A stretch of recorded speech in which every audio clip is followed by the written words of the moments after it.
Hello? Okay, I'm on. I'm streaming. Alright.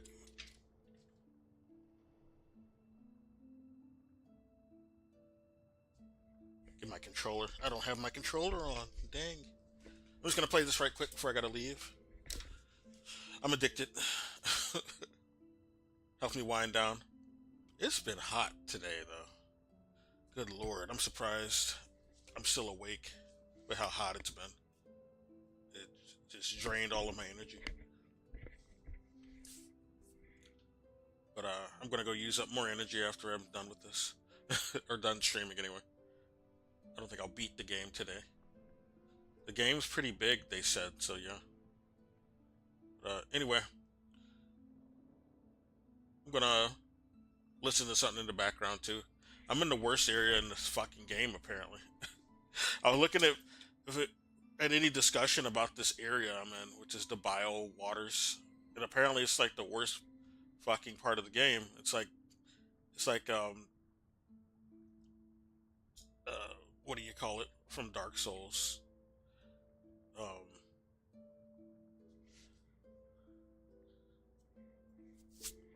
Dang it. How did I forget the name of it? Um,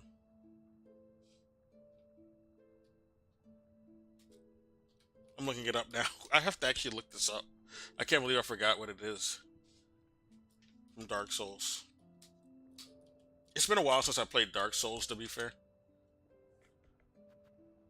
Blight Town. Yeah, that's what it is, of course. Yeah, it's like the Blight Town of this game.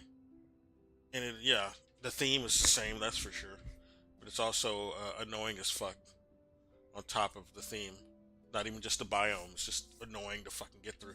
Just like Blight Town. Um, anyway, I'm gonna play something that's fitting with this area.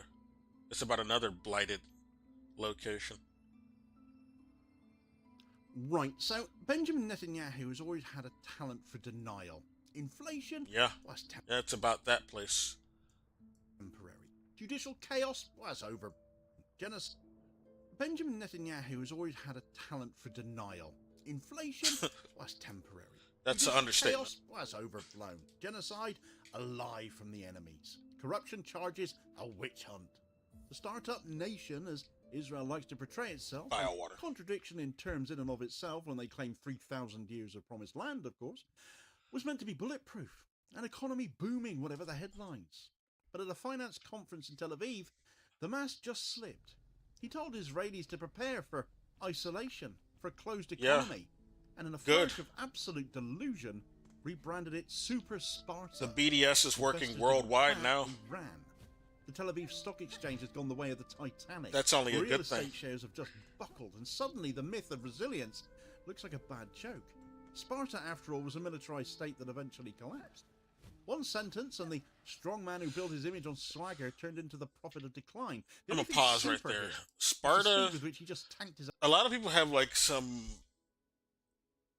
like a fictional even yeah like a lot of what is stated about Sparta isn't even accurate. A lot of people have like a fictional understanding of Sparta because Sparta was like blown up, embellished about even before like movies were made about like 300 or the comic that it's based on was made. Um, there's a quite an overstatement about like Sparta just being some war economy or just they're just a bunch of warriors and that's all they were. But that's an embellishment. But anyway, let's get back. Just wanted to say that right quick. His own economy. Right, so here's a. But yeah, that's what Israel is. That's for sure. They don't actually do anything. They leech off of our funds and go Benjamin Netanyahu, kill a bunch of civilians. Standing before the crowds. Normally he would be radiating confidence, as he does, boasting about Israel as the startup nation, telling his audience that markets will recover, that global investors still trust him, that the war is all under control. Normally he would stay within that bubble of denial that has shielded his premiership for years. But instead he let slip a line that reverberated far beyond the conference walls. Israel, he said, is entering isolation. The economy Great. was prepared to take on the characteristics of a closed economy. In Couldn't one happen to a sentence, all worse of his country. denial suddenly fell apart. One sentence, and the mask of self-assurance fell away, exposing the truth that markets, investors, and ordinary citizens had already been suspecting. Israel is very much sliding into pariah status, and it's going to hit them all in the pocket. Took long enough though. The fallout was instant. Should have happened The Tel Aviv decades Stock ago. Exchange dipped. The real estate index, already They've been fragile from doing labour shortages after banning Palestinian labourers, Nakbas since declining they've been, confidence took the you know, hardest hit. established. Analysts scrambled to interpret the words. Business leaders, normally cautious in their public criticism of Netanyahu, were aghast. Headlines in Haaretz and The Guardian described Netanyahu's vision as Super Sparta, a jarring rebrand of the nation once marketed as an open, thriving startup nation. And of course the opposition have pounced all over it, as oppositions do. Investors watching from New York to London. When you market yourself Frankfurt, as led to Sparta, signal you're clearly not that looking risk like is an rising, underdog doing capital that. is unsafe. Well, I guess you Israel are if is you're acknowledging its own You're thinking of the isolation. Battle of So the Thermopylae, question arose. and that's As it. a result, has That's all people know about Netanyahu Sparta tanked the Israeli today. economy with just one sentence. The literal answer, of course, is that one sentence alone is not going to topple any economy, not toppling Israel's economy. But the main reason for that is because the slide began long before. It began on October 7th, 2023, when the genocide Something of here. Gaza erupted, as it did, with the unprecedented ferocity we now know it to be. This is something that actually did begin on that fateful day. It was then that the economy began to buckle under the strain of the mobilization, and subsequently under all the sanctions and the boycotts and the shipping disruption and the reputational collapse, as we've seen play out since. But symbolically, What is that this? sentence matters more than any individual downgrade or quarterly GDP print, because words from the head of government are signals. Markets trade not just Oh my on God, numbers, that does a lot but of on damage. confidence, on perception, on what leaders admit or conceal.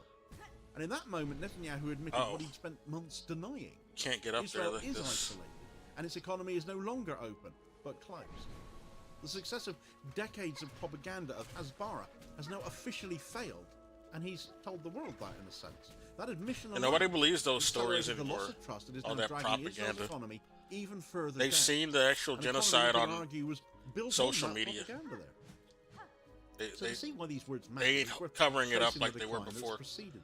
The Like back economy before had social already media, it was suffered easier to dramatic cover up that contraction shit. in late 2023, following Not today. October 7th. In the final quarter of that year, GDP fell at an annualized rate of roughly 20%, which is a staggering figure for a developed economy. Startup nation, my backside, they're 77 years old after all. The Yeah. causes were multiple and interconnected.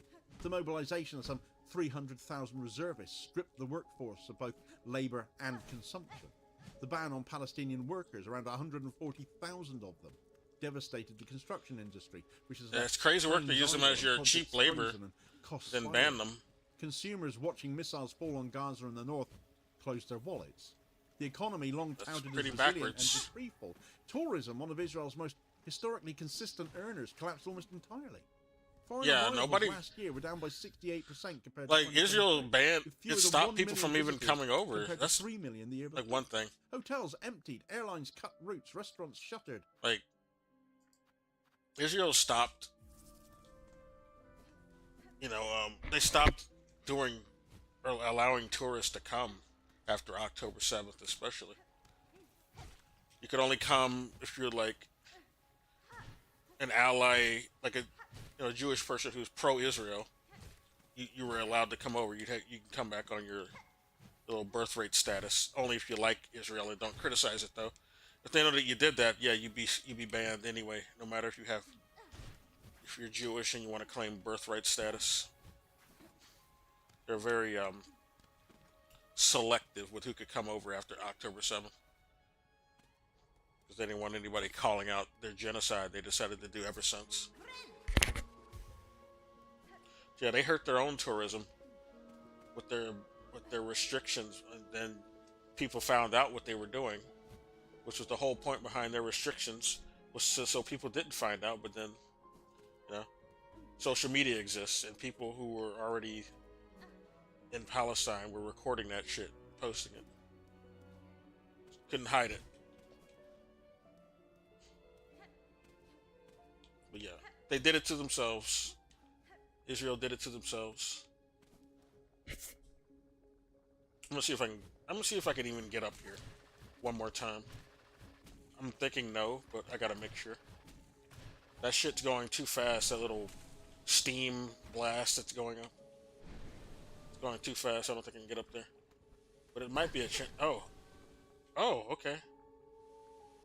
I was almost there. I can get up there.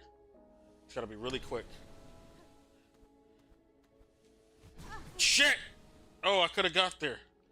I was so close. Yeah, we got it. Is this a memory locket? Damn it. I don't know if that was worth it. Oh, shit. Okay. I think there's more up there. But if I even risk it, I'll probably... Fuck!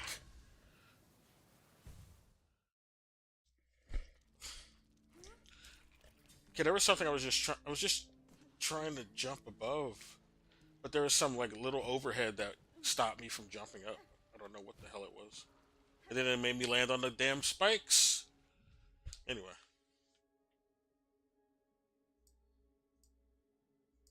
The images of war, of bombed cities and burning refugee camps broadcast daily on international news channels and across social media destroyed Israel's reputation as a destination. No amount of Hasbara campaigns could convince tourists to board planes into a war zone, let alone a country now labelled by the International Court of Justice and the UN now as engaged in genocide. Even the UN is admitting it. You know it's bad when the UN bothers to admit it. The budget deficit ballooned to nearly 7% of GDP. Like, the UN is so The war was controlled not a by temporary the expense. It was a US. structural burden now. With The US is billions poured into the UN is bombs and headquartered tanks in the and US. security, while revenues The main shrank. headquarters. The finance ministry So when they have itself to admit admitted it, that the that's pretty deficit fucking will still bad. hover around 5% this year, even if I mean, spending because was- US are the ones supporting Israel. Israel's famed fiscal discipline, once a cornerstone of Netanyahu's The only political nation, really. appeal, that has Just- always been historically his selling point to get elected, was gone. Credit ratings agencies responded in just the same way. Moody's, Fitch, and Standard & Poor's all downgraded Israel's sovereign rating last year, citing fiscal deterioration, political instability, and the war risk. Worse, they left their outlooks as negative on top of that. That's a signal to markets that the slide was not over, that further downgrades might come, that Israel's borrowing costs would continue to rise. In the world of global finance, downgrades, they're not just technicalities, they shape the cost of credit, the appetite of investors, the willingness of funds to hold government bonds. For a country already spending billions on war, higher borrowing costs were another weight just dragging its economy down.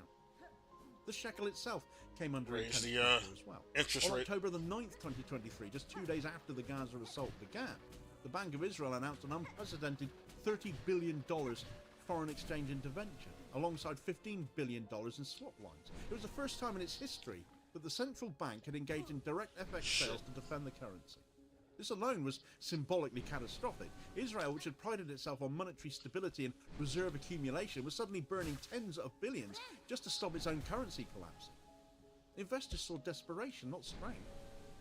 Meanwhile, the war extended beyond I can't Gaza go into up the there. Red Sea. Houthi forces declared solidarity with Palestinians, started Good. targeting Israeli-linked shipping from that November. Houthis are Insurance based. costs soared. Routes to Asia were disrupted, and by the middle of this year, the port of Eilat, Israel's only Red Sea port, its Red Sea lifeline, had collapsed into insolvency and effectively shut down.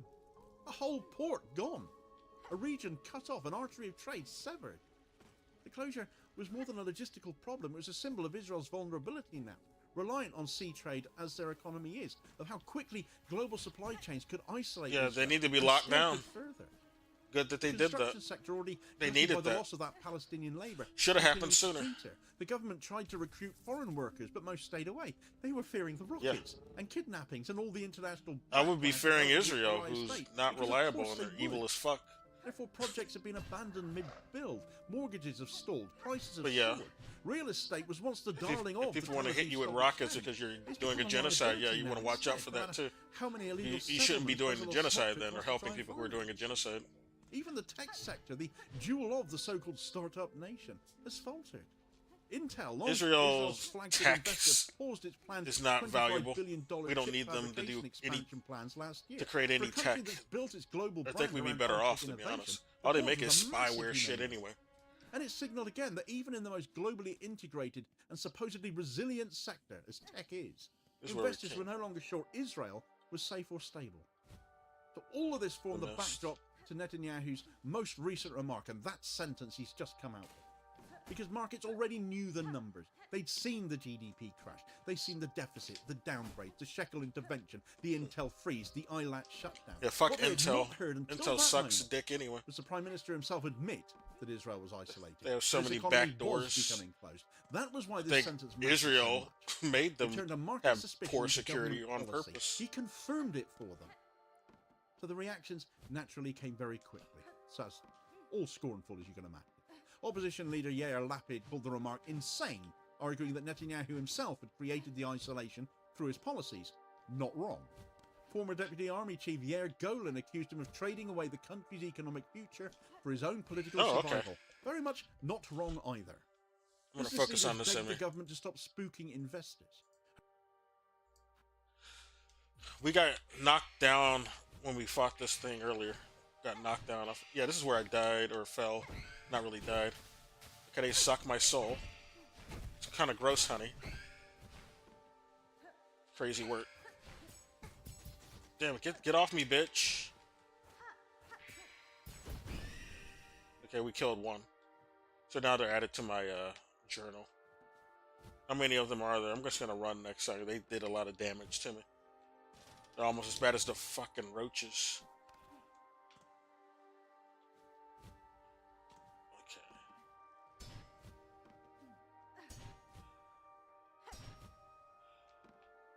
I do need that. Need to heal. We got jellyfish. Fucking SpongeBob in this too. I need a jellyfish nut.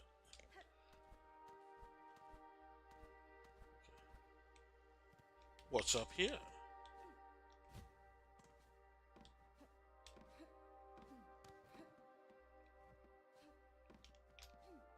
I see.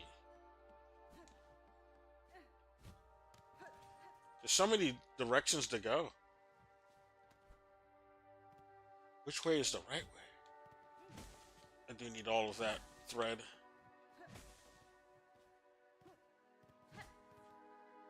Oh, that's a trap. Ain't gonna fool me. Oh, this bitch again? Damn it. The thing about her is that she no clips. She's a cheater. Fucking cheater. She didn't cheat. I'd fight her. But I'm not going to. She's too much. Oh, there's another trap. We jumped just in time. I didn't even notice that. Oh, God. Wait a minute. We fell down here before. That's where we fell.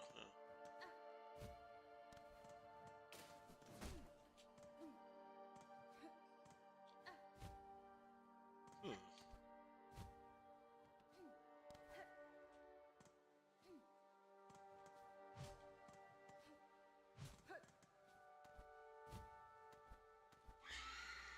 Oh, God. Leave me alone, bitch. I don't want any of that. Go away. I'm gonna die if I get hit by her.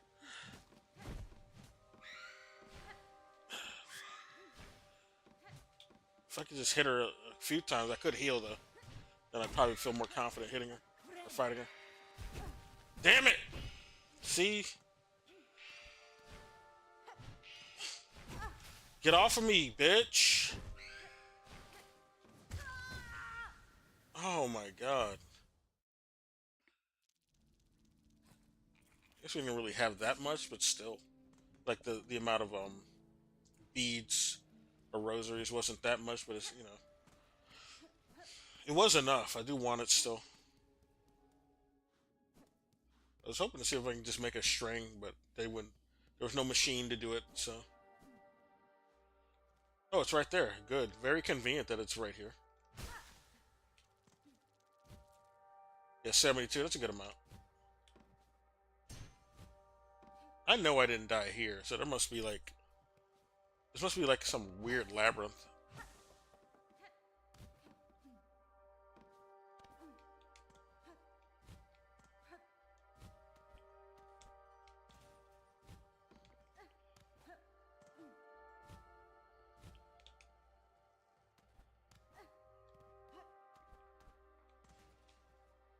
Oh, spools.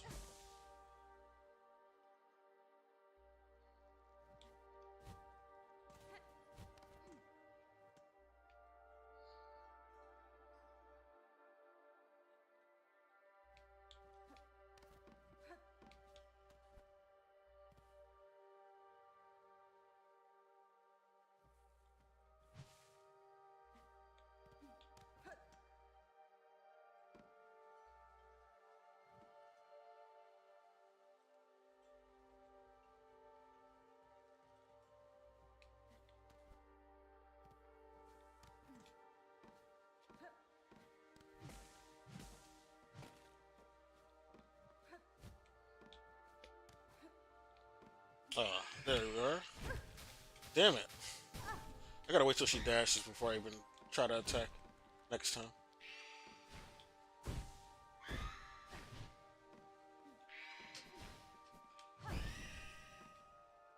She's gone. There's another one right there.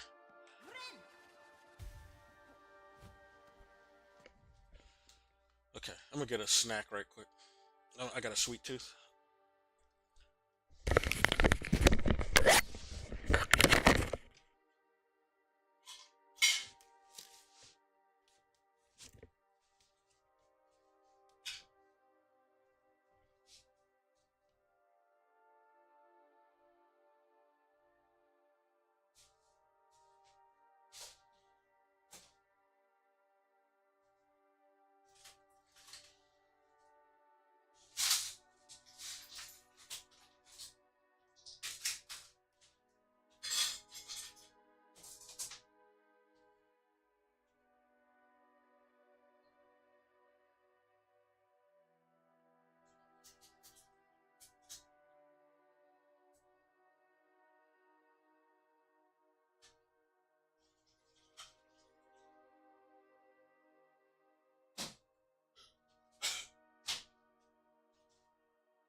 Yeah, I remember the name of that fucking guy who cried for Charlie Kirk now.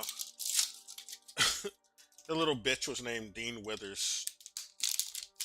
And looking back at his background, I know why he cried for Charlie Kirk now. That guy used to be a conservative. He was a conservacuck. So no wonder he cried for that Nazi. Piece of shit. It seems there's like some big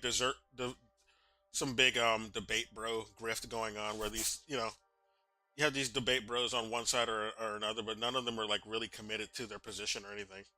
They just do it to have like adversaries to make money off of and create content off of. That's it. None of them have any real convictions, or the ones who are grifting as leftists are just really right wingers. Like Dean Withers was not joking, where he said, "Well, if you make this decision about mourning a Nazi, a right or left issue, I will always go to the right." And I'm like, I don't think he's kidding, because I think he's that's his real position on things. He's a fucking Nazi. Excuse me.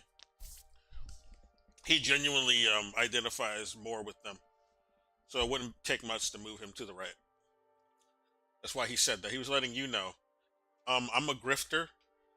I don't really care about black people or women or any. I don't care about any leftist policies, workers' rights or anything. I don't care about that shit. I think CEOs need to get paid more, and I think Nazis should run everything, and we should bring back slavery. That's probably what he really thinks. Just like Charlie Kirk, who was also a grifter, but he genuinely believed those things because his father genuinely believed those things, and the billionaires who paid him to say that shit genuinely believed those things. His buddies Peter Thiel and Palantir, all those people in that lousy ass organization believed that shit. Anyway, let's play the rest of this shit about our boy BB. Should we just say Benjamin Molokowski? That's his real fucking name. Change it to sound more Semitic when he's not from that fucking region. Never was. He's a fucking white European LARPing as some protected ethnic group he has no fucking real affinity to. Just another white settler colonial. That's all he ever was. That's all Israel is. Established by white ass Britain and given to these fucking other white settler colonial Europeans. All of them were like from Europe or America. None of them were like already established there before. They weren't in the Middle East or any of the Semitic regions. Not even North Africa. Haaretz reported Not even the African Horn. Netanyahu's frantic walk back, insisting he had been misunderstood, that Israel was not truly a wartime economy. But the backpedaling only reinforced the sense of panic, that he knew that he'd put his foot in it. Investors heard confusion, not confidence, and that is all it takes. So was this candor, or was it carelessness? Was Netanyahu for once speaking truthfully, or was he trying to rebrand isolation as strength, selling it as Super Sparta rather than admitting defeat? The answer is a bit of both. On one level, he blurted out what everyone already knew. Israel is becoming a threat. They are cut off diplomatically and economically. On another, he tried to spin it as a virtue, a heroic self-reliance, a nation under siege but defiant. But the contradictions are glaring. Sparta was self-sufficient. Israel is anything but. It relies on billions in US aid every year, on German submarines, on American F-35s, on British... Israel couldn't do their genocide if our shit country was not supporting them. Arms and aid continue to flow into Israel from the US, from Arming Germany, them. the UK, Canada, Australia, and others. So how can a state so dependent on foreign subsidies call itself Super Sparta? It's closer to super subsidy. And here lies the deeper weakness.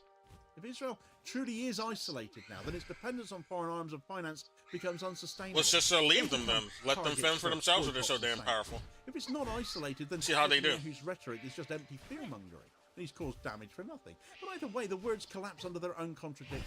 Investors can see it. Allies can see it. Ordinary Israelis paying higher prices... Sure, that genocide will stop real quick. See it. The social consequences are therefore mounting. Ordinary Israelis face... Especially going to be hard to do that once everybody divests from Eilat, already gutted by the port closure, see more and more businesses shuttered.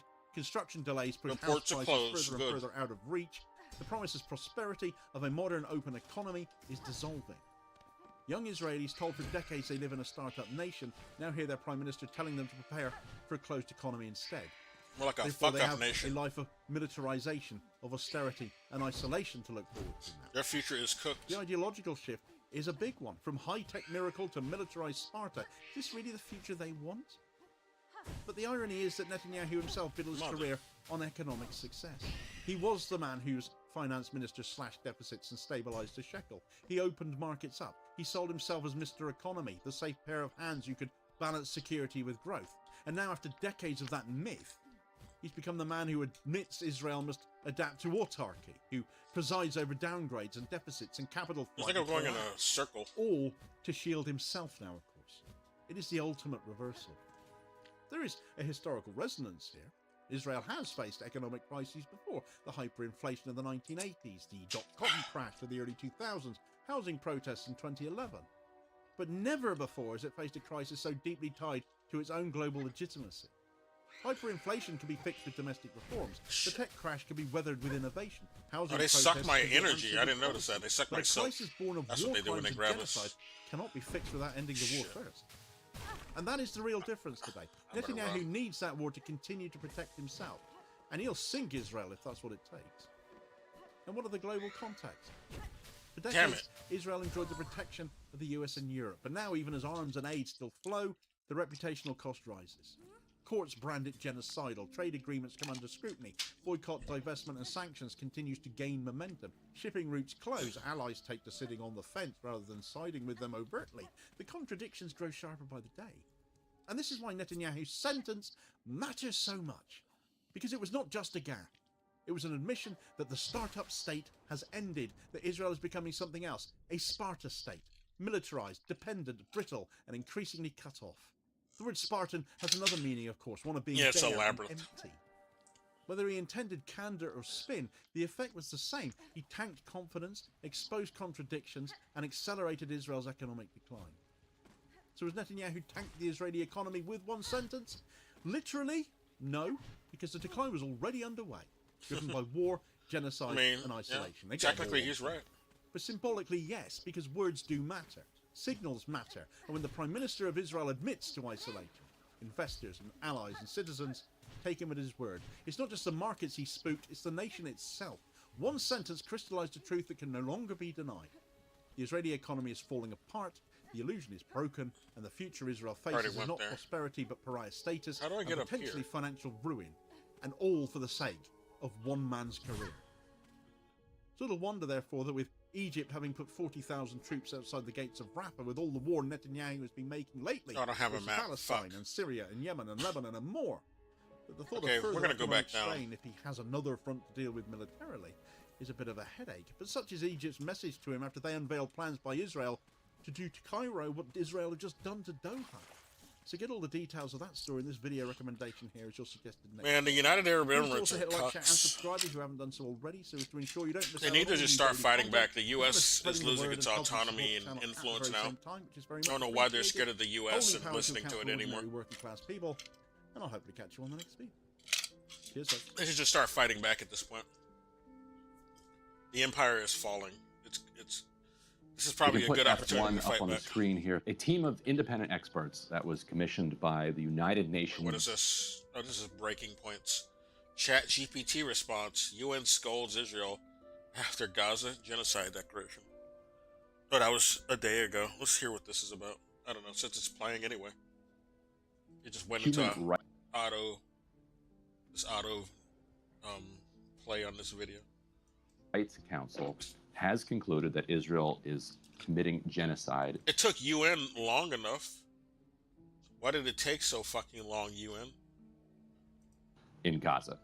That's They the now report count. issued They now admit this that week. So Israel's at doing a the genocide. United Nations, one of the So people involved with this. I don't want to see report any was bannings pressed. on any social media whenever anybody calls that out. Like, they were floating this on Twitch. Yeah, you can't say that Israel is doing a genocide, or else you might get banned. Like, and on Elon's fucking site, there were people talking about maybe we should start doing that. And there you had a bunch of snitches on there who like IDF snitches saying, yeah, we need to do that on Twitter and Reddit too. You can't say this. You can't talk about this. Also, yeah, of course, Zuckerberg's bitch ass wanted to do that on Instagram, but there was just too much pushback, so they couldn't get away with it. About the Israeli reaction to it, and found this kind of instructive as to where we are in this conversation. Now, let's roll this. These reports should be taken seriously, but honestly, the Israeli responses are becoming so boring. You know, they say the same thing every time. They're producing the responses by ChatGPT these days. Yeah, they are. And they spend so much money in the Their foreign government's so ministry lazy, on and propaganda. their government, You'd think that they would actually which come is up like with something ours, is original. lazy as well. I would They want do them the to same engage shit. with the evidence, but they never engage with the evidence. They put the report into ChatGPT, and then they put out the standard They gotta response. ignore the So evidence. no one takes it seriously, and Jamie, you shouldn't either. And so this is happening as the If genocide they is only acknowledge the ramping evidence, up then they have to. genuinely justify how unseen evil levels they are. in Gaza City. Sell me a map. We can roll some of the footage that we've gotten from Why are you our selling me a map? correspondent Abdel Kader Saba in Gaza City. What Israel has clearly been doing over the last week plus is targeting some of the most iconic and recognizable buildings in Gaza City, these high rises, and just taking them down. What Abdel Kader has been describing, and others who we've who are They're reporting, doing literal Gaza City, 9/11s over there. Just blowing up they're buildings. getting just moments, and you notice there that how close they are to the beach. Like there's basically nowhere left to go. They're getting You know, you get pushback if you minutes call that an actual warning 9/11 that in Gaza. this Even huge though building they've out, killed they're all significantly more housing hundreds people, of even families, UN's admitted is it. about to get taken down. And Abdel Kader said he's seen images of people and seen with his own eyes people getting these messages and then just immediately Wait a minute. just throwing everything they have out the window, like taking mattresses, because now they know, oh, displacement is absolutely here, and we're going to need somewhere to sleep. So they're taking the mattresses and throwing them out the window, taking blankets and anything else that they can get their hands on and get to a window and throw it out, and still give themselves enough time to get out of the building before the terrorists strike it and take it down. And offering just the most ridiculous explanations. Sometimes they'll say that, well, there was a camera on top of the building. Uh-huh. Like, really? They have operational control over huge portions of Gaza City. Yeah, you saw a camera on top of the building. You can actually just go shoot the camera if you want. If that's real, a Hamas camera. You had to take out. Yeah, you didn't have to blow up the entire building to get a so-called Hamas camera. That's just bullshit. That's like, if you believe that, then God, drink this Kool-Aid. These buildings, many being taken out with people inside them. What's going on is they're trying to make Gaza City, the largest city in Palestine, uninhabitable. Yeah. And force a question.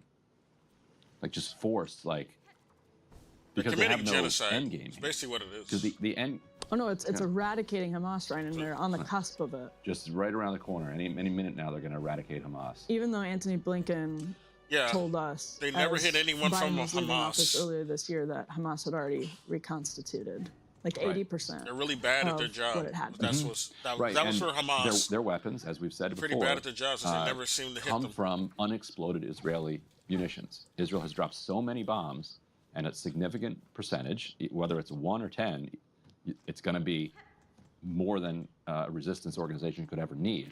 So they use the unexploded ordnance, and when the IDF actually does send in ground troops, which is rare, mostly they're doing this through the air, then these fighters run up to the tanks and just throw the munitions into the tank and cause significant Oh, casualties. shit. Most of it is done from the air, though, because in the long run, if they can make it uninhabitable, they feel like, okay, then they have to go somewhere else. Yeah, we already know this. This is they just want to literally kill them. They don't even going somewhere else is just that's not what they're really trying to do. They want to just commit genocide. 'Cause even when they leave, they still like send out like drones to go try to shoot them anyway, or they get intercepted anyway. They just want to kill them. Anyway, I'm gonna get off of that.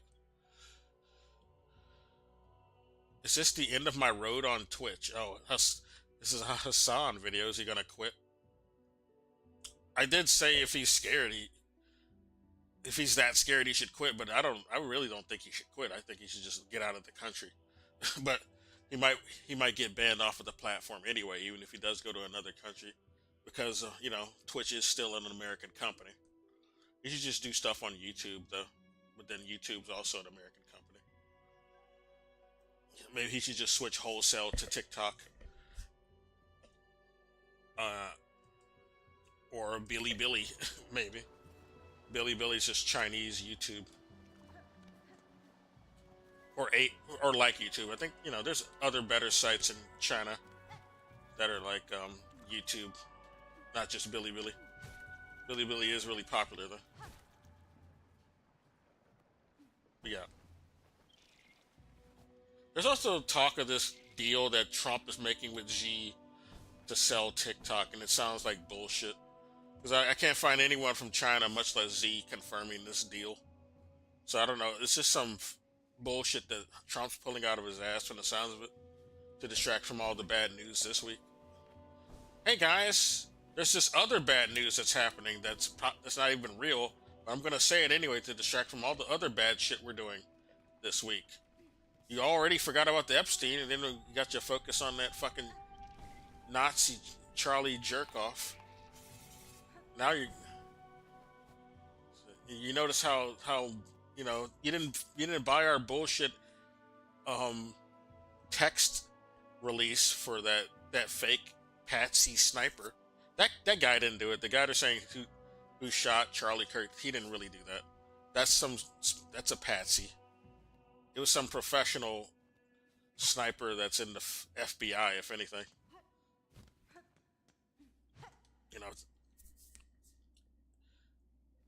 That kid didn't do it.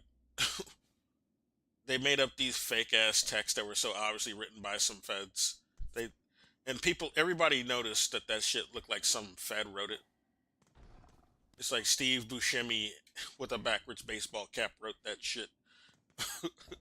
How do you do, fellow kids? I would like to buy 2 drugs. 2 drugs, right? That's how you do it. That's the lingo, right? Trying to buy drugs. My dudes, my homies. So then they decided to drop this new shit about like, yeah, we're gonna buy TikTok from China. We're on good terms now, even though, you know, they're not accepting our tariffs or anything.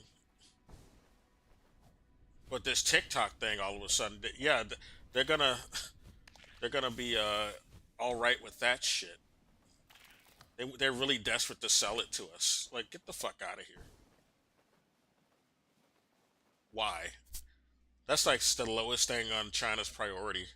They don't give a fuck about you wanting TikTok. Go kick rocks. I can't find any confirmation from China on it, so yeah. Sounds like it's bullshit to me. Anyway, let's play this Hassan thing. Let's see what he's talking about. One moment. It has Dan Clancy in it, so I don't know if Dan Clancy gave him a note or something, or they talked personally. But it might be serious. They did cancel Jimmy Kimmel. They're trying to like cancel all the left-wing pundits, I guess. Or I didn't really consider Kimmel really left-wing. He's more like a liberal to me than he is really left-wing. That guy ain't talking about communism anytime soon.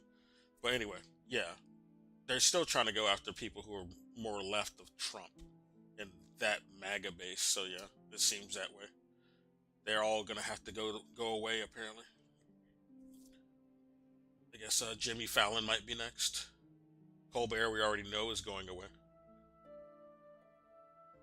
My assessment of the situation, I think, is they'll probably drop me as a sacrificial lamb instead of genuinely trying to push back against this. Talking about Dan This Clancy, is a yeah. real push that's taking place. The House Oversight Committee Chairman James Comer, Republican from Kentucky, invited the CEOs of Discord, Steam, Twitch, and Reddit to testify on the radicalization of online forum users. The reason why they added Twitch onto this specifically is even though Twitch has no factor in this investigation whatsoever, whereas Reddit, due to the profile of the roommate being prominent on Reddit, Steam, due to the Steam shooters, Now, this is one thing that Steam pisses me profile, off. and Discord, due to the fact that This is one thing that pisses me off about Hassan. He didn't question any of those text or Discord leak bullshit by the FBI.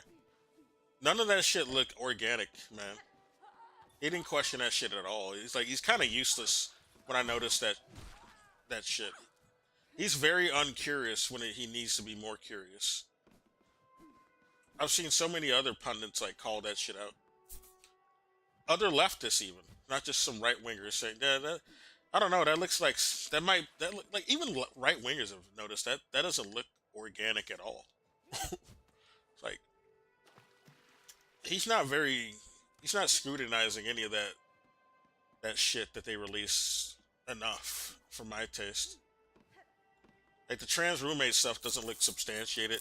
Why are there no actual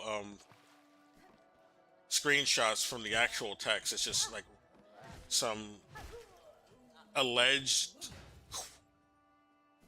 quotes that were on these alleged texts, but no actual screenshots of the text to prove the veracity of anything being claimed about these texts.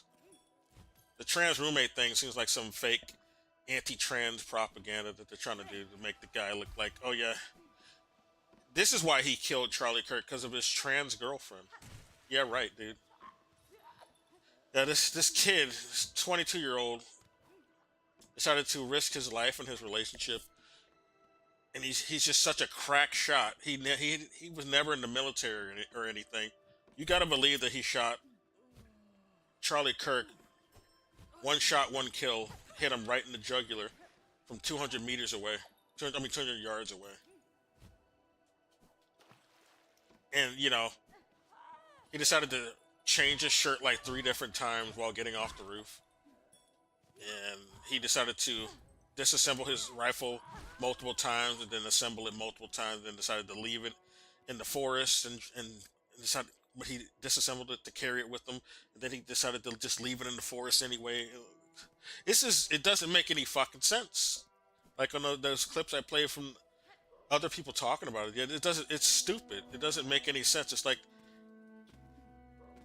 it's something that some feds put together. They tried to see what would stick.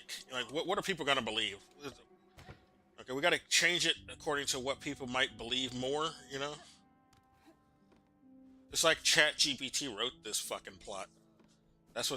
They're just quoting some ChatGPT plot. That's why it doesn't make any goddamn sense. They're so damn lazy they can't even write their own psyops anymore. Anyway, let's listen to this shit.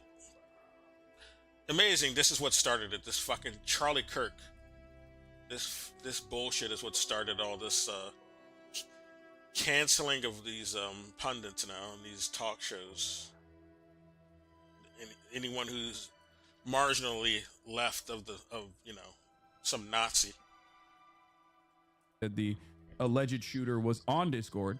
Those are 3 platforms that have been mentioned in the investigation. Twitch, on the other hand, has not been mentioned in the investigation at all. And if the conversation is actually about broader online radicalization, then they would obviously factor in Meta, YouTube, Kick, Rumble, Gab, and numerous other right-wing and right-wing adjacent platforms, Twitter obviously being a primary one. The reason why they are mentioning why do they keep mentioning Twitch in this another is thing because I gotta of the point out? There's no actual like facial, like in any of the fucking footage. There's no face on the alleged person on the roof to confirm who that fucking is. Like, we don't really have any actual pictures of the roommate either. We got a filter. We got a picture with a filter on some guy that they're alleging is the roommate, and that's about it. But that's not actually how they look. That's some prank filter.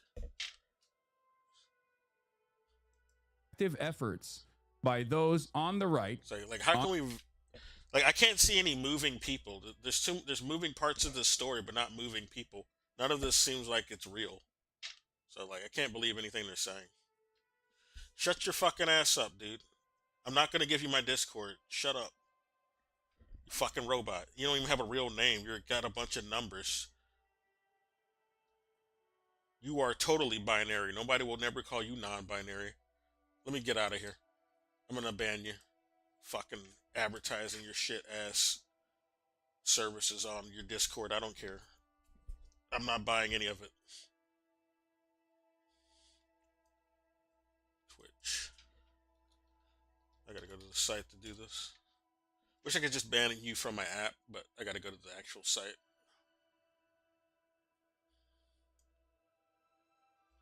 I heard Borderlands 4 sucks. I'm seeing people who are playing it though. It didn't look that great anyway. The third one was sucked, and Randy Pitchford sucks, so I'm not surprised that it sucks. Can't trust him to make anything good when he's running shit.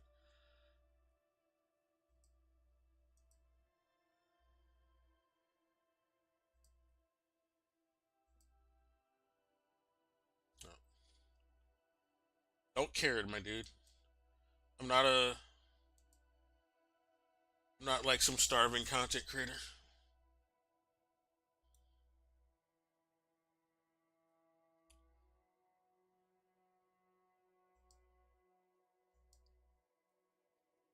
All right.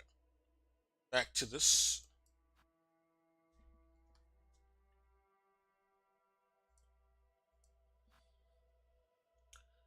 Yeah, they want to make him look like some crazy Antifa leftist or some bullshit. So they're really pushing this trans roommate, even though it wasn't actually the trans roommate who shot them. Just being adjacent to some trans person will justify them as some radical Antifa guy or some shit. The shooter, even though that's a clear patsy anyway. That guy didn't do the shooting.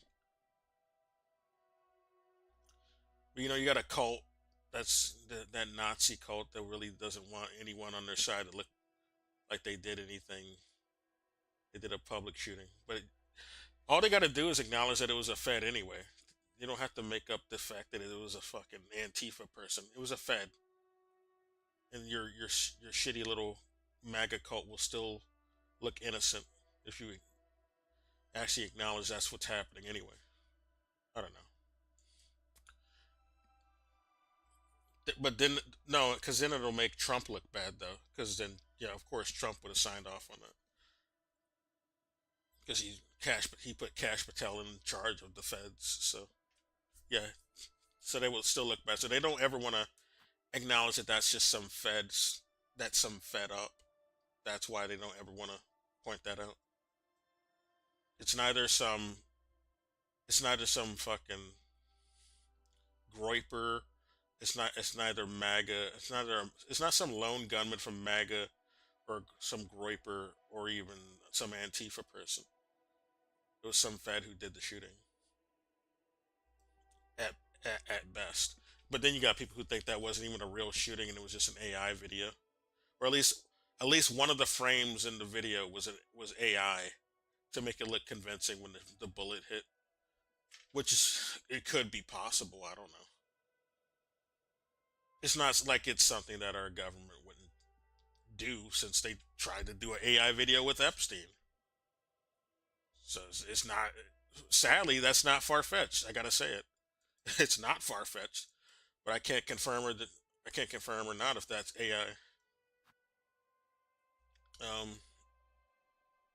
It looks professionally done if it was a real shot, though. Does not look like some 22-year-old with no military training did that shot. But even then, international law things, Israel has done increasing. And now they're trying to say Israel did the hit. I'm like, this is redundant. Because the U.S. likes whatever Israel does, and Israel is going to also reinforce the U.S. narrative on shit, too. So, it's redundant. Some feds did it either way.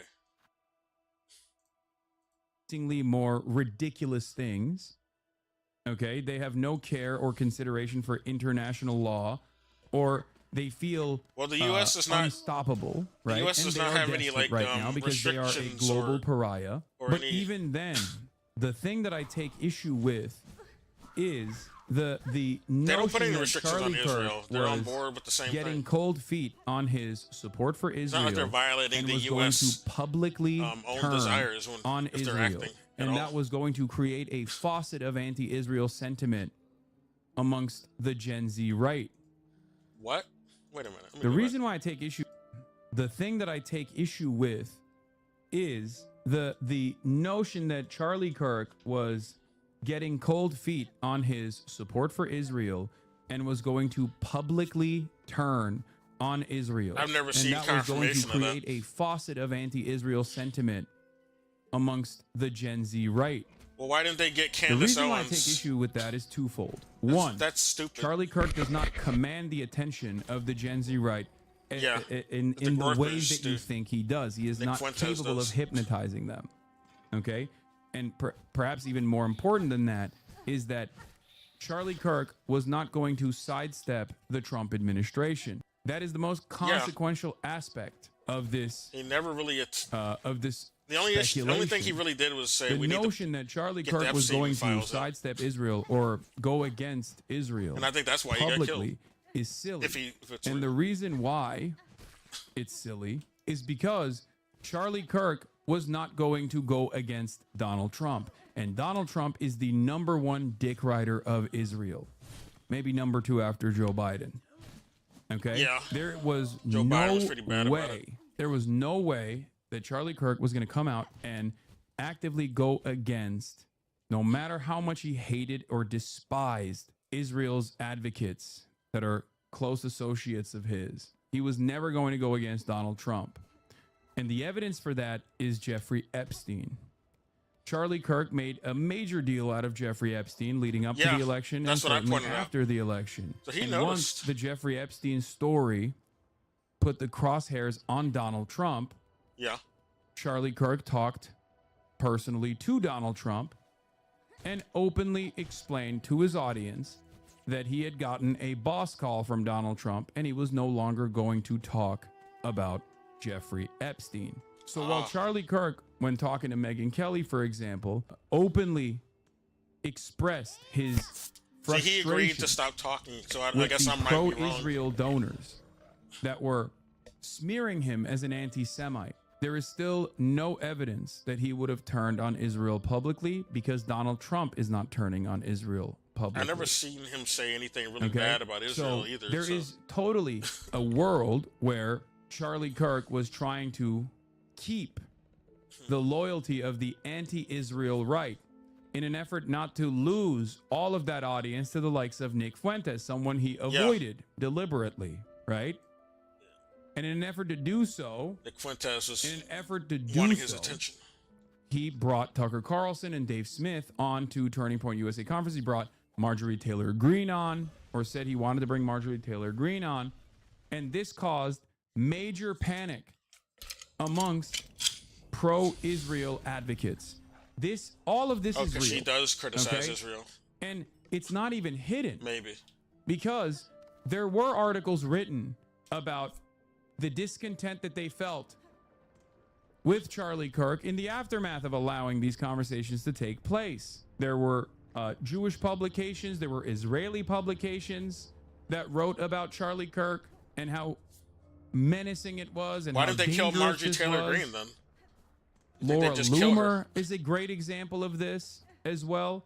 If that was the case. Laura Loomer, who famously, a couple days prior to Charlie Kirk's, put out a tweet saying Charlie Kirk is betraying MAGA. Charlie Kirk is betraying the movement and betraying Donald Trump after Donald Trump gave him a platform. All of that came very publicly in the aftermath of Charlie Kirk even allowing Tucker Carlson to speak. Okay? Do you understand? But once again, as Sina Tusi also points to, what's striking isn't the conspiracy.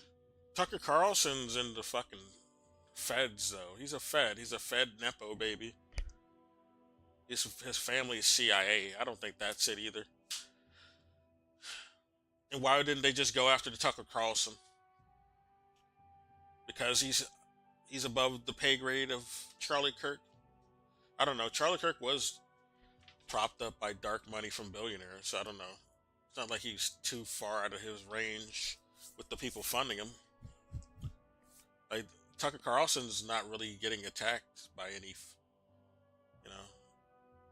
assassins or anything. He's in the club. So, I don't know.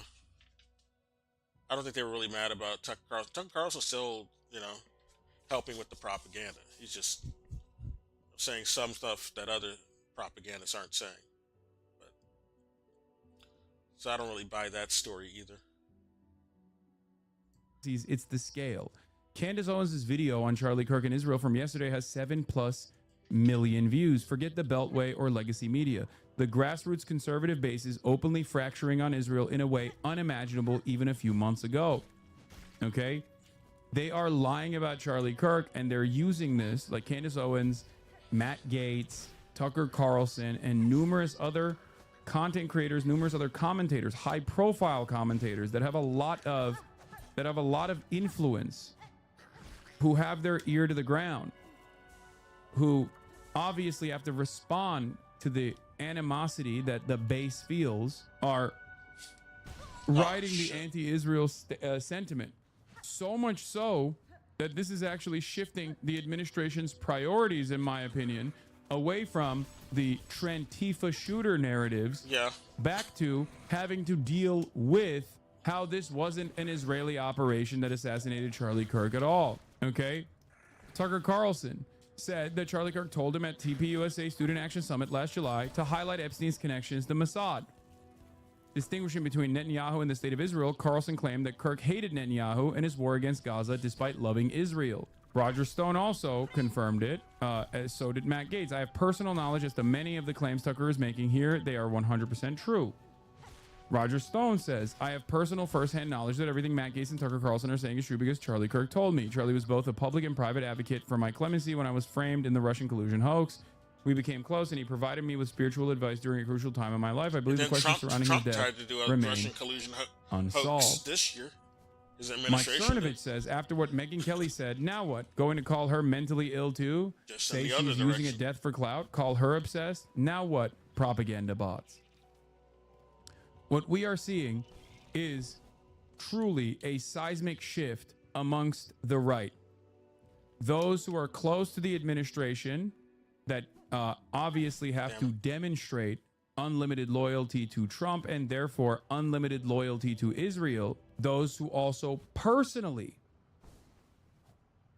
love Israel, I know where I need to go. okay, I need to go. are saying all of these claims are fabricated. They're made up. Okay? The Yeah, there's no truth verification. in this It situation doesn't is sound somewhere real to in the me. middle. But it is obvious to me that the administration people are actually losing the information war. Yeah. Do you understand? That's what happened when you have And the reason why ChatGPT the write administration people are losing the information war, like stories. Laura Loomer or Ted Cruz or any number of different people, is because Israel and Israel's opinion, the public opinion on Israel, is lower than Low. dirt. It's Yeah. shit from the butt. Yeah. Okay? It's over. You can do as many polls as you want. You can conduct as many polls as you want, but it is ridiculous Open to up. assume that things have not shifted in a dramatic fashion. The things that I am seeing in the aftermath of a political of a high profile figure that they're hailing as Martin Luther King Jr., but for white Yeah. folk. I never for would have Nazis, expected really. from the right. I never, ever in a million years don't think would I- have expected this kind of narrative framing from the right when the opportunity presented itself for them to perfectly capture the attention and go along with the administration's wishes and never bring up Israel whatsoever, and instead focus on the Trantifa narratives. Okay. Yeah. But once again, Yeah, that always what's sounded interesting like about bullshit this to me. is, I don't believe and I anything want to about know this, if there this is. shooter. Does anyone have the old Laura Loomer post? Anything they've claimed about him They anyway. keep presenting it. Oh, here it is. Here it is. Here it is. I don't ever want to hear Charlie Kirk claim he's pro-Trump ever again. After this weekend, I'd say he has revealed himself as political opportunist, and I have had a front row seat to witness the mental gymnastics these last 10 years. Lately, Charlie has decided to behave like a charlatan, claiming to be pro-Trump one day while he stabs Trump in the backs the next. TPUSA was only able to thrive thanks to the generosity of President Trump. She said this after the Turning Point USA conference had a bunch of high-profile speakers, such as Tucker Carlson and Dave Smith, that were able to speak out against the state of Israel and his. Okay? So the discontent from the pro-Israel MAGA side wasn't even hidden. Laura Loomer is, unfortunately, a moral compass for this administration. It sounds insane to present someone who once famously got banned off of every application, including the goddamn weather app, basically, for being so Islamophobic. A person who tried to start an ISIS fan club at her college campus and got expelled for doing so. That person has the administration's ear. I mean, a CIA fan club, then. Okay? That person has the Makes sense for administration's her. ear. She's been able to successfully revoke visas, for example. So, looking to Laura Loomer at times like this is because she is so, because she's so crazy and has no, has no interest in like She's another stopping herself grifter. from coming across as demented. She's a She'll just grifter. openly reveal her She has- position and the position of many others. Her position is grifting. Okay. Whatever gets Laura her Loomer has the been able to most. successfully get a bunch of federal people fired. Laura Loomer Advancement. was able to get That's what Marco she knows Rubio to with- revoke medical visas to Palestinians that were paid for, their travel and their medical expenses that were paid for through charitable contributions, even including people in this community. As a matter of fact, our contributions helped transport people from Gaza to the United States of America to get medical aid. Laura Loomer was able to stop that process. So just remember that. Just simply saying she's loony, Laura Looney, betrays the amount of influence that she has over the administration. But yes, Let's see what Tucker Carlson had to say, and then She's we'll a see foot what Ted soldier Cruz for had them. to They respond wanted to to have it an with. He did excuse not like just Bibi not to do Netanyahu, that. and he said that to me many times, and he said to people She went around on the him assignment they many told her times. to. He to felt go that find whatever Bibi they could Netanyahu to was justify not doing a it. very destructive force. He was appalled by what was happening in Gaza. He was, above all, resentful that he believed Netanyahu was using the United States, his war. I don't believe for the anything benefit Tucker's of saying his about that. country, and that it was shameful and embarrassing and bad for the I don't United believe States. it. And he This is resented all it. hearsay. Didn't hate Netanyahu. He wasn't out there with a placard all hearsay. saying that, but he certainly expressed that to me and a lot of This other never- people. this probably And there's never no even happened, question this conversation. That Bibi's defenders on the internet will call me a liar or a kook. Yeah, I but think that's you're a fact. liar. And enough text messages exist that I think you're a liar, that's for sure. it can probably be verified in pretty short order. not a that it fan needs of to, Trump because that either. is true.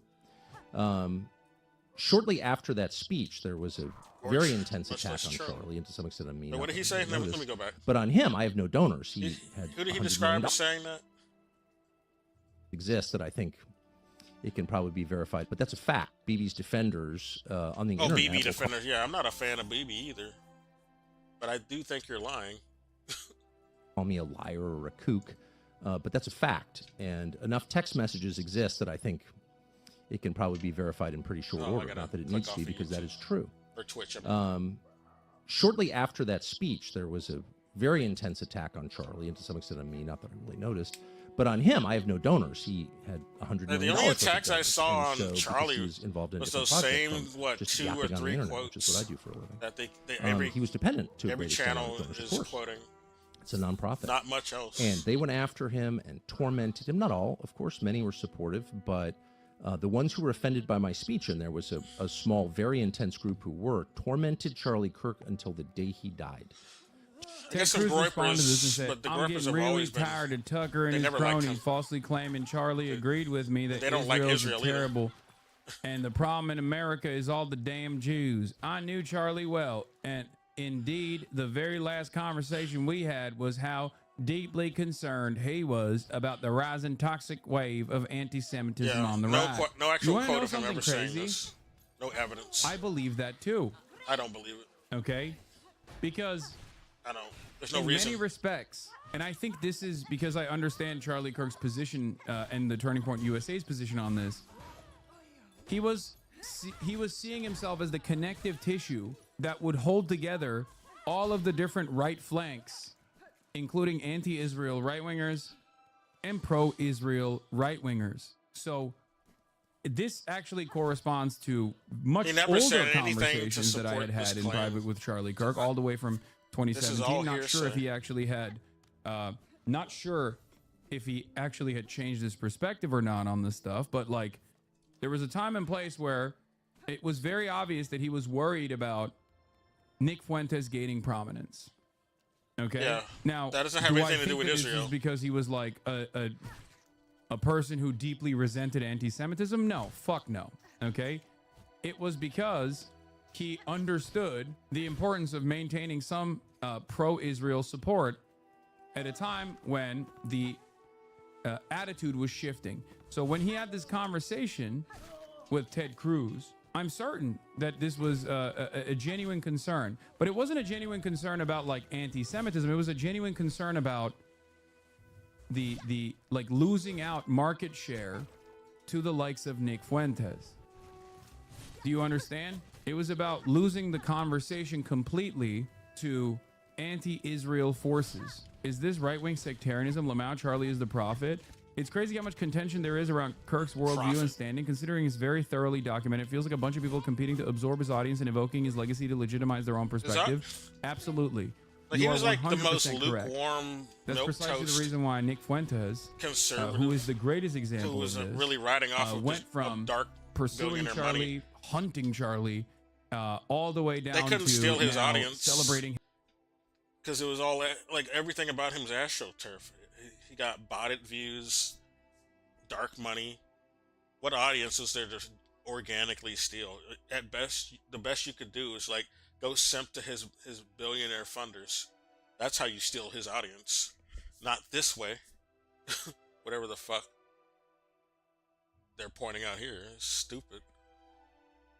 his life and his accomplishments and talking about how much he actually respected him and Ben how much Shapiro he, also had a bunch of bot you know, viewers how and much dark he money. revered him. All these like It's all for conservative market pundits are share. like AstroTurf.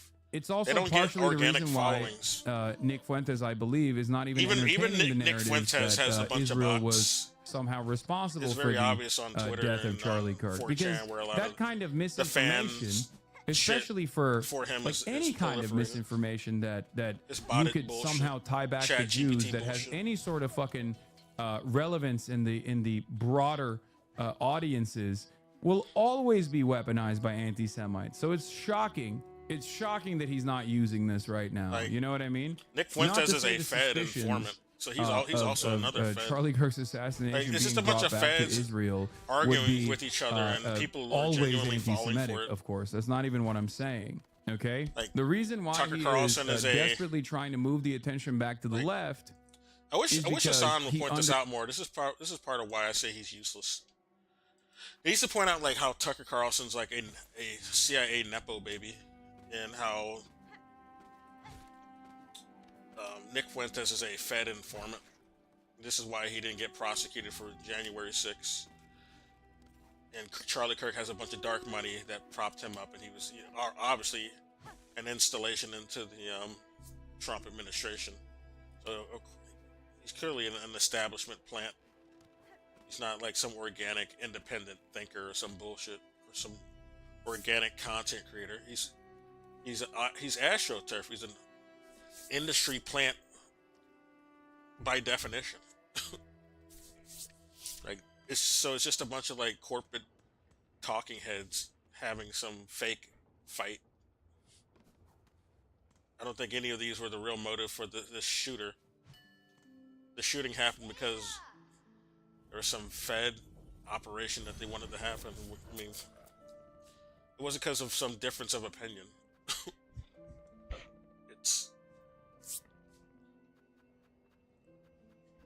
It's not like some fan group did it. Is what I'm trying to say.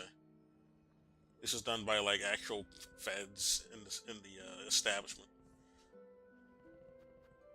It's a Fed operation, basically, is what I'm trying to say. Not some lone gunman shit. He needs to like question that lone gunman story. He's not doing it. It's kind of concerning. That's part of why he's useless. I'm gonna go back here. I'm trying to get to this location, but I forgot where the fuck it is and how I get there. I think it's somewhere around here, but I got off track. Yeah, now I know where I need to go. I know where I need to go now. I need to go down.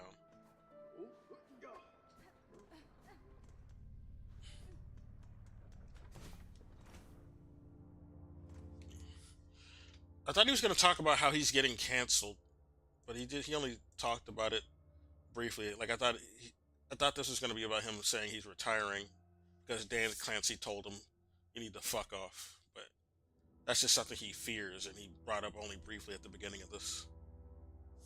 I guess I'll listen to the rest of it though, since I'm still here. Understands It's not over yet. that he has a real opportunity. He has a real opportunity to try to eat away at Charlie Kirk's market share and become the new face of the Gen Z.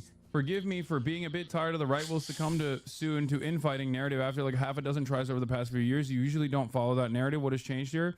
I don't believe the right is going to succumb to infighting on this issue, because in order for them to succumb to infighting on this issue, they would have to be sincere and committed to an anti-Zionist position. For many people on the right, I would say their sincere anti-Israel position oftentimes comes from anti-Semitism. For many others, their anti-Israel position is simply a response to the market moving on and anti-Israel sentiments growing. It's a way to capture market share. It's a cynical way to do it. It's a self-interested way of doing it. Okay? And if there is no real, genuine, firm commitment to anti-Zionism, okay, an anti-Israel sentiment, they'll just discard it. Okay, I'm back.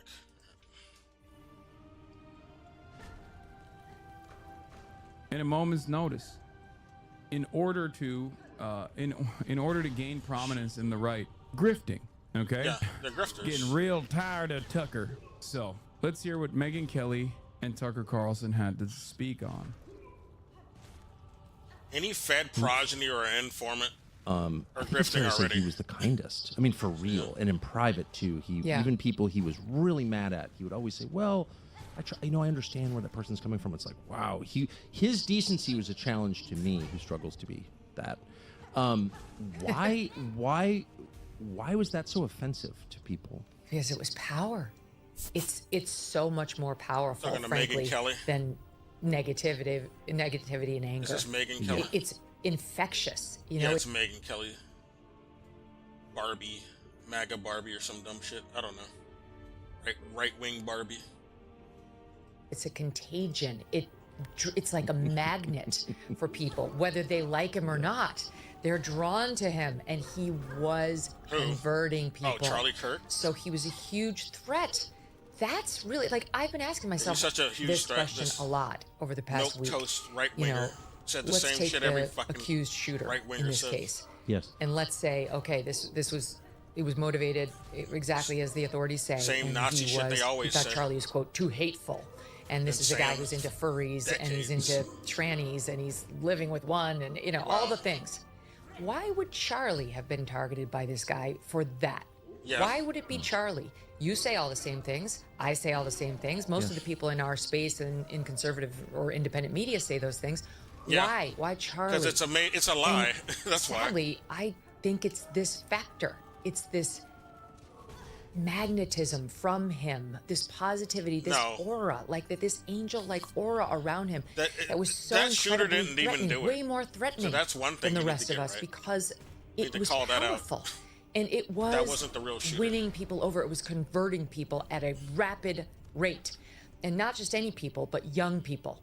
You know, the people who had never been converted before, the people for whom people who talk like you and talk like me had never even tried. They weren't even players on the field. They were seated in the whole He didn't- battle. he said the And same he shit said, you guys no, all no, say. No, we're not Same seating racist them. I'm going to shit. start at 18 to speaking to them in a way that they can hear and understand Nothing me. he said and I'm was gonna unique. practice it. You know, for the past 13 years, he practiced. He went out campus after campus. And in the beginning, he wasn't as good as he was in the end. He was good, but he wasn't as good. And so it was a skill he developed over time that made him more and more threatening, more and more effective. Threatening to who? And you look at the numbers just in the presidential Not election. threatening enough It's to not an overstatement to assassinate. say that Donald Trump has Charlie to thank for his election in November 2024, swinging the youth vote by I don't believe any 9 of this points. story. We've never seen anything like it in the past 100 years.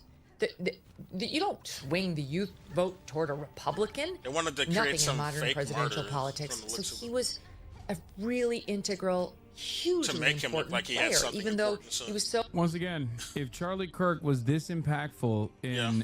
changing the minds of the youth, then the Gen Z attitude towards Trump would not have swung in the opposite direction Yeah. in the first 6, Yeah. 7, 8 months of the presidency. Okay? Charlie Kirk was still around to see the attitude shift dramatically back in opposition against Donald Trump. So my point always is he certainly It's played bullshit. a role, especially on TikTok. He got an algorithmic boost on TikTok because TikTok and the Chinese government wanted a stay of execution at a time when they were threatening a ban. They gambled. They offered Donald Trump this Chinese fantastic government had opportunity nothing be to in front do of with as that many decision. young people. They had nothing to do with that decision. That was a private decision that was made, and China does not even run the American version of TikTok. So shut up.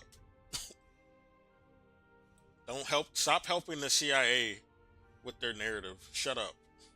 As possible, and that certainly played a role. Having said that, however, these are still very much systemic forces at play. The resentment that the youth felt towards the Democrats were not born out of Charlie Kirk's acumen, his political acumen. Like, they his don't even call SJW slam dunk TikTok compilations. in That's China. not They the got a reason. different version. It would be nowhere near as successful if the Democrats were seen as truly Their invested TikTok in is not bettering one-to-one with Gen Z's ours. future, truly invested in improving people's material conditions. They were not. Westerners And run the Donald one over Trump here, was seen and as an they're alternative censoring any discussion about Israel to the people talk who over were here. looking at these None institutions. of and that. No, there's no censorship about Israel talk on the Chinese version of TikTok. Only over here. So they're not the same. There's no overlap with the one over here and the one China has. All right. They're not desperate to save TikTok because the U.S. doesn't like it or some bullshit. They already have it. They don't run the one over here. It's ran by a bunch of Westerners, recognizing that Western these admins. institutions don't help them. It's that simple. So understated and projected zero ego. So you didn't see him like that. He didn't have sort of the swagger of that in most of his public appearances. He was quick to subjugate himself to whomever he was talking to. But he was way more important than he ever let on. And I think that's why he was perceived as such a threat. That's why him saying the things others would say carried an extra layer of threat, yet both to this shooter and to Charlie's many detractors. And I just want to add, as a period to this, as a footnote, When you're trying to legitimize that shooter, you already have a lot of it too. You're already making me suspect and it is that the you're reason just lying why Charlie already. is not the only one who's been threatened or was threatened to cut ties with you or not platform you. I too have gotten that, especially since you've been more outspoken on Israel. And Wow, shocking. I can't believe it. Even if you sidestep a little bit from full tilt loyalty to Israel, all of the Israel dick riders will come after you and yell at you and call you a fucking anti-Semite. Who could have predicted that? Who said early on in the month of October in 2023 that a big part of the reason why a lot of people were going to turn on Israel was because of the rapacious, relentless, arrogant nature of those who were doing advocacy for Israel? The entitled attitudes that they openly demonstrated, the how dare yous, the you're an anti-Semites. This kind of shit pisses off Americans, okay? I said it over and over again.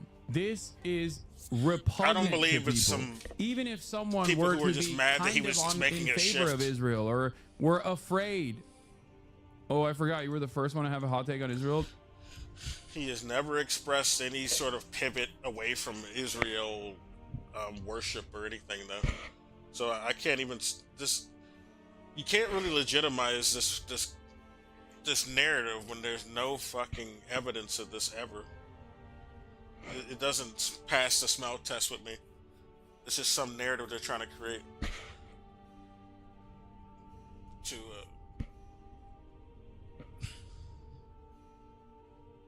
yeah, I don't believe it. I don't believe the reasoning they're giving for this guy being shot.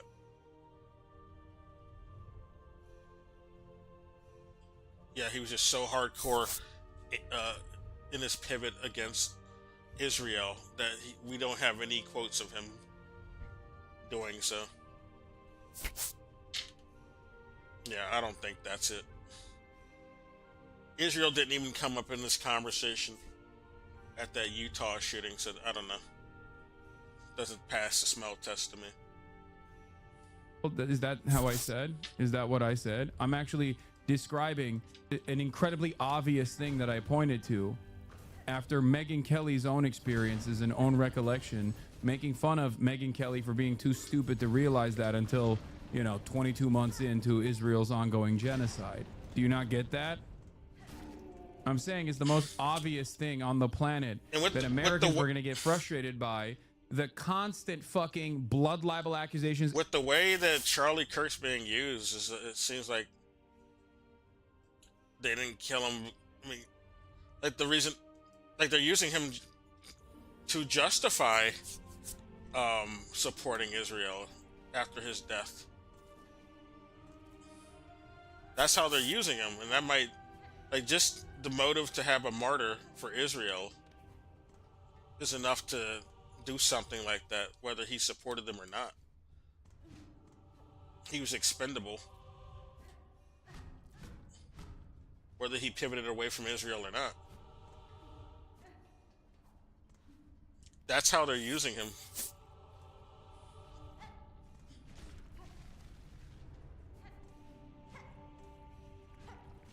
And it seems like that could be that, just that motivation alone can be why he's dead. And they needed a or why they want us to think he's dead. For all we know, he went to Epstein Island and is gonna get a new identity or some shit.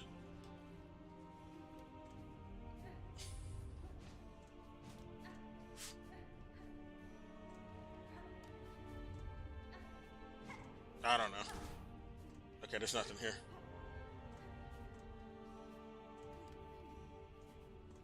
They don't have to have actually been angry at him to do that. They just needed a martyr. He was the biggest Israel stan, so him getting killed makes him a good candidate. If he was one of the more prominent right-wing pundits who was caping for Israel, then yeah, that's enough to just have a martyr. They needed a martyr because everybody was turning quick on Israel. And ever since then, they've been using him in like pro-Israel TikToks and shit.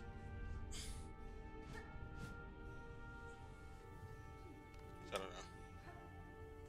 know. This narrative about him turning against Israel doesn't make sense to me. But them wanting to use him as a martyr either way makes sense to me.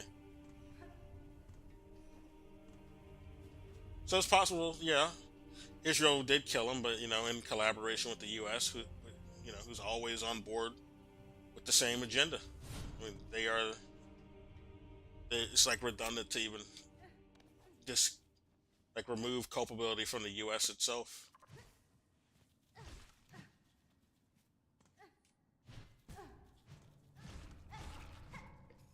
I don't know why people keep doing it. They're clearly on the same page with any agenda. Israel and the U.S.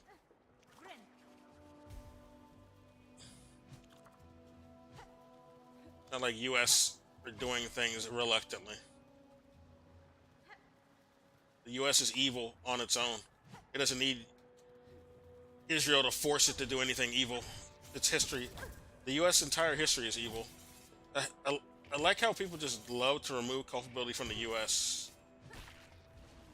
as if the U.S. is forced to do anything bad.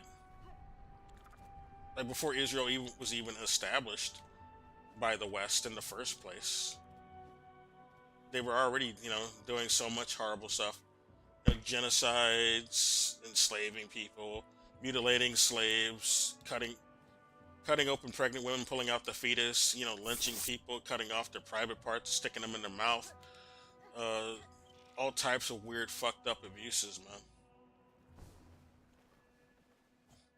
It's not hard to believe that the U.S. is on board with the same shit and probably just asked Israel to help them at best, if they are involved, which, likely they are, seeing as Netanyahu is commenting on Charlie Kirk. Anyway, he's commenting on him like 3 different times in a video. So yeah, he might have been involved. Anti-Semitism accusations and the constant attempts to fucking deplatform people for expressing their discontent with this seemingly unlimited loyalty to that the administration has to fucking Israel, whether it be under the auspices of the Democrats or the Republicans under Donald Trump. That's it. I said over and over again that the institutional control that Israel advocacy organizations that masquerade as Jewish advocacy organizations, the institutional control that they have over declaring people public enemies and demanding they get deplatformed was going to be fucking annoying for people. And they're so horny to control messaging discipline that they won't ever let anyone sidestep away, even remotely question Israel at all, while simultaneously speaking from the other side of their mouth. That's and if be you like, accept this story at face value. Of course you can criticize Israel, but if you do, you're a fucking anti-Semite. And also, there's no reason to who accept knows this what we'll story do to at you. face value. That's though. it. And this is not, this is bipartisan, okay? This is fucking bipartisan. It's a total bipartisan situation. There's a real crisis with the ways in which a lot of Americans in powerful positions have identified Israel as an incredibly important asset to American State Department interests. Okay. Yeah. It's wrong, but it doesn't matter. And there are plenty of people who have been primed and socially conditioned into believing that as well, regardless of how liberal or progressive they may present themselves as. That much is also true. I think we here in this broadcast are fairly familiar with a figure that I was closely associated with, that I had a podcast with, Wait a minute. What did once you say? again has never let go of an unlimited Let me go back. condition into believing that as well, regardless of how liberal or progressive they may present themselves. A liberal is something you would expect would be in support of Israel, because liberal is not, it's not leftist. You're just a right winger who wants, public funding. That's all that's all a liberal is. You're just a right winger who wants public entitlements at best. You're not like a leftist, really, if you're a liberal. And progressive, they're not too far from a liberal. If you're not a communist, I don't think you're a real leftist. I just gotta say it. That's like that's the beacon of leftism, is communism. You're not really class conscious if you're just something else. I don't know. I don't know what to tell you.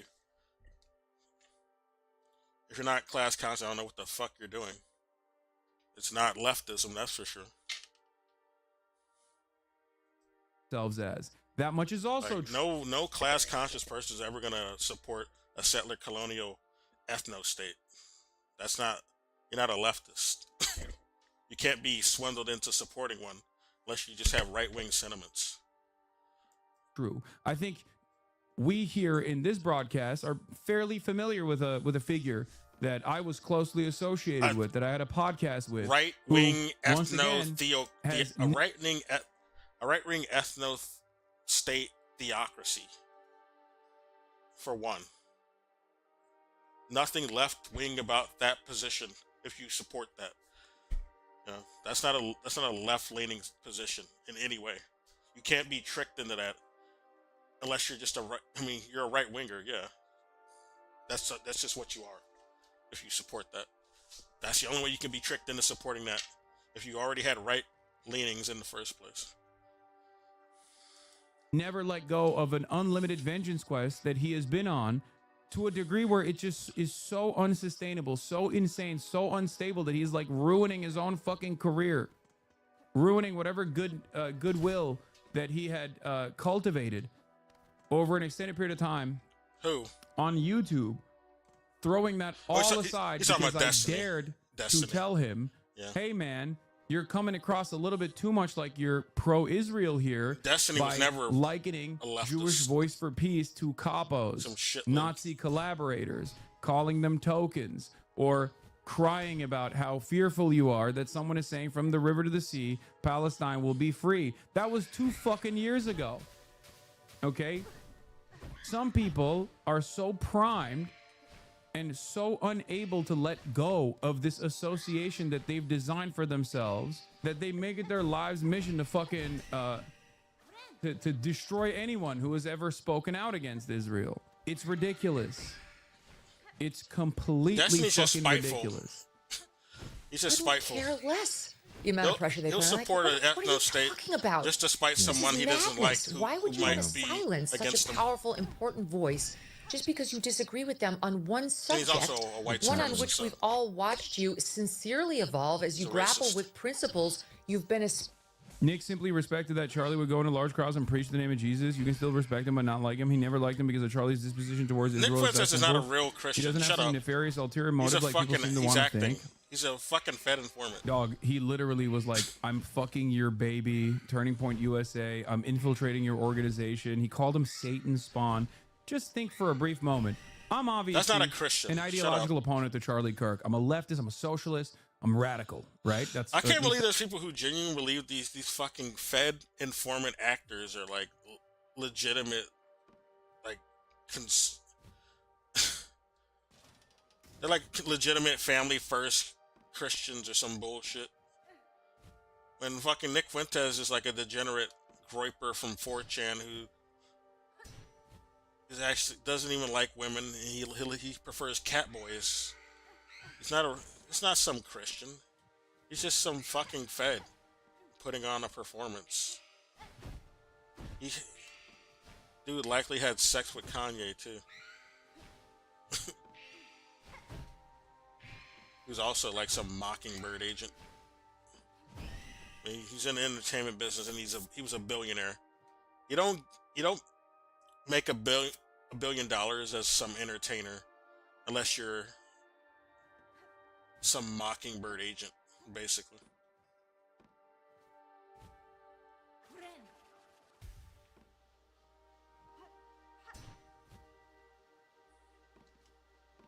That's how that works. They think I'm gonna give $1 billion to just any fucking celebrity? No, you got to be sold out to the nines, man. This guy was hailing Hitler, so yeah, that's how sold out he was. That's why they let him get rich, or that rich anyway. He was always phony. He stole a lot of his content too. And that's encouraged in the industry. If you got to be good at stealing. It's not really your talent. As long as you're good at stealing and you don't get caught, or you know, well, even if you do get caught, you know, you got people in high places will cover for you if it's good shit you found to steal. Yeah, the industry's shady. They steal and kill. They don't give a fuck. Where the hell am I?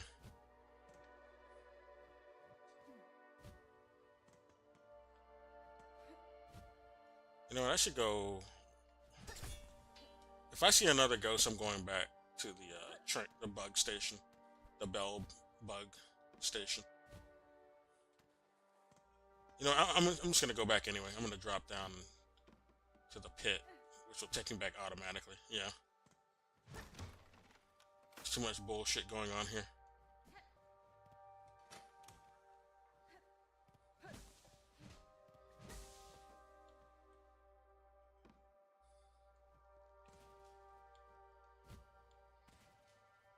It's just going in circles.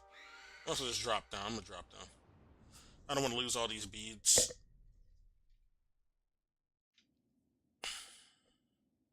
I have no idea where to go. If only I had a map, but I don't... Where's the fucking map maker? She's nowhere to be found.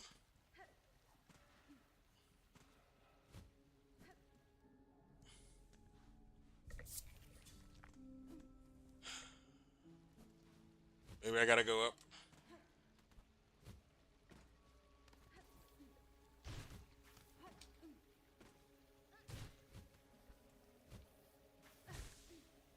Yeah, Destiny's a fucking pedo. Like, Destiny really fell off. I mean, on top of being a sex pest, we found out he's a goddamn pedo. And he's also someone who had sex with Nick Fuentes. Like, these fucking fake pundits, they're like very incestuous. They all know each other. Doesn't matter what side they're on. They're all fucking each other and they're hanging in the same circles with each other. This is how Nick Fuentes and Destiny ended up having sex together.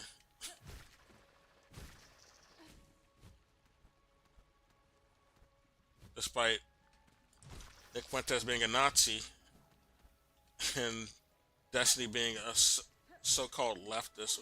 He's really just a liberal, though. So it makes sense that he had sex with a Nazi. Because, you know, liberals are not really opposed to Nazis at the end of the day. They're right-wingers. Like, if they're fucking a Nazi, they're just showing their true colors.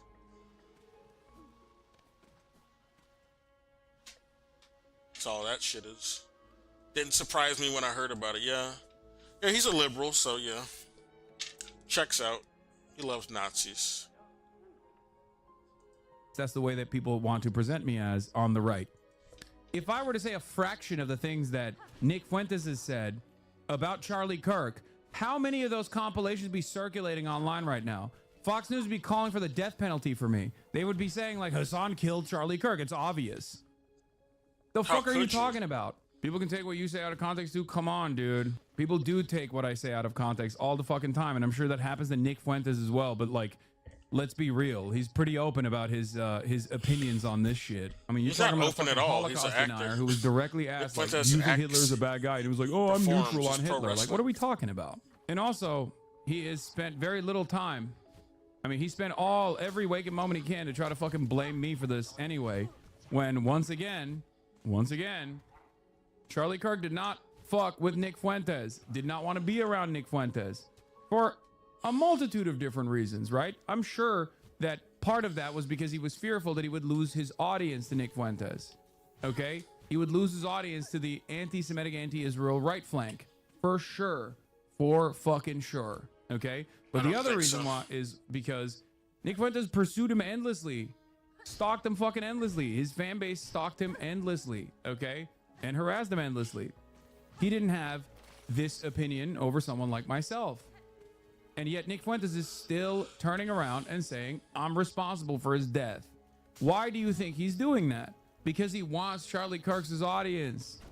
And he knows he has to venerate and show respect to Charlie after years and years of shitting on him.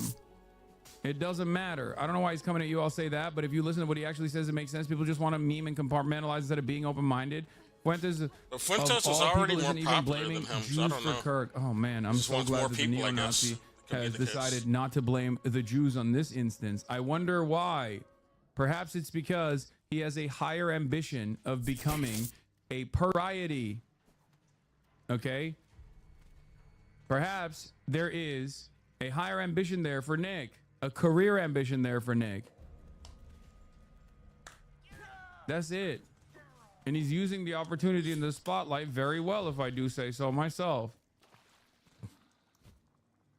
Espousing for years, like America First, like what's happening to Christians, like what's best for us and our kids here. How do I keep them safe? That's my number one priority. And I've been just absolutely disgusted and recoiled from people who have tried to pressure me on it. It, of course, never happened. Yeah, ask Nick Fuentes fans why the ADL has put the beat on me since October 7 and not on him. ADL used to come after Nick Fuentes all the fucking time. Why is it that when push came to shove and it actually became an issue ADL of doesn't care about Nazis. America's unlimited loyalty to Israel was finally being called into question, the ADL notoriously dropped. That's why they absolved the Azovs. ADL says their Nazis are okay now. Okay. All of its coverage of Nick Fuentes and focused on me. Why? Like, the ADL is they're not serious, man. They're just a organization that serves our defense department. That's all they exist for at this point. Is it that Jonathan Greenblatt goes on fucking Our CNN military.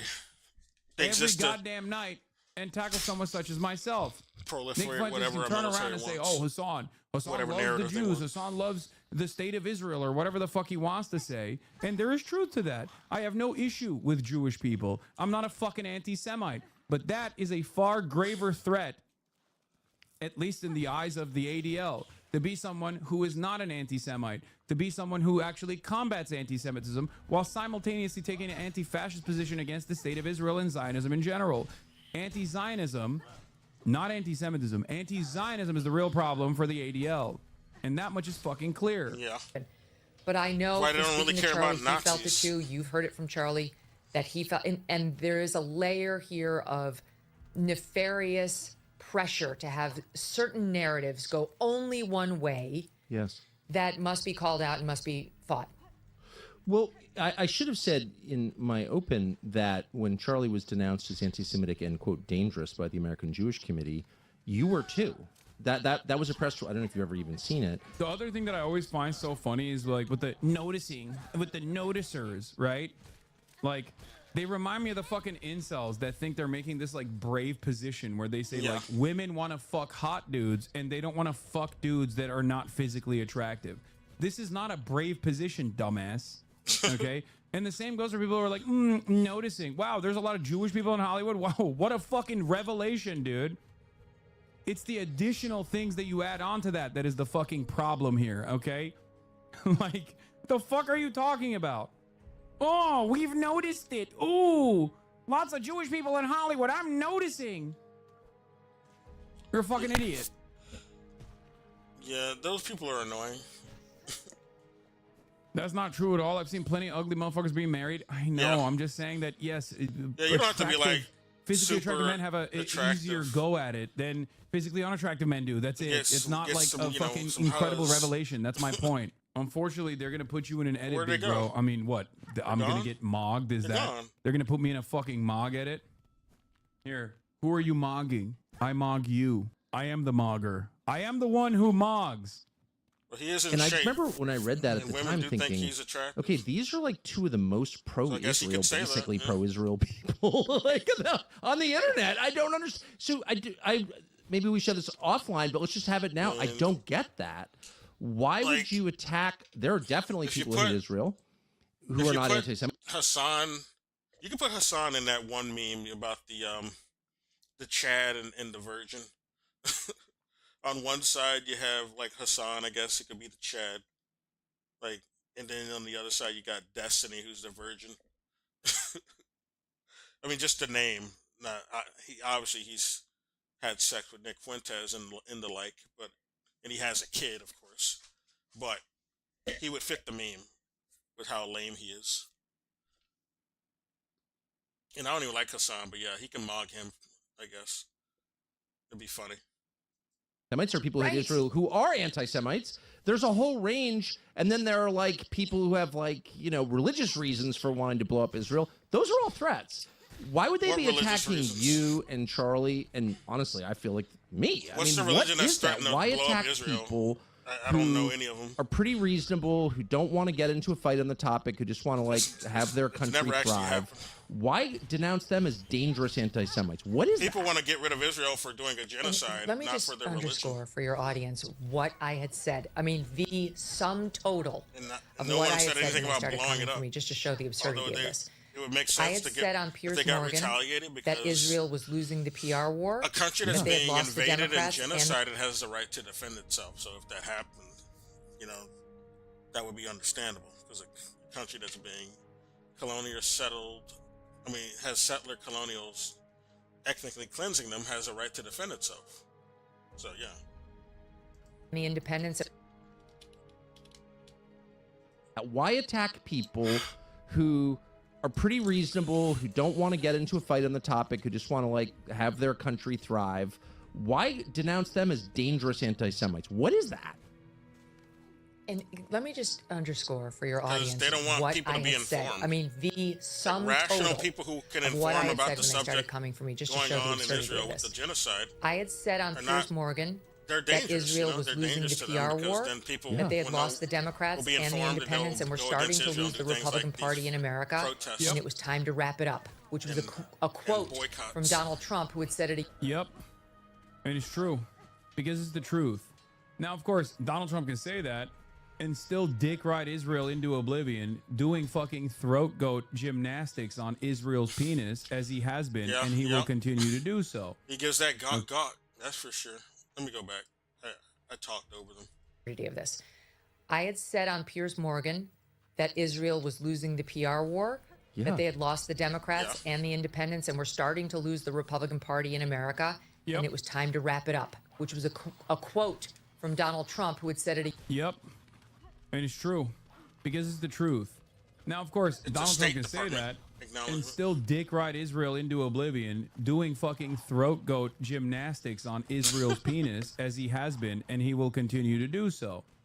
Okay? That's it. And what I don't understand is how these fucking morons on the right, cannot figure that part out, you know? How can you be like, I hate Israel, is the worst country. Oh my God, they're doing a genocide. I'm so mad. Or even if you hate Israel for Jewish reasons, right? Because like it's Why a do they Jewish still thing to say, support fuck them, Trump whatever. when- yeah. No matter which When way he still supports it is, Israel. no matter how much you are frustrated with Israel, what I don't understand is how the fuck are you not mad at Trump? I know. Because It don't I make hate any Israel, sense. and I hated what Biden was doing. Obviously, I didn't have a cult-like leadership loyalty to Joe Biden regardless. Yeah. But it certainly didn't help. How the fuck do people not realize that this administration is so far up Israel's ass?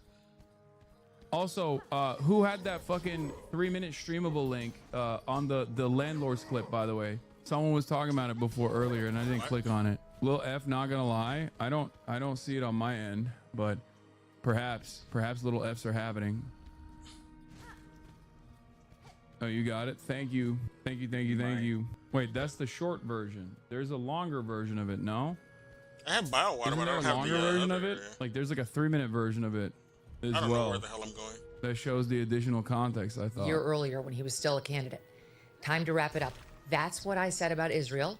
And then at Turning Point at the Student Action Summit with Charlie, we talked all about Epstein in my appearance there. It was all about Pam Bondi, frankly. Right. And we talked about whether he might possibly be an asset for someone. And I said he might be. And Israel, yeah, would make sense to me. Didn't know, but that's one of the things we should consider and look at. And that will conclude the list of things I said about Israel. That after 2 years of going on the air and defending them every week, turned some weird crowd into she's an anti-Semite. So, I mean, F these people because it's a lie. Why isn't it she was dead even then? more of a lie about Charlie, that doesn't who had seem said to explain even less why than me. he He really said got nothing. killed. Like absolutely They'll nothing. criticize you, sure, but and they killing you use those doesn't terms about him sound like because that's he the reason why they would was do that. on the other I mean, side of me it doesn't sound like when that we would had be that why they would discussion, kill you, though, and because he since you're hosted alive. you, and because he had the nerve to. I'm gonna keep it $1.50. It's because this is the reality. It's because they are fascist. Okay? Yeah. And they have a formative opinion that revolves around ethnic and religious superiority, and they're fucking racist. It's very difficult to comprehend this when you look at it with an American lens, because Jewish history is exactly the opposite of that kind of sentiment. It's the complete opposite of that sentiment. It's What? centuries of being dominated, being singled out to be the primary villain, unjustly being cast aside. No, these are just white colonials. They're just white Europeans. Shut up. They're doing white supremacy. All right? Benjamin changed his last name. Nobody would have known he was Jewish until he decided to become fucking leader of Israel. All right? They just would have thought he was some another Eastern European at best, because that's where he's actually from. He's not from there. He's from Europe. He's a European. He's white as fuck. He never really endured any hardship throughout his entire life. He's been privileged his entire life. I don't want to hear this dumb shit. It's not the opposite. They're just doing the same white supremacy. You might as well bring up some fucking Irishmen or their history. Oh yeah, the Irish have always been abused throughout history because of the potato famine, and then, but this is, you know, they're doing some modern day white supremacy right now. So none of this shit you mentioned from the potato famine has any modern relevance, and it's not even true throughout their entire history either. So no, this is not pass as valid. It doesn't. It looks like white supremacy to me. All right. That's all it is. They discount the actual black Semites, the black Jews, which even Israel acknowledges are a thing. Those were the ones who got oppressed, especially in post-white colonialism and white supremacy.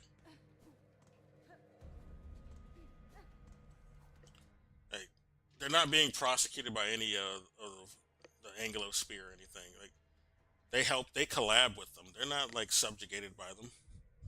I don't want to hear this noise. He even like absolved Hitler. That guy he's not like some guy who felt like he was oppressed by Hitler. He loves him. Netanyahu loves Hitler. He blamed the Palestinians for the Holocaust. So this is what I don't like about Hassan Piker. When he does shit, you know, he says he's basically diluting the white supremacy going on in Israel when he says this shit. These are not like the reps for Jewish people to begin with, but then you got to acknowledge that the people who are professing this identity are not even from this region. They are people who converted.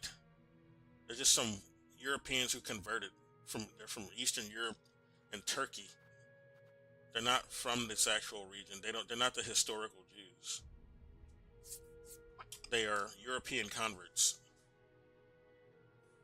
Pogroms, right? But Zionism is a fascist ideology that revolves around ethno-religious supremacy. Okay? And therefore, Zionists will carry that level of arrogance to their conversations with those in the fucking out group. Okay? It's that simple. Thank you. I got the link from Merv XA.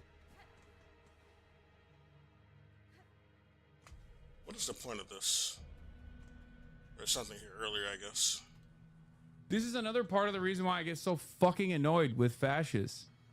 That fascists both on the pro-Israel side, the Zionist side, and fascists on the anti-Israel, neo-Nazi, anti-Semitic side.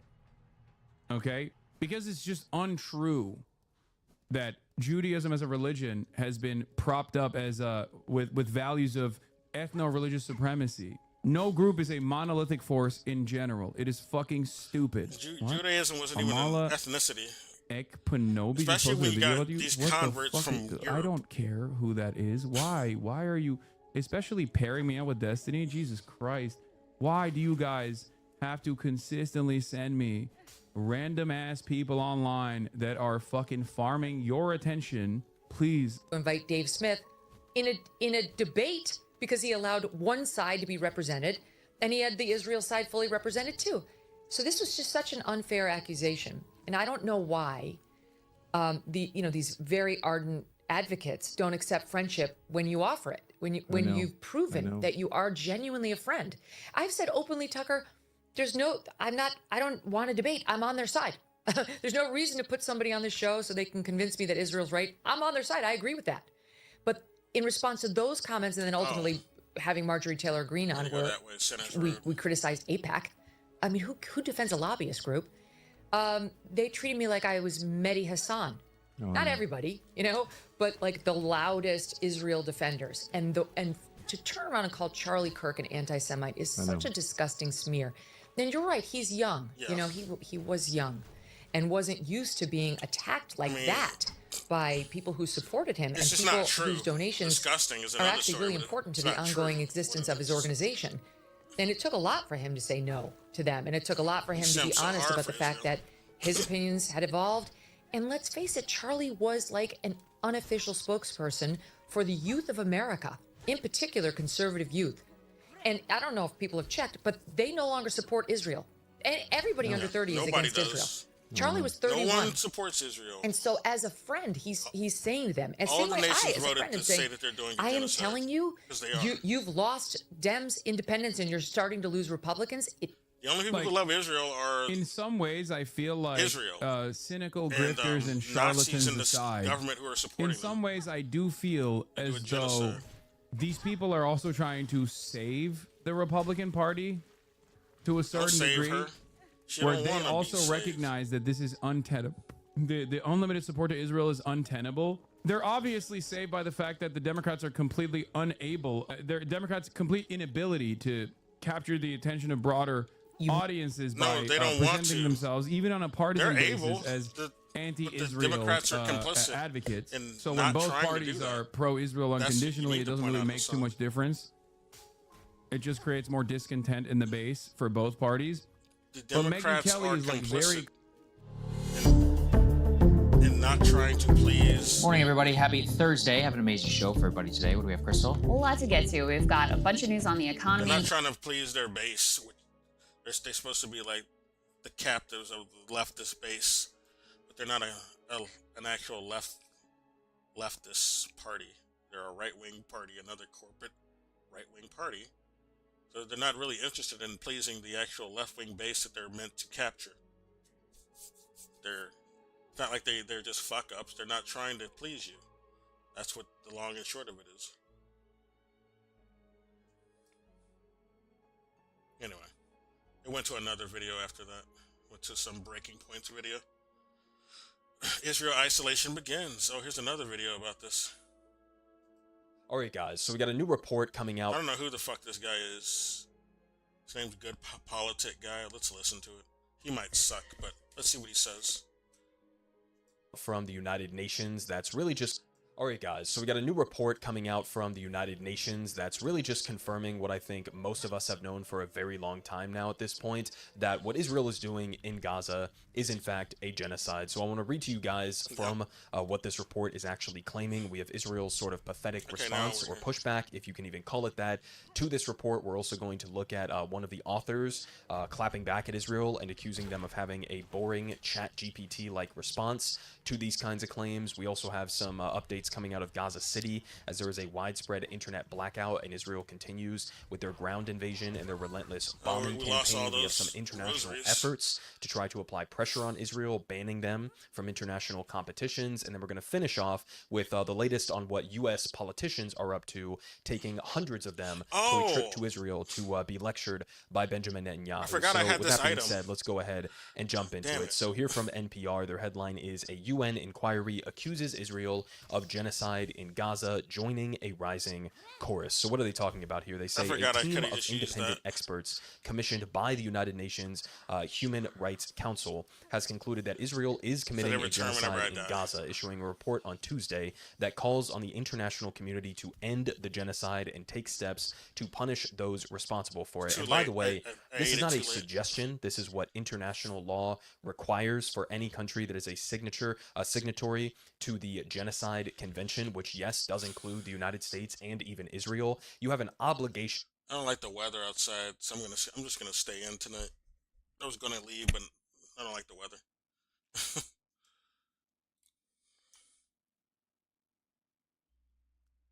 So my legs are tired from earlier. I was already doing a quasi workout earlier today. Under international law to both end the genocide and take steps to punish those responsible for it. And by the way, this is not a suggestion. This is what international law requires for any country that is a signatory to the Genocide Convention, which, yes, does include the United States and even Israel. You have an obligation under international law to both prevent genocide, to stop it as it is occurring, and then also to punish those who are responsible for it. Obviously, the United States, Israel are not interested in listening to international law or abiding by it in any way, shape, or form, but that is an obligation not just for us, but also for every country that is a signatory, which is obviously a vast majority of the planet. Now they continue, they say the deeply documented findings by the three-member team are the latest accusations of genocide against Prime Minister Benjamin Netanyahu's government by rights activists as Israel carries on with its war against Hamas in Gaza. Not really a war against Hamas if it's a genocide, right? It's a war against the Palestinian people. This has killed tens of thousands of people at minimum. Honestly, I would estimate that the number in all likelihood is above 100,000 minimum, maybe into the hundreds of thousands at this point. They also say that Israel rejected what it called a distorted and false report. Again, more on that here in a second. They continue down here saying that Israel has refused to cooperate with the commission and has accused it and the HRC of anti-Israel bias. They say earlier this year, the Trump administration, a key Israeli ally, pulled the United States out of the notable anti-Israel to try to hold Israel accountable to international law. So they say after a painstaking legal analysis examining both actions and intent, the commission said that Israel had committed 4 of the 5 genocidal acts defined under the International Convention adopted in 1948, known colloquially again as the Genocide Convention, 3 years after the end of the World War II and the Holocaust. The team based its findings on the convention's 5 criteria to assess whether genocide has occurred, including killing members of the group, causing its members serious bodily or mental harm, imposing measures aimed to prevent births in the group, deliberately inflicting conditions calculated to bring about the physical destruction of the group, and then finally forcibly transferring its children to another group. And they say under the convention, a genocide determination could be made even if only 1 of the 5 criteria are met, and the commission said that 4 have been. Only the criteria of the forcible transfer of children to another group has not been met, according to this UN commissioned group. So with I'm that pretty being sure said, now we that's move wrong. on to the response, both from Israel and then back from one of the authors of this report, Chris Sidoti. So let's go ahead and listen to what he had to say on this. The Israeli Foreign Ministry today decried a distorted and false report and said that 3 individuals, so... I'm going to listen to him right quick, then I'll continue. Referring to the Commission of Inquiry, 3 individuals serving as Hamas proxies, notorious for their openly anti-Semitic positions. Yeah, everyone's a Could you please comment Hamas on proxy that? guy. These reports should be taken seriously, but honestly, the Israeli responses are becoming so boring. Yeah. You know, they say the same thing every time. always but Hamas. They're They always producing say that. the responses by ChatGPT these days. Yeah. Might as and well they be. spend so much money in the foreign ministry on propaganda. You'd think that they would actually come up with something original. No. I would want them to engage They're with that the lazy. evidence, but they never engage with the evidence. They put the report into ChatGPT, and then they put out the standard response. So no one takes it seriously, and Jamie, you shouldn't either. I mean, he's entirely correct, He's right. right? And I honestly wouldn't be surprised if they literally They are probably using do. ChatGPT for some Our- of these responses. our government because does that. regardless of what the situation is, it's always Our government does that. So I wouldn't be surprised if Israel's doing it. the same exact couple of things. It's either, well, you're working for Hamas, which is one of the things that they said there. You're pro-Hamas. You're in the pocket of Hamas or whatever. Anyone who disagrees with you is Hamas. Anyone who wants a genocide to be stopped is Hamas. Yeah, shut the fuck up, Israel. I'm glad people are they're boycotting them. Everyone's boycotting them now. They're gonna be a closed economy for sure. Only America's gonna be the ones backing them, and America is also being divested from. So yeah, that's not gonna work out long term. We got you out. So I am free, despite no request of mine for aid. I don't care. I felt like doing it. What else am I gonna use this key for? I do not ask gratitude. The key merely fit the lock. If you choose, stay in here and wait till your shell hardens to crust. Now I'll show the part shortly. Yeah, I thought so, motherfucker. Don't look a gift horse in the mouth. With my way clear, my wish again propels me, though I tried to avoid it. Then safe journey, tall bug. I will not pry further. Some of these bug NPCs are some winners. It'd be cool if you could play as some of these. Like, is there a mod to play as some of these characters? That'd be nice. And that one ant merchant in the Hunter's March is a pretty cool design too. It'd be cool if you could play as them. Clearly, you bear your own burden. Safe journey, tall bug. This is Fallen Warrior. Safety is a myth. I mean, especially in this place. This is bile water. This place is a shithole. Literally. I think that water is literally supposed to be shit water. This is a giant toilet. Although the place is called bile, so we might be in the bowels of some giant bug for all we know.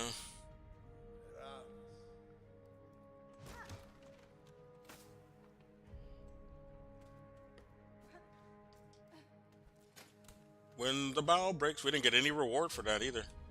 I was expecting something. Maybe he'll be back in the that bottom place. Oh, I can't get up there. It still won't load. I think that's just part of the game. It's not meant to load.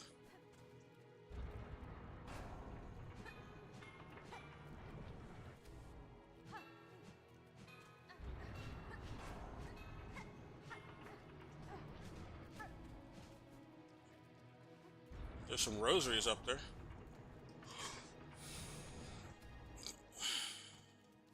I thought I got those already. Oh no, we never got up there. That's right. We need like some upgrade to get up there.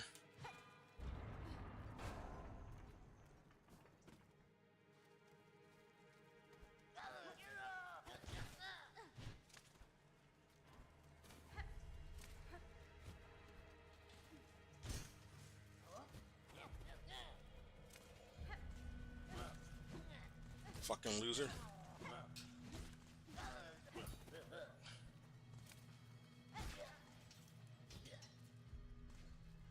This place is a good place to farm, though, all things considered. It'd be easy to rack up more rosaries. So losing them isn't so bad because they drop so much here. I think every enemy here drops them except for those roaches and that ghost woman.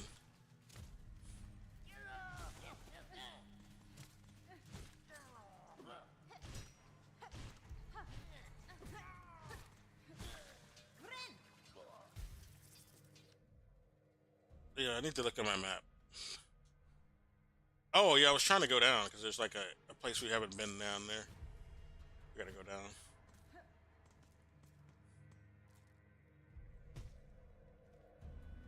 Just go this way.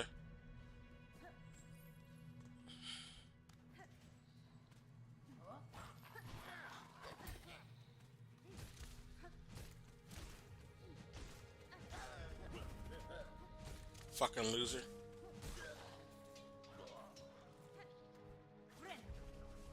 Gotta play more of that now.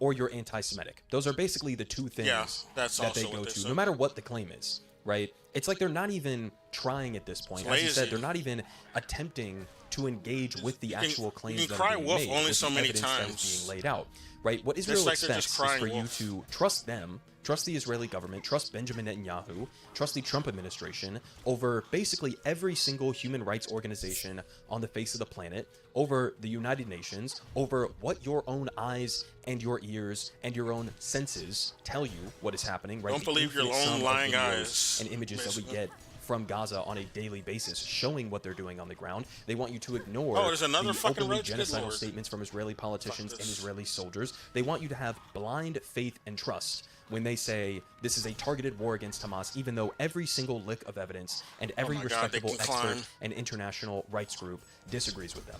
That's what they expect at this point. So that's their response to this. Again, as they respond to everything is, well, these people are in the pocket of Hamas and they're being anti-Semitic against us, right? For pointing out, the openly genocidal things that we are doing in Gaza. Now, he also made another important point here, which is that this is just the most recent report that was commissioned by the United Nations, and they've made this, definitive conclusion. But as he also points out here, every country in the world was put on notice by the International Court of Justice, the ICJ, that there was a plausible risk of genocide in Gaza. Every country became obliged under the law not to speak fine words, but to take action to Good. prevent genocide. That I hope they obligation do. was Hope they activated do on take the action. 24th of January That's what needs of to be done. 2024. Remember, it was in Really stop late that 2023, genocide. in December of 2023, I believe, when South Africa brought their genocide case to the ICJ. Base South That was in Africa. December of Base 2023. South Africa. We are now almost in October of 2025, nearly 2 whole years into this genocide, when it was clear that it was a genocide within months of this happening. So, the idea that anybody could pretend this far into it to not have known what was going on, as if it wasn't clearly laid out in the words of Israeli leaders themselves, what they were going to do in Gaza. They did exactly what they said they were going to do from the beginning. And we're now just sort of reaching their final solution stage of this. Oh, that's But again, every choice country on the face words. of the planet has had That an is basically obligation what they're doing. to take action against it. And as far as I can see, I mean, in terms of actually What taking Israel's action doing. against the genocide in Gaza, certainly not the United States. Western European countries maybe have taken some smaller steps around the edges, and many countries around the world have obviously condemned it. But in terms of taking actions, I mean, what countries around the world have actually taken action? Yemen. Right, in terms of economic sanctions, in terms of trying Oh, to yeah, prevent no military sanctions. transfers to Israel. Like, Now how they many are. countries have Everyone's actually taken direct divesting from them action now. to stop or to prevent this genocide? Right, the main course of action that we've seen was actually from the Houthis, who tried to Yeah, the impose Houthis from a Yemen. Red Sea blockade to economically impact Israel in a massive way. But outside of that, I mean, again, a lot of it has been rhetoric. A lot of it has been sort of like, flourishes around the edges And then you have from some people South who feel Africa, bad which about what tried they're to bring up supporting the and what issue in the they're first place, complicit in. that they're doing the I genocide. mean, again, he points out there, since January of 2024, you've had an obligation to do something about it. Obviously, the United States has done the opposite of prevent this genocide. We have been fully complicit in it in every way, shape, and form throughout the entirety of it. We have been supplying Israel with the weapons. We've been giving them funding, we've been giving them cover on the international stage and protecting them. And so, with that being said, now we have the first senator. This country's from ran by the US. Nazis think and it about loves this, guys. doing This is Bernie genocides Sanders, and right? ethnic Who's cleansings. probably the We best identify with senator them that we for that have reason. in terms of Or the our Israel leaders do. issue, I don't probably fucking identify overall with in general. Our But this Nazi is the best senator leaders that we have identify on this with issue. their ass. And it has taken 2 years for him to come around to the position where he is now saying the conclusion is inescapable. Israel is committing a genocide in Gaza, as he put out this lengthy statement detailing why he came to that conclusion. Guys, there's no other way to put this other than it's pathetic, right? I mean, glad that you finally came around, but again, we're in the final solution stage of this genocide. Right, kind of the entire reason why you have some sort of an international framework to prevent genocide is so that you can prevent or stop that genocide before it reaches the end point, right? If you're only willing to call something a genocide once the genocide is almost entirely completed, then that's not really useful, right? The entire point of having international law and human rights, etc., is to prevent it from happening in the first place. Yeah. So again, credit to him for now coming out and saying it, but it's like, we're 2 years into this, and also he's the only senator, as far as I know, who is calling this a Bernie genocide. Sanders. There are a few more members in the House, Bernie I believe, Sanders. people like Ilhan Omar, Bernie Sanders took and, too long to call AOC, it and obviously a Rashida genocide. Tlaib was, I think, the first one to say it. But we have 1 out of 100 senators who are willing to call this what it is, as the rest of them continue to vote, in favor of sending additional billions of dollars in weapons to this genocide. So there you have it from Bernie Sanders. We also have some images that are coming out. Again, there is basically a total internet blockade at this point inside of North Gaza, so it's incredibly difficult to get images out, but these are some of the ones that I've seen floating around over the last couple of days. You can see thousands and thousands of people crowded on some of these corridors trying to make it to the south, again at the barrel of a gun, or more accurately, like at the threat of a missile landing on their head. I went too far. Israel has of course demanded that the entirety of the 1 million people who are estimated to be in northern Gaza to flee to the south, not as if there's any sort of resources or mechanisms that are waiting in the south for them to handle them, to be able to ensure everybody has access to food and water and basic medical care or resources. So they're basically trying to do a mass ethnic cleansing of the north of Gaza and forcing everybody south as they continue with their widespread bombing campaign, and they continue as well with their ground invasion. So these are just some of the images that we've been getting out. Again, I'm sure more will emerge over the next couple of days, but with the internet blackout and everything, we can only get reports from on the ground as to how horrifying it has been. The reports are that over the last couple of nights, especially over last night, the bombing was as intense as it has been throughout the entirety of the last 2 years. Here from Shael Ben Ephraim, he says the reports from Gaza are of an unprecedented level of bombing tonight, like nothing seen before in history. It's so bad that Israelis have been panicking, thinking that the explosions are nearby due to their extreme loudness. Meanwhile, Israel and Trump have been preparing the Israeli public for the possible death of the remaining hostages, as they know they may not survive this unholy Israel's been barrage. killing So the there are roughly hostages. They don't care about those 750,000 people in hostages. Gaza City right now. The estimates are that there are roughly 300,000 or so that have already fled to the south, and he says who knows what they are enduring right now. So again, full-blown ethnic cleansing, pushing the population to the south. Now, in the meantime, to clarify what exactly Israel's position on all of this is, what exactly their plan is moving forward, here we had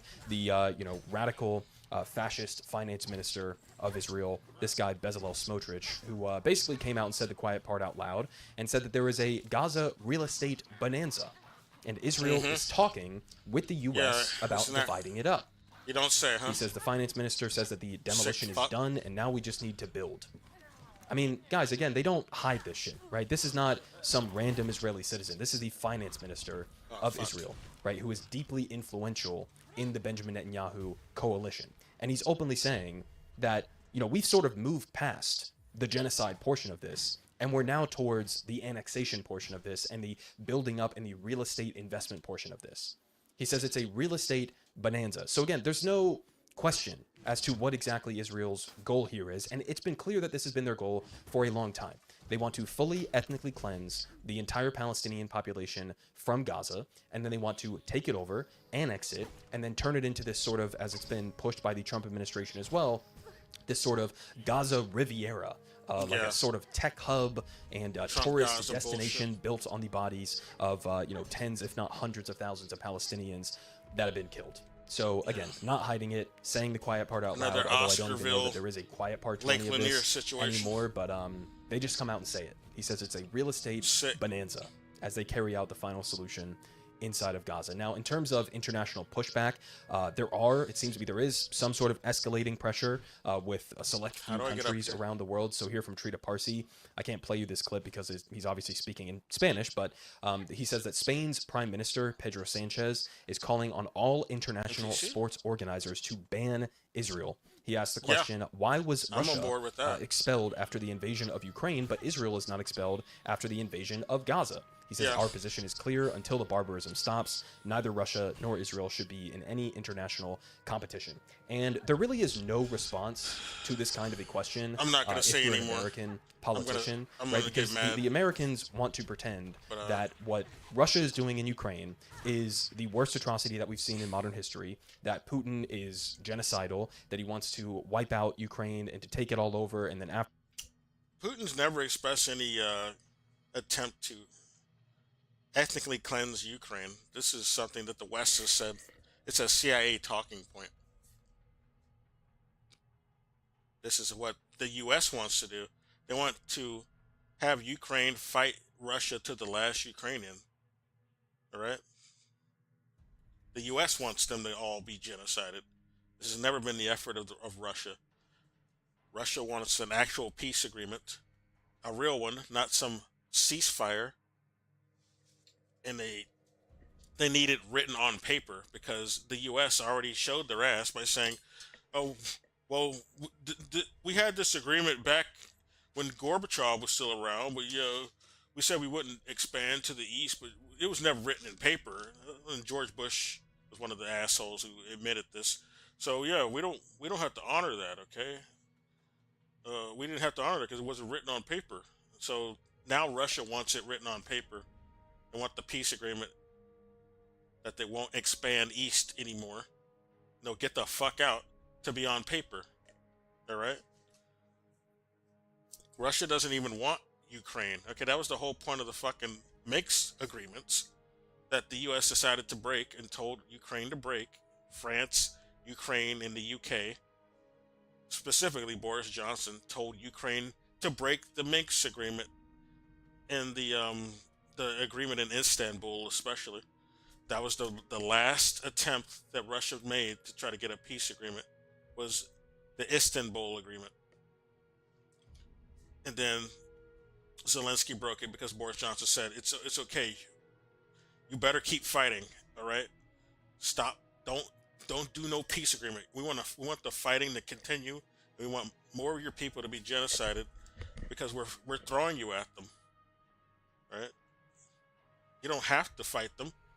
Russia says they don't want to fight you, but we don't give a fuck. Okay? We want you to fight each other because we want this to somehow weaken Russia. This effort will somehow weaken Russia if you just keep fighting them. We don't care how many of your people die. All right? Just keep doing it. And now look at the U.S. They're abandoning them. Okay? Because they're losing.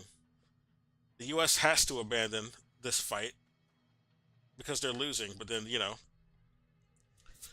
got people in Europe who think America has more ability than it actually does.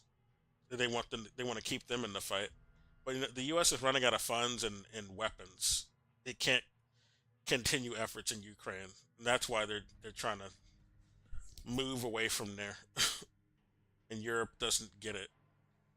The Nazis running Europe, like Ursula von der Leyen in Brussels and the UN, does not get it. Macron doesn't get it. He's about to go anyway. Keir Starmer doesn't get it. Another temp. They all suck. I think Maloney gets it, but she still has to go along with this charade. Anyway. But yeah, this is a false equivalency. For one thing, they're in BRICS, okay? Russia has to abide by a bunch of BRICS sort of approval. They can't just go around doing a genocide on people, just because they feel like it. All right, this would not meet the approval of their BRICS partners. They'd stop working with Russia. So the framing is already wrong, and it doesn't make sense if that was what Russia was actually trying to do. They're actually trying to do a genocide. Their BRICS partners would stop working with them. Okay, China especially would stop working with Russia. Brazil would stop working with Russia. So that's just not actually what's happening. It's just how the U.S. is framing it. And I don't know why anybody would believe anything the U.S. is saying, because the U.S. lies so damn much, and they actually back a genocide in Israel. So why would you trust anything they say about Russia? It's stupid. The U.S. was backing a genocide in the Donbass before the 2022 SMO that even UN admitted to. They admitted it was a genocide. They admitted by 14,000 deaths, they admit it was a genocide that was going on in the Donbass that the U.S. was funding in Ukraine. But they stopped counting after that. They were killing more people even before Russia acted with the SMO in 2022. But they stopped counting, so it wouldn't look any worse than it already was. It's just like what happened on October 7th in Palestine. They stopped counting like really early, and now we got even more updated numbers now after they finally admitted it's a genocide. But I think it's even more than what they admit to right now. They say at least 100 or 200,000 people have died in Palestine. It's more than that, but that's what they've agreed to say it is now compared to the earlier numbers. They said, well, 14,000. Yeah, just like back in the Donbass and in Ukraine. They said the same thing, and then they stopped counting. Because they don't want to look like they're doing a genocide, which, I mean, already if you're in the thousands, you're doing a genocide, but still, they don't want it to look that bad as what it had already gotten to by the point that they decided to release a number. So, yeah. It's not the same thing, all right? It would be hypocritical for China to, or Brazil to divest from Israel if Russia was doing the same thing that Israel is trying to do, which is an ethnic cleansing. But Russia does not see Ukrainians as some separate race of people or some other ethnicity. They see them as, compatriot Russians. They don't. There's not this weird ethnic sort of superiority going on by Putin or Russia. This is something made up by the West, because their entire MO is to always try to foment some fake division that does not exist organically. It's always some divide and conquer strategy that the U.S. is trying to do. Ever since Operation Aerodynamic, when they your country, the U.S., has history of propping up Nazis in Ukraine since the fucking 50s, or the 40s, really. Operation Aerodynamic was something that was started in the 40s. They were propping up Nazis in Ukraine ever since that, and they never really stopped. They said that they stopped in 1953, but that was a lie. They continued that effort to this day, and that's why you see the likes of the Azov having influence at all in Ukraine, and they have those fucking Nazi retreat boot camps that even mainstream news was doing reports on. Vox did a fucking report on it before the 2022 SMO ever kicked off.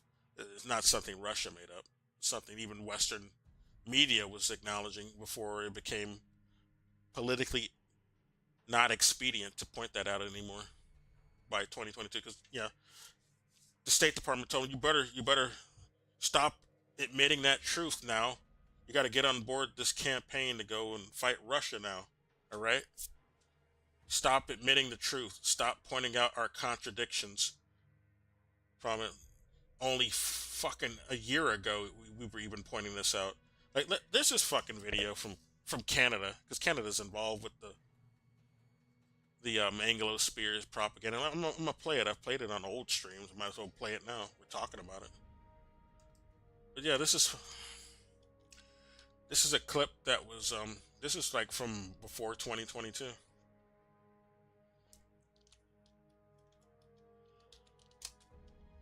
Hopefully YouTube didn't remove it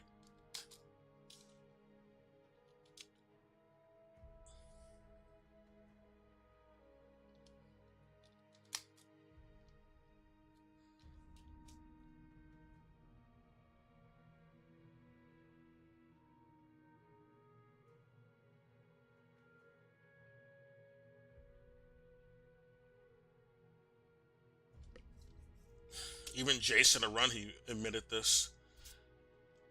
And he's such a useful idiot. I don't even like that guy, but you know, he'll admit some truth sometimes. And he's a Russian. I mean, he's not a Russian. He's a Canadian. So even he admits that, yeah, Canada was working with these Nazis, training them to go and fight Russia even before the SMO in 2022.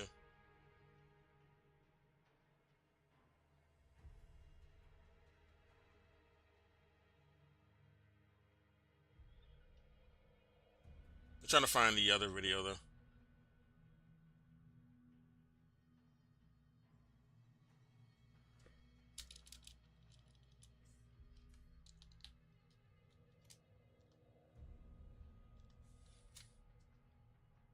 Here it is, yeah. Canada's meeting with Ukraine's self-professed Nazi paramilitary.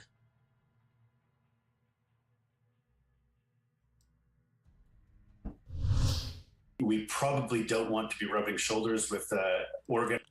Yeah, this is from a Canadian news network.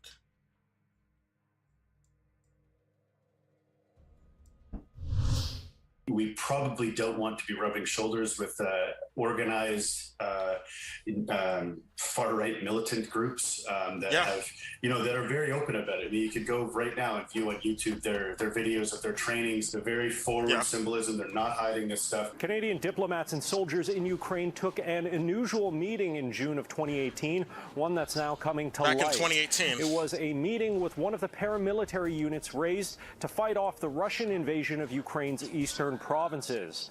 One problem, that unit, the Azov Battalion, has been linked to neo-Nazism, and the Canadian military knew. Велику, могутню і соборну. Слава нації! An Ottawa Citizen report says Canadian forces in Ukraine produced a briefing in 2017 saying members of the Azov Battalion identified themselves as Nazis. But the June 2018 meeting happened anyway, with a Canadian forces colonel and diplomatic staff attending. You understand this? Your Western governments in the Anglosphere, the US and Canada, help Nazis. They train them, okay? That's the side they side with. Why would you believe anything they say about a foreign adversary? You should be more worried about who they're supporting and distrusting them. You should just trust whoever they're supporting more, and you need to distrust your own government if you live in either of these countries, the US or Canada. Not just them, but since we're talking about them specifically right now, you should distrust anything they say about Russia or China or any other country they want to shit on, like Iran. Battalion or Burkina Faso right now. Published pictures on social media Or saying Yemen, yeah. Canadian representatives expressed their hopes for, quote, further fruitful cooperation. In a statement, the Department of National Defense says they are strongly opposed to the glorification of Nazism and all forms of racism, racial discrimination, xenophobia, intolerance, and extremism, adding, our official position remains that we are not, nor will we be providing support to Azov and affiliated entities. Brad Galloway with the Center for Hate, Bias, and Extremism has studied the Azov Battalion. He says that while some neo-Nazi groups prefer to be discreet with their imagery, the Azov Battalion is more forthright.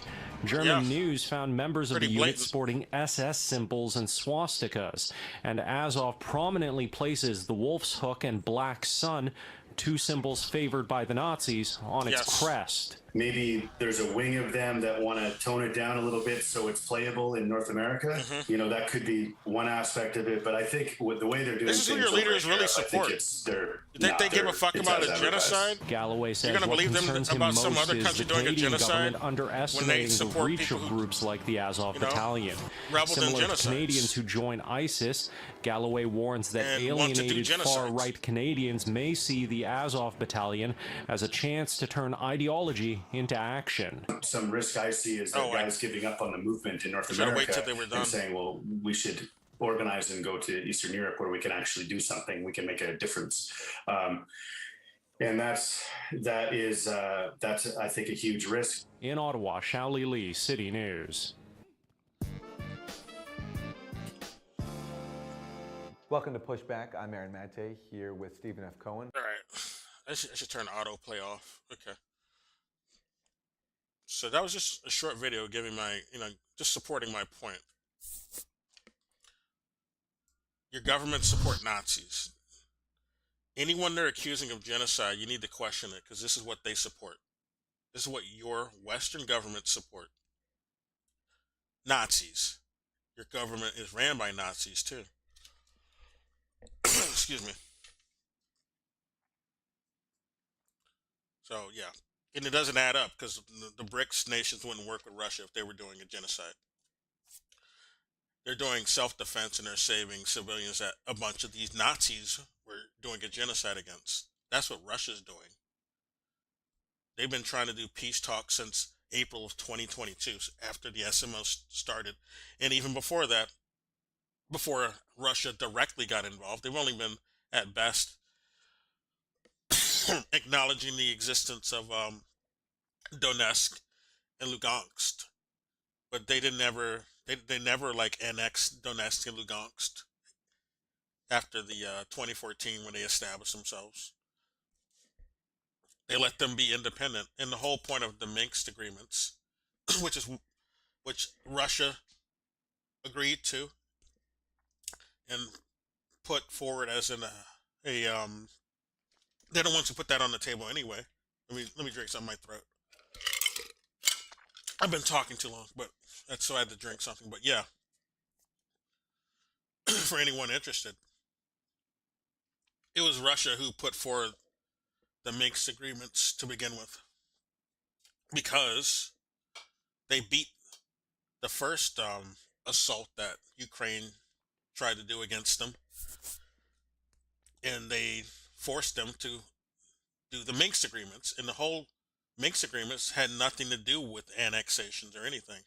They keep trying to frame it as Russia just wants territory and they want to annex Ukraine. If that was the case, why would Russia have forced Ukraine to agree to the Minsk agreements, which the whole point of it was to reintegrate the Donetsk region and Lugansk region back into Ukraine and to stop this civil war? All right? They wanted to stop this civil war, and they wanted to stop these Nazis who had taken over ever since the Maidan coup that the U.S. backed. All right? They never wanted to take any territory. That happened over 10 years ago now. And it took this long. It took until 2022 for Russia to try to take land? That doesn't make any sense. It makes more sense that they never really wanted Ukraine. And they were legitimately trying to reintegrate the Donetsk and Lugansk regions back into Ukraine. And that's why they did Minsk 1 and 2. And it was always Ukraine who broke it each time. Wasn't Russia. They were even told that they can go ahead and break it. All right? France said, yeah, you should go ahead and break it. Then Boris said, yeah, you shouldn't even do that Istanbul agreement, okay? And then Madeleine Albright, or not Albright, what's her name? Angela Merkel, she said, yeah, you should break it. Break that agreement with Russia, even though it's an agreement to reintegrate those territories back into Ukraine. So it's kind of stupid. It's not really a good strategy to go ahead and break that. But whatever. They were really in a hurry to start the civil war with Russia directly. So they told them to break the treaty and keep pushing east to go cause conflict on the Russian border. Anyway. On Twitter. This is over. What do we got now?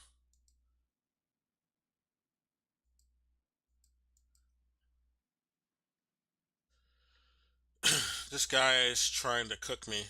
What? Why nobody listens to America now? Yeah, let's listen. Why nobody listens to America anymore?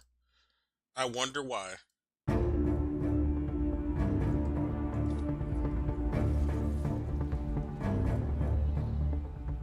Once upon a time, the mere whisper of American displeasure could topple governments, redraw borders, or halt tanks on a dime. Washington wrote the trade routes through the WTO, stared down Moscow in the Cuban Missile Crisis, bombed Libya into submission, invaded Iraq at will, and treated the world as its playground. Yeah, they invaded Now, Iraq. in They invaded the 2025, Middle East. Donald Trump stands We want to at the trust podium America calling on any this a new country golden or any age, boasting of the hottest country anywhere in the world. And now we have the hottest country anywhere in the world. It's not even close. We have the hottest country in the world. Yeah, hot And ass. It's an honor to use that, if you call it power or respect or whatever it is, to settle wars. Yet, the applause sounds faint. Ceasefires he claims to broker were never his. Allies eye alternatives. Enemies shrug off sanctions. Even friends, if there are any, doubt his word. America still has bases everywhere, but power everywhere? Yeah. That's a different question. Is this the moment the self-styled superpower discovers nobody's really listening? Hello and welcome. You're watching Statecraft with me, Geeta Mohan.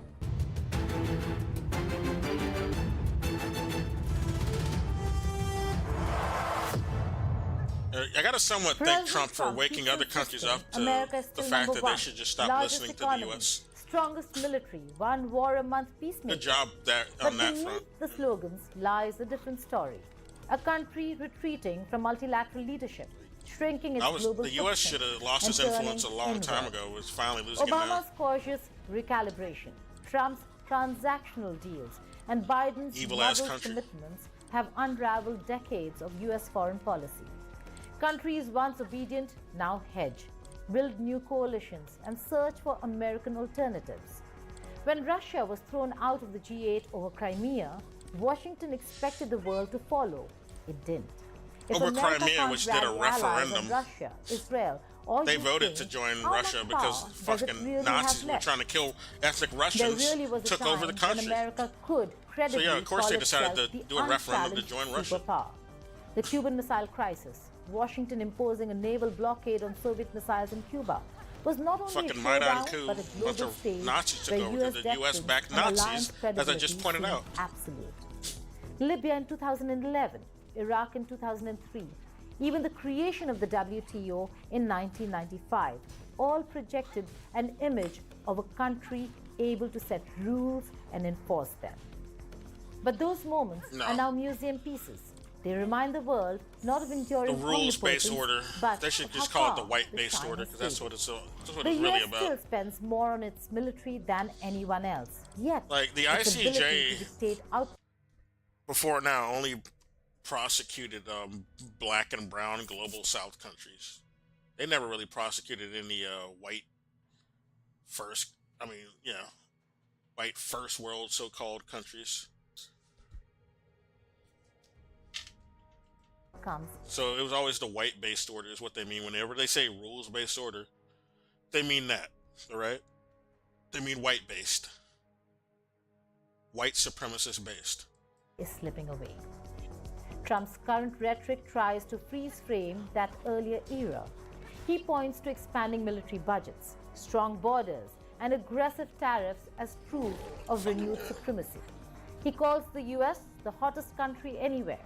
Yet, actions undercut slogans. He's withdrawn from international agreements, sidelined NATO consultations, and moved toward bilateral deals that leave allies guessing. Analysts describe a transformation from unrivaled global leader to a powerful but increasingly regional actor. America has bases everywhere, but policy nowhere.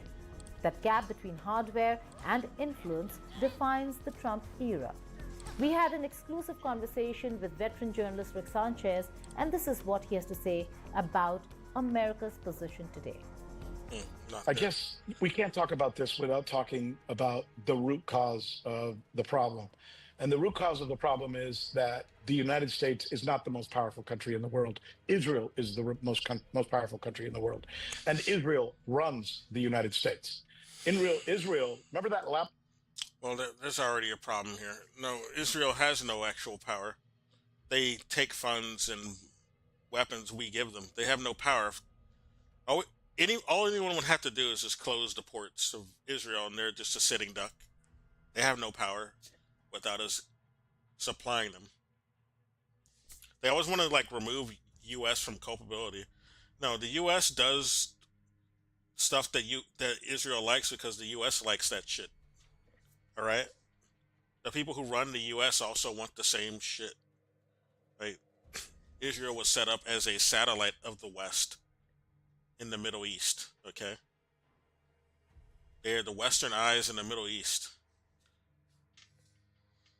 So I'm gonna get off of this fucking report because I hate when they try to remove the culpability of the people who run the U.S. as if they're just not evil like Israel. It's just Israel just twisting their arm to do it. But no, they're both evil partners in crime. They're both just as culpable as each other. Or they're just blackmailing Trump. Like, well, they couldn't blackmail Trump if he wasn't an evil asshole. So this like blackmail works both ways. They could blackmail people from Israel. There's enough evil shit that they do going by the genocide that they could blackmail them with. So I don't want to hear this cope. It's a cope.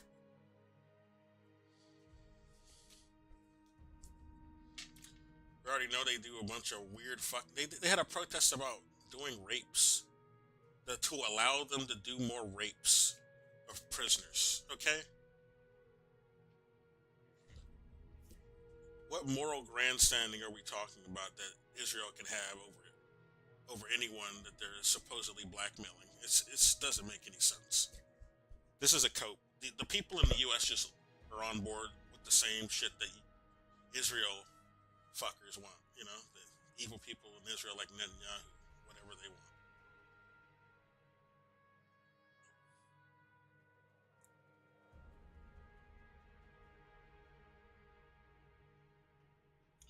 Paris is burning, that's for sure. Hollow Knight Silk Song in a nutshell? I don't know, let's listen.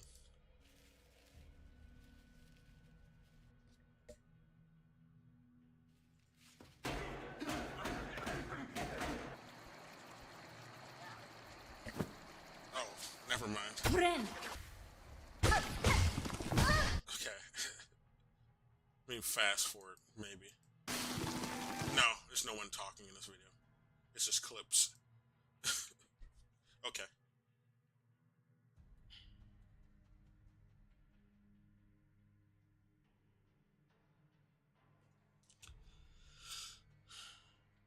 Is that really his angle?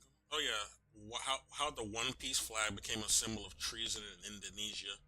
Because Indonesia is a cucked foreign British territory. So yeah. Of course they take the colonial position. What? I don't want to rule anything. Being king of the pirates is about being more free than anyone.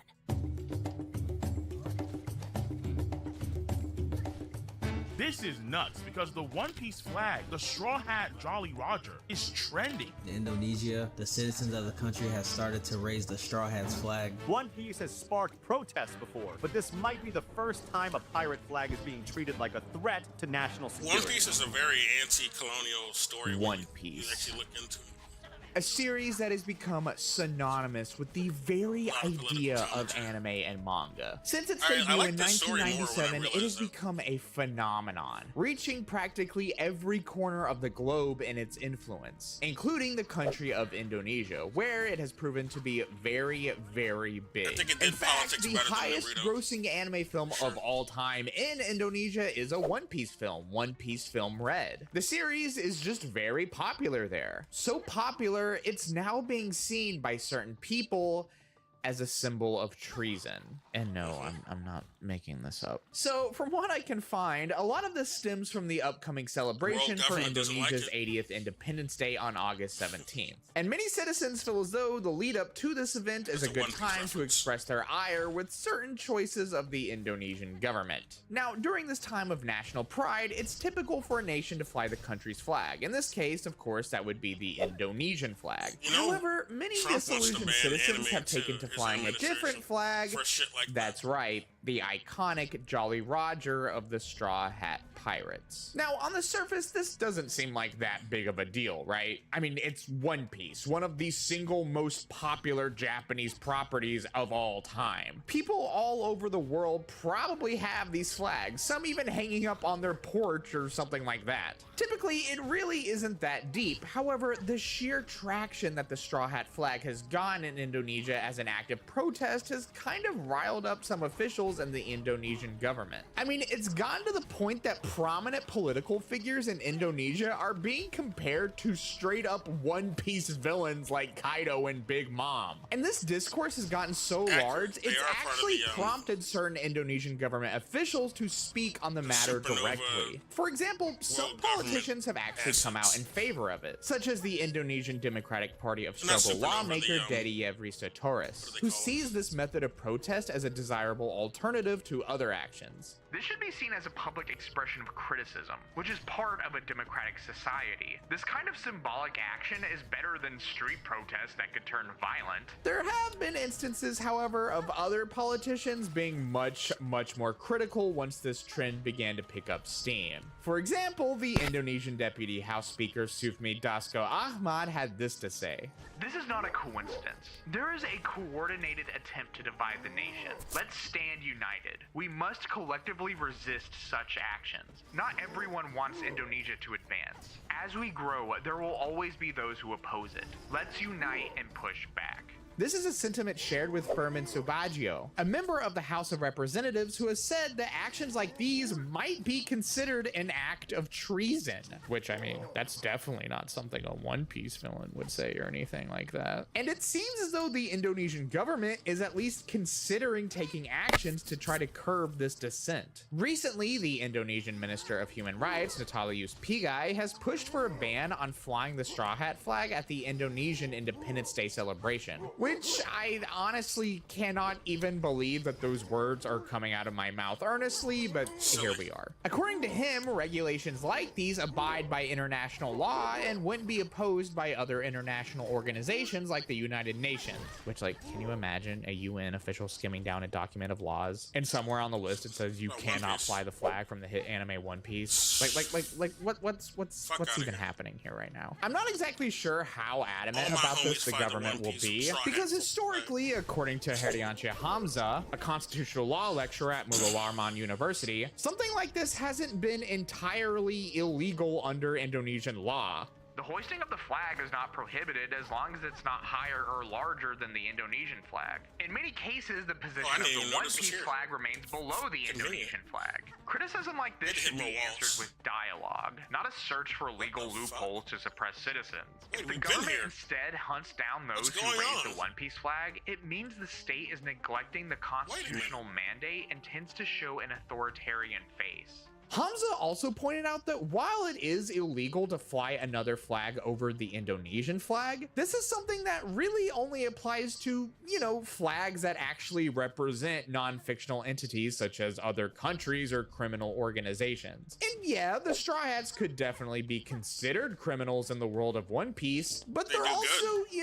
not real. I'm baffled that the government is even talking about this. Instead of trying to address people's concerns, they're just going after some made-up anime flag. And I sincerely doubt it's going to keep this trend from continuing. One Piece is proving to be a banner that the Indonesian citizens can unite under. I mean, look at this one Twitter account. I believe its name translates to Together with Citizens, and it's dedicated entirely to posting about the issues happening in Indonesia. And oh my goodness, what's that I see? The funny thing is that while recently this has become a big thing in Indonesia, this isn't exactly new. In fact, One Piece has been showing up in quite a few protests around the world lately, from the UK all the way to Turkey. These protests include the ongoing Palestinian conflict, as well as a Turkish presidential candidate being unlawfully arrested. It's all pretty insane, but at the same time, it's also a testament to just how insanely massive and influential One Piece has become. Let me paint for you exactly how absurd One Piece's growth and influence is with raw numbers.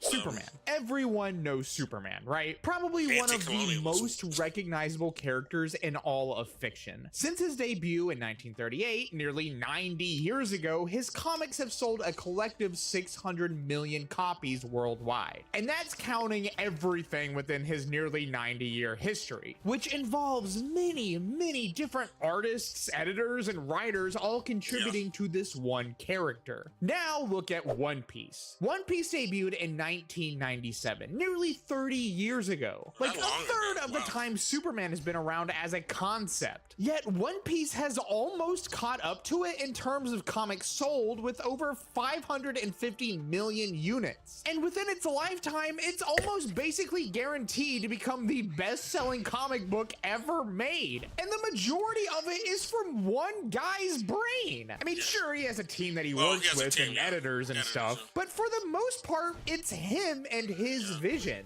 A vision that has made Oda the most successful Japanese author of all time and has entered him into the top 10 most successful fiction authors just ever in existence. One Piece's reach is truly mind-boggling. I mean, look at this guy. I mean, who even is this guy? Just some jobber in a suit or something? No, actually, that is Emmanuel Macron, the president of France. And what's that in the background of his office? Oh my gosh, it's one of those absurdly expensive weeb statues of Nico Robin. That's right, the president of France is a Nico Robin stan. In fact, Oda himself personally gifted a signed piece of art to the French president. If that's not enough, look here. This is Mohammed bin Salman, the crown prince of Saudi Arabia, who is a massive One Piece fan. During a trip he took to Japan in 2016, he personally met Oda himself and got his autograph. One Piece, it's just a global juggernaut at this point. And well, I can't imagine what all of this must be like for the man who created it. One Piece started out as this really simple, fun little story about pirates, inspired by Oda's own love for pirates from his childhood. But it has evolved into something that I seriously doubt even he could have foreseen. It's beyond just a simple story about pirates now. It's a tale of what it means to truly seek freedom from those that wish to suppress it. And I think that's one of the biggest reasons why One Piece has spread around the globe to the degree that it has. It's a timeless story that anyone can relate to. One Piece because at the end of the day, all anyone wants is their own freedom. To be able the world government is a literal adversary in the story. And it's like represented by 5 figures, and it looks like it's a subtle reference to the 5 eyes. Not confirmed, but it looks like it. Like all of the figures are like these white-haired white guys, except for one guy. One guy is like, I think, supposed to be Japanese, because he wears a kimono and has a sword. But the rest of them are all like white European guys, and it's five of them.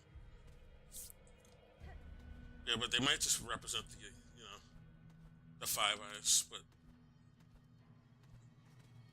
yeah, they represent the world government though. They represent colonialism. They act just like how the real government in the real world acts. They try to suppress knowledge. They want to do slavery. They're class warfare. They do class warfare against the underclass. They genocide undesirable. There's racism in the story regarding the fishmen. Yeah, there's a lot of political commentary in the story. Like even some of the figures in the story, they're like based off of like communist freedom fighters. Like Luffy's dad is like basically a communist freedom fighter figure that he's or at least based on one. So yeah, it's pretty blatant. Anyway.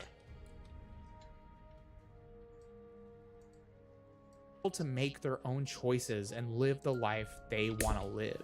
That's why so many people are inspired by the story of Luffy and the other Straw Hats, and why they choose to fly this flag in particular, because it symbolizes a dream that people in the real world share with the Straw Hats. The dream of freedom and fighting against a massive control-hungry entity that wants to take that freedom away. That's what One Piece is, and I think that if you ever needed a greater example of how anime can change the world, well, this is it. I've seen people react to this movement that's happening in Indonesia, saying that hoisting this flag is cheesy or cringe or whatever, and that something as silly as anime. We got quite a few anime that are also like political commentary. I was watching this one reel on TikTok where this black dude pretty much points this out, but quite a few anime, which, you know, I already noticed as well, but I liked how he summarizes a lot of anime. Like, Full Metal Alchemist has a lot of political commentary that, you know, it's borrowing from the real world, even though, you know, it's got a magical alchemist as the focus. You know, the subject matter is dealing with is very real world commentary about, you know, oppressive military, fascism, colonialism, genocides by an oppressive military, just covering up of knowledge from the masses. You know.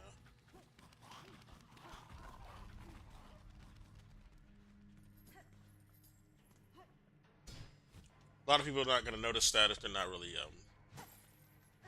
they don't really know about real world sort of a political history. But yeah, it's clearly referencing a lot of it. I mean, sometimes the mangakas even pointed out, yeah, we were borrowing from, you know, real world examples of this type of stuff. You got Hayao Miyazaki is very politically conscious as well. So, like, most of his movies and cartoons were like political commentary. I like Hayao Miyazaki.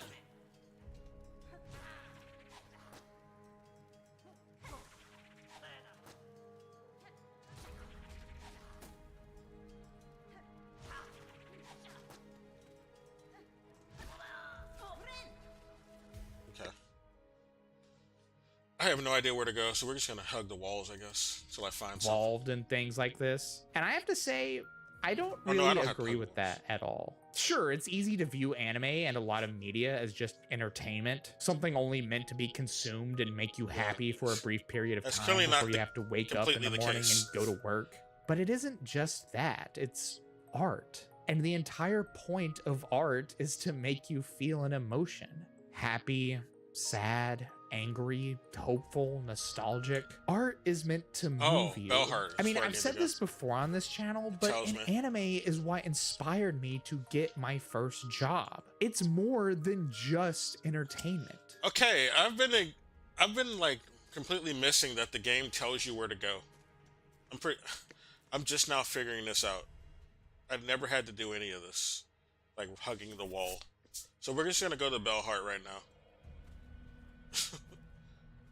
It's different from Hollow Knight. Hollow Knight doesn't really tell you where to go, but this game does. I just did not notice. Oh yeah, this doesn't work. I forgot. Where's the real one?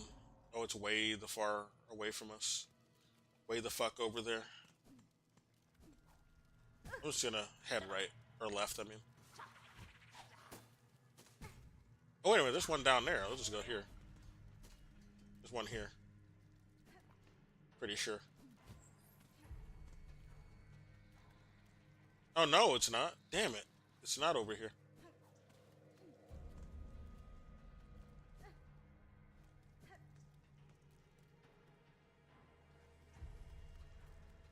Well, it doesn't matter if I die. This area does have a lot of enemies that drop this shit anyway. I'll just farm this off stream. Oh.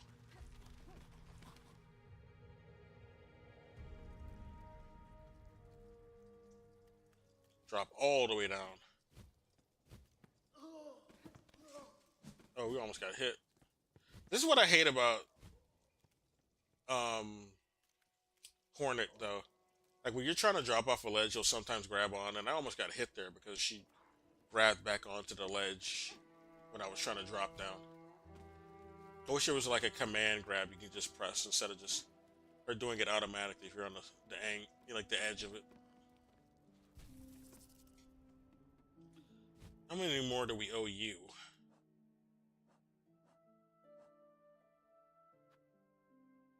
Yeah, oh, not that much. Okay. Almost done with that. So I need to get 2 more of those. I don't know where they are, though. They might be in that Bell place I'm thinking of.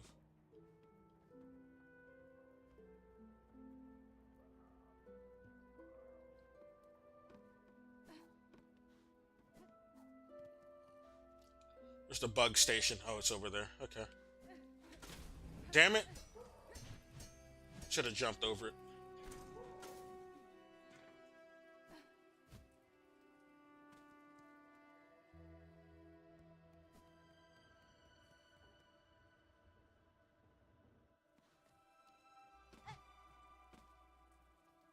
Yep, there it is.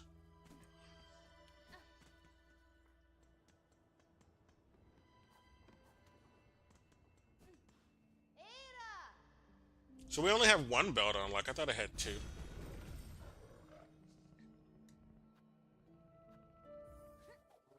Bellheart's just that one room, though. What the hell do I gotta do here?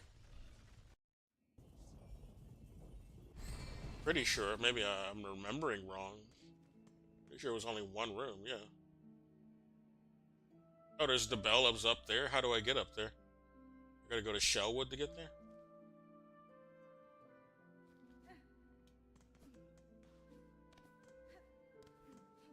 There's a bell up there. Okay.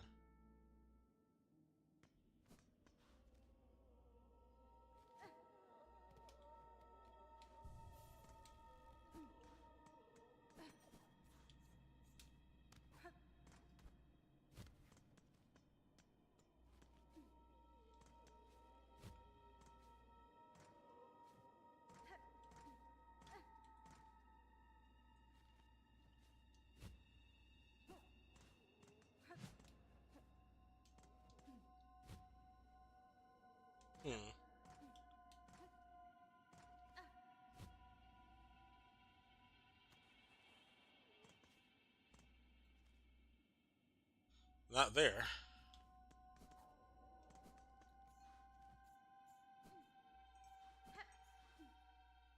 How do I get there? Okay, I need to go to Shellwood, I guess.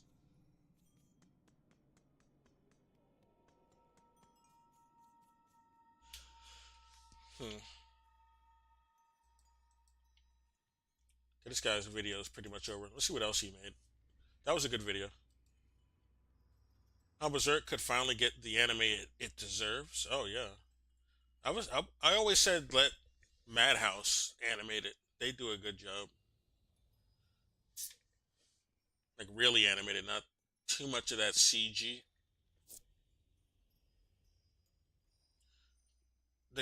What's the name of that other guy, the animator who did the Ninja Scroll? Yeah, the people who do Ninja Scroll and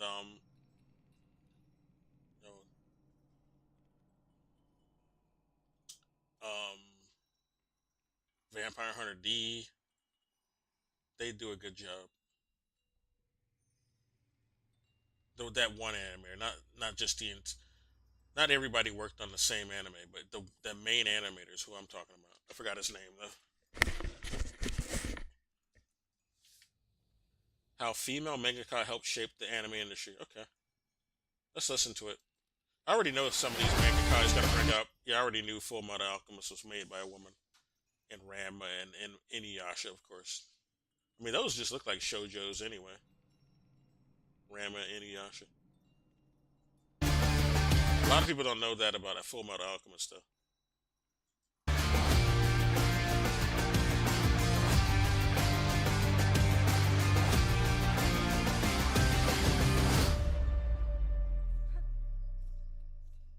Let's go here.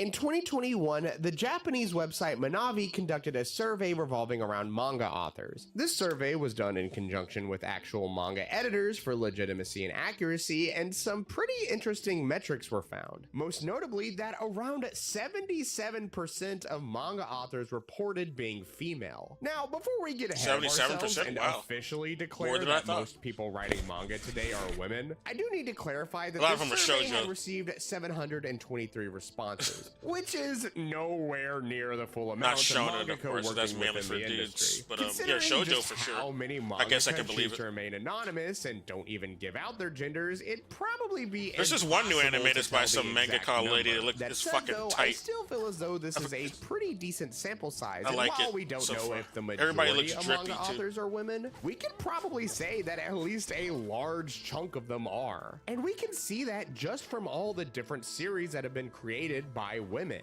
Like D. Gray Man, Dora Yeah, I knew that. or on High School Host Club, That's a Beastars, shoujo. Blue Exorcist, Oh, Beastars Cardcaptor makes a lot of Sakura, sense. Silent Voice, Noragami, Blue Violet Exorcist, I didn't Evergarden, know. Witch Hat Attack.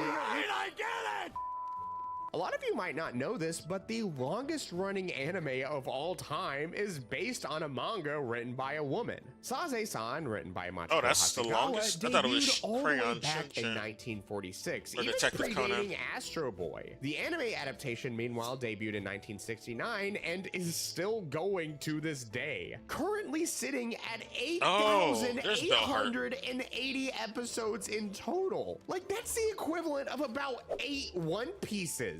Obviously, women have been making an impact on Damn. Japanese pop culture for a while now. For instance, let's look at one of the all-time greats, Rumiko Takahashi. She's been writing manga since the 70s, known for her work like Urusei Yatsura, Ranma 1/2, Yeah, I and know that one. Inuyasha. That said, though, Oh, she while made she's Urusei mostly known for Uratsu. I those didn't know 3 that. series, she's basically been pumping out manga nonstop ever since 1978, with her latest manga, Mao, having started in 2019 and still running in Weekly Shonen Sunday. And that's something that's very interesting. Oh, it's not that about despite the Chairman fact Mao. that some Oh, of her well. most prominent work are Still shonen, nice, probably. often these series would incorporate what is considered more feminine aspects, such as Really? prominently featuring females in important roles and leaning into romantic comedy. In a lot of ways, she helped pioneer the idea that shonen didn't have to solely focus on things that are considered masculine, like fighting and muscles. It could have more feminine traits. her and shows still are- be do have widely fighting, though. appealing. And it's with this Fullmetal approach Alchemist that had she's fighting, become Ranma one had of the fighting. most well-known mangaka of all time. And let me tell you, that is not easy. Writing one massively popular series is already a Herculean task. I mean, Inuyasha But is what I writing meant. 3, She didn't make Fullmetal that's Alchemist. mind-blowing.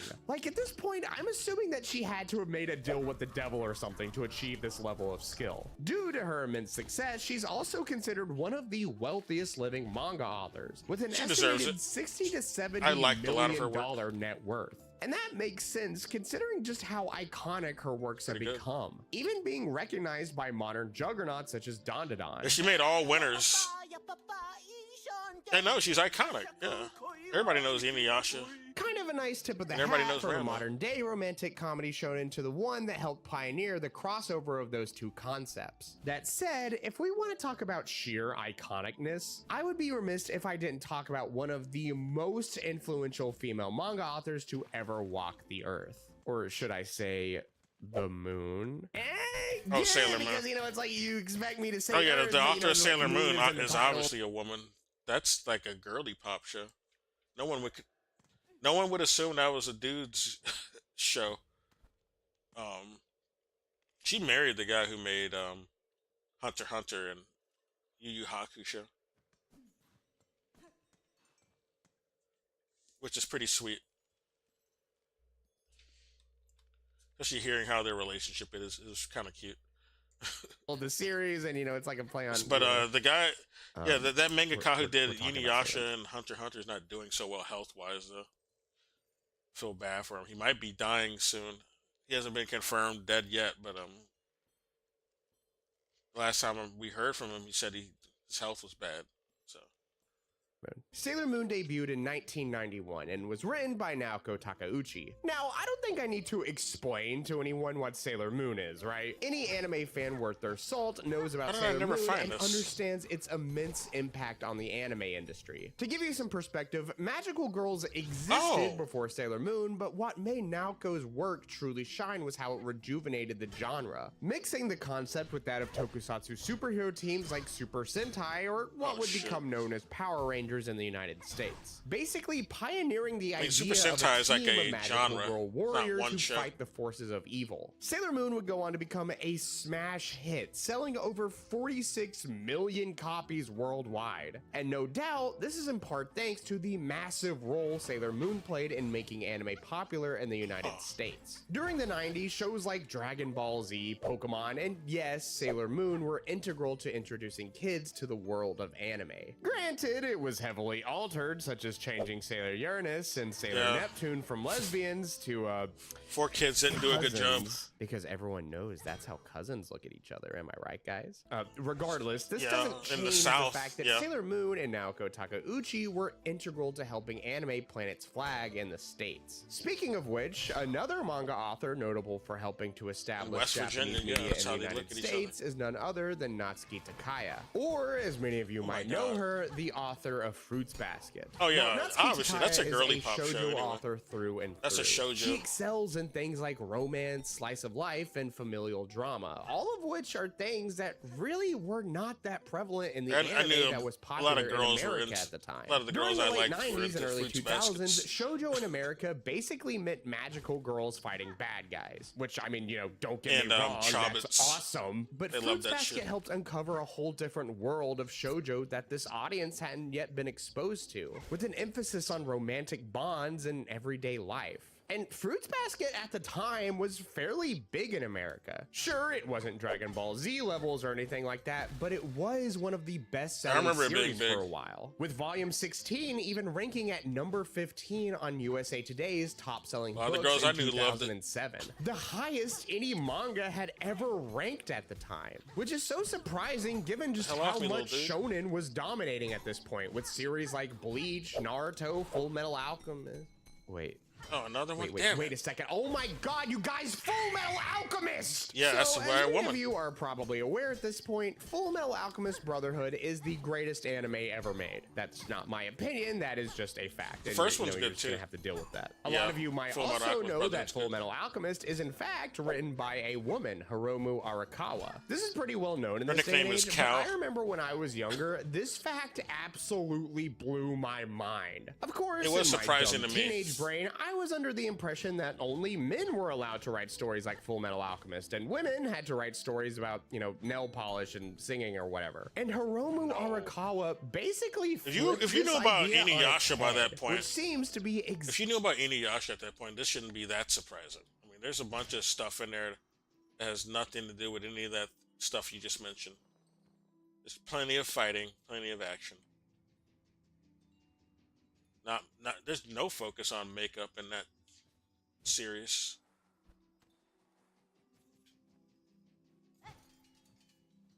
Not much girly shit going on. I mean, it is, the main character is a woman, but that's about it. Not too much, not overly girly, I guess, is what I'm trying to say. He's got a Bishonen protagonist, and his brother's also very Bishonen. Inuyasha's brother.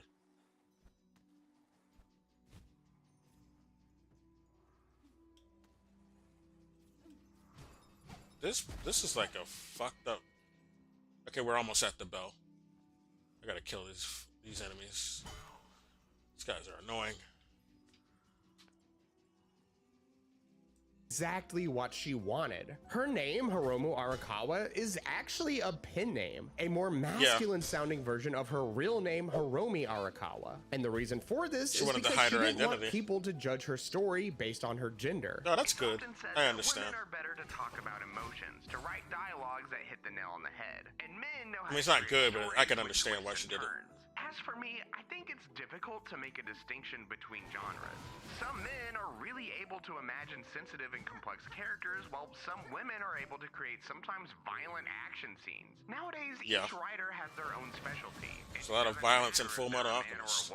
And what she says rings true. She was able to create one of the most critically acclaimed and beloved shonens of all time. It's basically been hovering around the #1 spot of my anime list since its debut in 2009, though it has recently been dethroned by another series that is still admittedly pretty peak, so you know, I'm not really complaining on that. So Free Run. Oh, I've heard about Free Run. Truly a master mangaka, and while Full Metal Alchemist has long been over, she's been hard at work on her latest manga, Daemons of the Shadow Realm, which will be getting an anime adaptation next year. It looks like the main character looks like... Yes, finally! Finally! I've been waiting for years! It took them so long, but finally we're here! We're here! Oh, there's gonna be an anime this of that. Brings us into the modern day with one of the highest rising stars in the manga Oh industry, yeah, this is the woman I was... Kei Oh, Urana. yeah, Kei Urana, I know about her. She's made... The manga she is writing right now is pretty good. No anime yet, though. Many of my viewers were kind enough to point out to me in this video I made that Kei Urana actually identifies as non-binary, which I was not aware of before I made that video. That said, Kei Urana has gone on record saying that they're perfectly fine with female pronouns, and I feel like it would be an absolute travesty to not mention them in this video. As many of you are probably aware, Kei Urana is the author of Gachiakta, which has been one of the most anticipated anime of 2025. In many ways, Urana is one of the leading forces for the new generation of manga and anime. Oh, it has an anime now? Official successor I didn't know it had an Atsushi anime. Okubo, the creator of Soul Eater and Fire Force. That being said, while Urana spent many years under Okubo's wing working on Fire Force with him, that doesn't mean that their art style isn't solely their own. They've stated on multiple occasions that they often like to use analog means of drawing, i.e. paper and pencil, which is not exactly standard in the modern day. But this helps to achieve the unique, sketchy, and dirty look that Gachiakta is known for, which is accentuated by the character's often explosive and even unhinged facial expressions. And this you can art tell has that they worked really struck a on chord Soul with Eater and people. I remember seeing so Fire many Force. comments in my Gachiakta video saying how Kei Urana's writing and art has helped inspire their own work. And that's what has helped push this industry forward. Artists inspiring other artists to put their all into their work. And just like how a classic like Rama was able to inspire a modern hit like Dandadan, Kei Urana has been Rama able to inspired leave a it that mark on the much? I current didn't know and that. probably next generation. All in all, No, they just had a anime and manga reference. This is is an not like industry that women have the not story is only based off of it or thrived anything. in, but have even redefined on numerous occasions, and will definitely continue to do so well into the future. With all that said, though, I want to know what you guys think. What's your opinion on the mangaka I've talked about today? And go ahead and drop some of your favorite female mangaka in the comments below. Maybe if this video does well, I'll make a part 2 and talk about a few more. As always, guys, thank you all so much for watching, and until next time, take care. Not enough. Yeah, I already knew about those series. I thought he was gonna say something new, but I knew about all of those series he just brought up.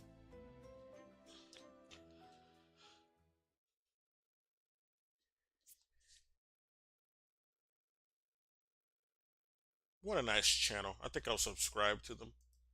I'm not even subscribed. Kitsune Anime is their name. Is One Piece too long? Not compared to a lot of other series that... Like, a lot of people don't know about a lot of anime or manga that we don't really have over here yet. Or don't play anymore over here. Because they cut it before they got to the more modern episodes that are still going.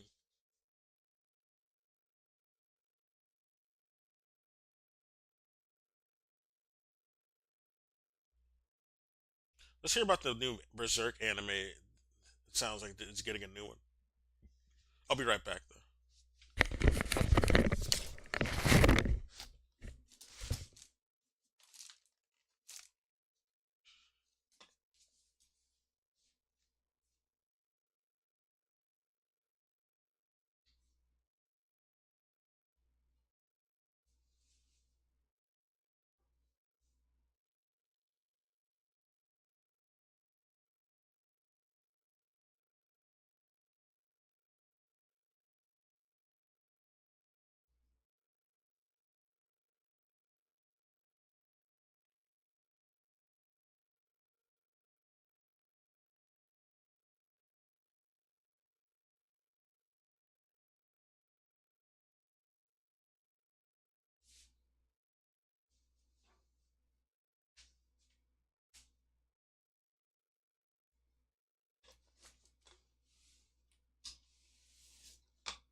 snack. Hungry.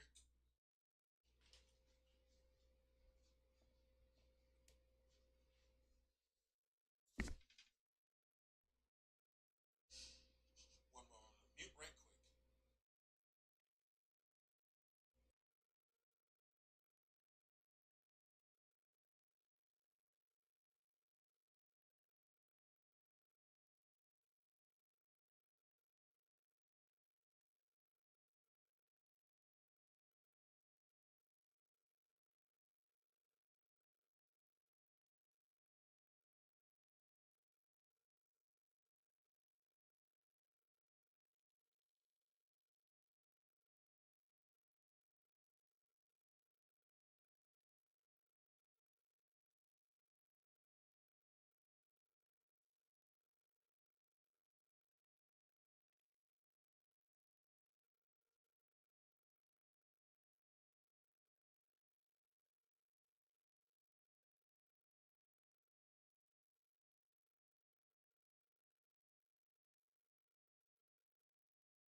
I didn't make an actual dinner, so I'm really hungry.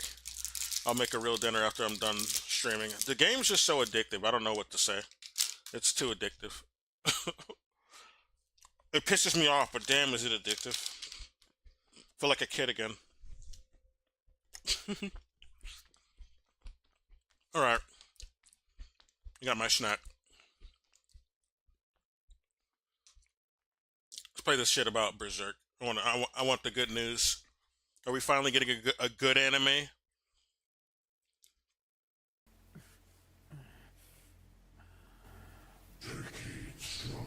We live in a time of great uncertainty. Where the hell are we? Are you talking about? Wait a minute, where the hell are we? Fabricated rumors and low-effort engagement. Oh, no, I remember. Anime will rain upon you in an endless cacophony of I need to go back. Playing a clip from the newest one, the newest Berserk anime. Not the one that's upcoming though.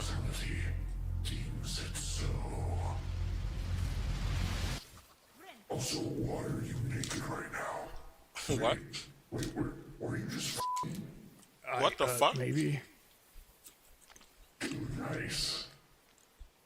This is pretty awkward. Yeah, I was just about to say that. Pretty awkward. Recently, yeah, he is naked. Certain rumors have been circulating about Berserk Online. Namely, that a new anime adaptation is being worked on with names like Mappa, Ufotable, and Wit being thrown around as potential studios that could work on it. And oh my god, this is a dream come true. It's huge. It's exciting. It's not real. It's never real. Yeah, these quote-unquote rumors haven't been substantiated or reported on by any other source than this Twitter account. It's pretty much just a wild rumor that's been made up by this account, which has been getting clowned on pretty hard for what is pretty obvious engagement bait. That said, I did notice something very interesting about these posts, most notably just how much engagement they've gotten. Regardless of whether or not the rumors are true, I think it's incredibly evident that a new Berserk anime is something that a lot of people want. Like, can you imagine if a post like this was actually made by Mappa or Ufotable? It would single-handedly break anime Twitter. For years, people have been speculating There's so much money on the table. I don't know why they don't want it. Could that would actually sell. be done right. And I wanted to make this video discussing it. You can consider this a follow-up to this video I made last year, link here if you want to watch it. But I actually feel like right now, the odds have never been better for a new anime that could satisfy the fans. For one, Berserk is more popular now than it's ever really been. I mean, if we're to go off of Google Trends alone, just look at this growth in interest. No doubt a lot of that was probably because of Kentaro Miura, the author of Berserk's tragic passing in 2021, which, as awful as it was, did get a lot of people's eyes onto the manga. And while it has gone down a little bit, it's still really high compared to the majority of its lifetime. And speaking of the manga, it's arguably one of the most exciting times to be reading it, with several revelations happening in recent years, and even the next upcoming chapters being described by Koji Mori, the current writer of Berserk, as some of the most difficult chapters that Miura ever had to conceptualize. Wait a minute. Saying that while he was... I can't believe I missed this person. They show join. Union upon your thread, a gift for your awaking, or your waking. A world strong to serve. Oh, they play music on their silk. Your claws guide those cursed threads, but you are not their source. What role do you play in this vile affliction? How do you know they're not the source? Oh, she is here, the rare birthling, precious child of Worm and Weaver.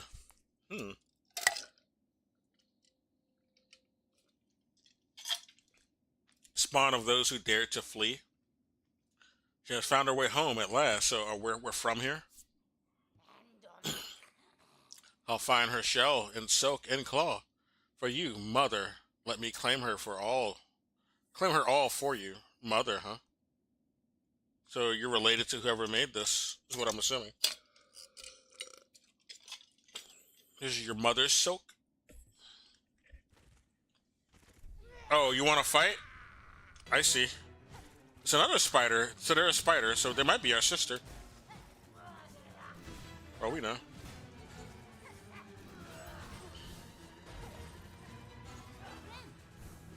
Ah, I should have noticed the string. Stupid, silly me. Oh, we can get hit while they're knocked out. I forgot. Oh, shit. They raised the ground. Fuck. Well, that's not fair, honey. Was alive, he agonized over them as much as he did with the Eclipse. It's gonna take a while to get back up there. Well, no, we got the 30 shortcut. years ago. That's right. Which, like, if you've seen the Eclipse, that's certainly saying something. Yeah. Ugh. Anyway, the point is that Berserk is in the public eye more than it's ever been in the history of its existence. And it just so happens that this popularity has come during a time in which streaming has become the de facto way of consuming content. In the past, Berserk has had to deal with meager movie ticket sales and less than ideal television time slots. Yeah. And not helping things was that often these releases had to rely solely on the Japanese audience. But the beauty of streaming is that you don't have to deal with hurdles like this. People can just watch whenever they want from the comfort of their own home, and your content becomes available instantly to a worldwide audience. There's just much better odds that your series is going to be seen by a large number of people, and therefore better odds that it's going to make its money back. Which I will say absolutely works in the advantage of a series as dark as Berserk. Undeniably, Berserk's darker themes have always been one of the biggest hurdles that it's faced.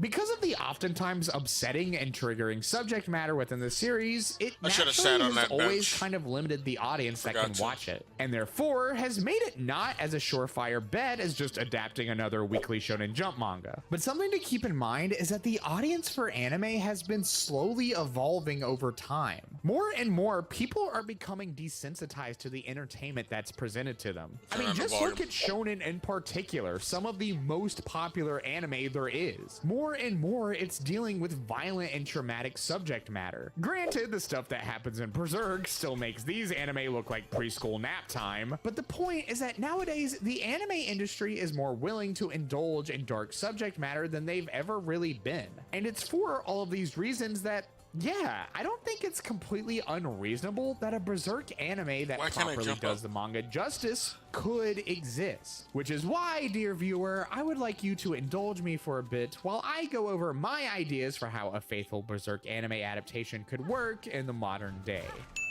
Number 1, Netflix original anime. I think this is probably the most realistic way that I don't like all the Netflix original animes can actually come about. By far, one of the biggest hurdles that a faithful Berserk anime would I didn't like that overcome is the exorbitant price that making Netflix an anime like this would entail. Berserk is not only an incredibly detailed manga with some of the most brain-melting art ever conceived, and I didn't like that Devil May Cry anime either. An anime would undoubtedly take more than a decade to make and cost millions and millions of dollars. You would need someone with a literal mountain of cash to help finance. Although that was made by a Westerner, so that's another part of the problem. Here, let's go check. Made by oh, look, guys, it's Like Netflix. a famous and, Japanese manga car they animator. just so happened to bring their giant mountain of cash. How convenient. As of September of this year, Netflix has a market cap of a little over $515 billion, making it the 19th most valuable company in the entire world. If anyone would be able to foot the bill for a Berserk anime, it would be Netflix. I mean, they've already shown that they're incredibly interested in anime right now, going out of their way to snag all kinds of exclusives like Delicious in Dungeon, Cyberpunk Edge Runners, and even the upcoming One Piece remake. And speaking of One Piece, they've also shown they're more than willing to pump money into something over a long period of time if it's successful. Well, there's a live action show, but they're doing an anime? Action One Piece show costed approximately $18 million to make, which would mean I will say one thing. The One Piece live action show wasn't that bad. Although I was kind of disappointed with Usopp. I think they should have done him better. I don't think they really captured him as well as they could have. But yeah, for the most part, it was decent. So yeah, that's because Oda helped make that. That's why it was as good as it was. So like, you get the original artists for these Netflix animes or even adaptations in general, it can be good. Oh fuck, man. Wait a minute, I went the wrong way. Let's go. Let's leave. We'll go back and sit on the bench and then go the other way.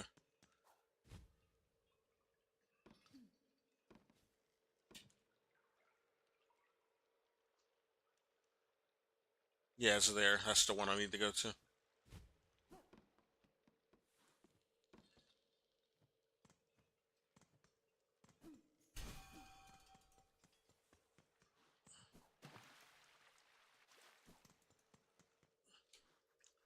$18 million is all it costs for that live action show? That's less than I thought it was gonna be. That's less than the fucking Marvel TV show from Disney Plus.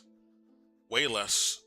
First season costed somewhere around $144 million, and they seem. Oh, he said an episode cost $18 million. Wow, that is a lot. Then, never mind.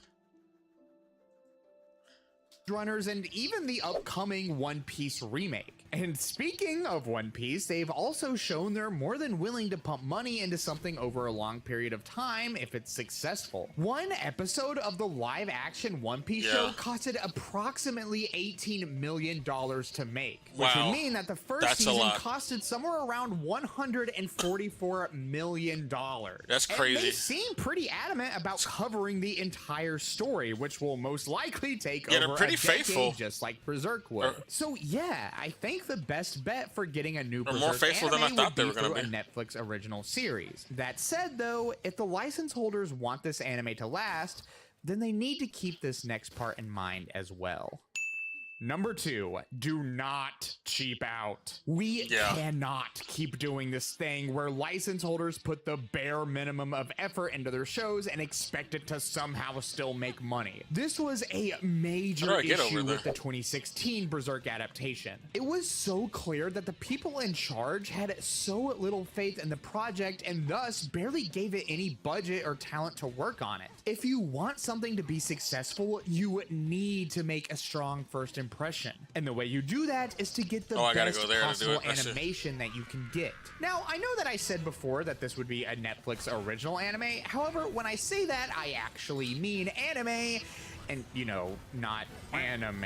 You know, stuff like Castlevania or Devil May Cry. Yeah, those aren't real anime, but really aren't. Funnily enough, Adi Shankar, the showrunner for both of these series, has stated before that he would actually be interested in working on Berserk. And, you know, that's fine. We all have our own little dreams. But I also feel like Netflix should just, you know, give him some crayons and he can go work on Devil May Cry in the corner or something. Really, Berserk is one of the most impactful Japanese stories ever told. I feel like it needs to be done by a Japanese studio. That said, that does not mean it should be CGI. Now, I would just like to clarify, there are anime that use CGI that look really, they do better really than good. that show did. However, I have never liked any of the CGI that's been used in Berserk. It has always looked never been the stiff best and awkward, and just in in general, I don't think CGI fits Berserk, like, at all. It's a series known for its breathtaking art, and I feel like you don't really get close to capturing that magic with CGI. Maybe you can use it sparingly for certain characters like the Apostles or something, but for the most part, only the show in needs some to be scenes, traditionally not animated by completely, a though. well-known and prestigious studio. If we're talking personal preferences, my choice would probably be Ufotable, the people that work on Demon Slayer. They've shown that they could put out really Yeah, they would do a high-quality good work job and also tend to prefer with to put all their Berserk. time They and could effort do it. into one thing as opposed to a studio like That's Mappa such a that good takes on a ton suggestion. of different projects all at once. So I feel like they would probably Mappa's like be the the hardest best working fit for a animators show in the like game this. right now. All right, so we They have do a too plausible much. platform in Netflix as well as a studio They that just can love take the time animating. to actually animate the show. Oh my However, God. there's one final thing Fucking we need to bitch. keep in mind that can spell either success or failure for this hypothetical anime.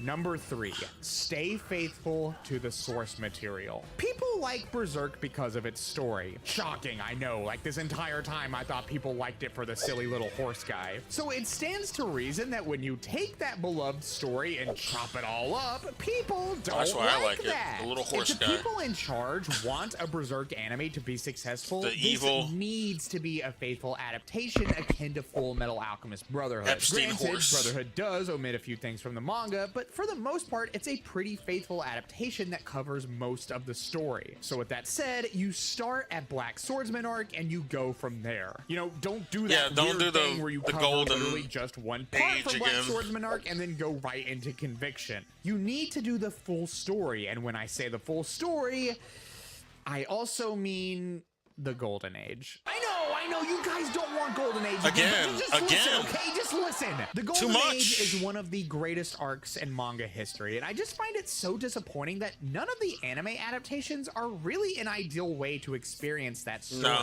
That's not saying that Nope. any of these adaptations are awful or anything. They just cut out a lot of things that I really feel like add to the story. For instance, Guts' tragic backstory is just kind of glossed over in both of them. You Yeah, don't feel I the guess he same is kind right. of turmoil and pain when you just see vague flashbacks It's and pretty images dark. of his trauma. Really, the Yeah, point it's is, a dark if you're material, going to do though. Berserk, you can't skip around A lot and of it was omit major censored parts of the story. TV it needs to be purposes. presented as complete and faithfully as possible. Otherwise, people will just see the new series as another disgrace to the manga. Though, while we're on that topic, I've seen people say that they don't even want another studio to try to adapt Berserk because if it's done wrong, it would somehow tarnish the manga's legacy. And all I have to say to that is...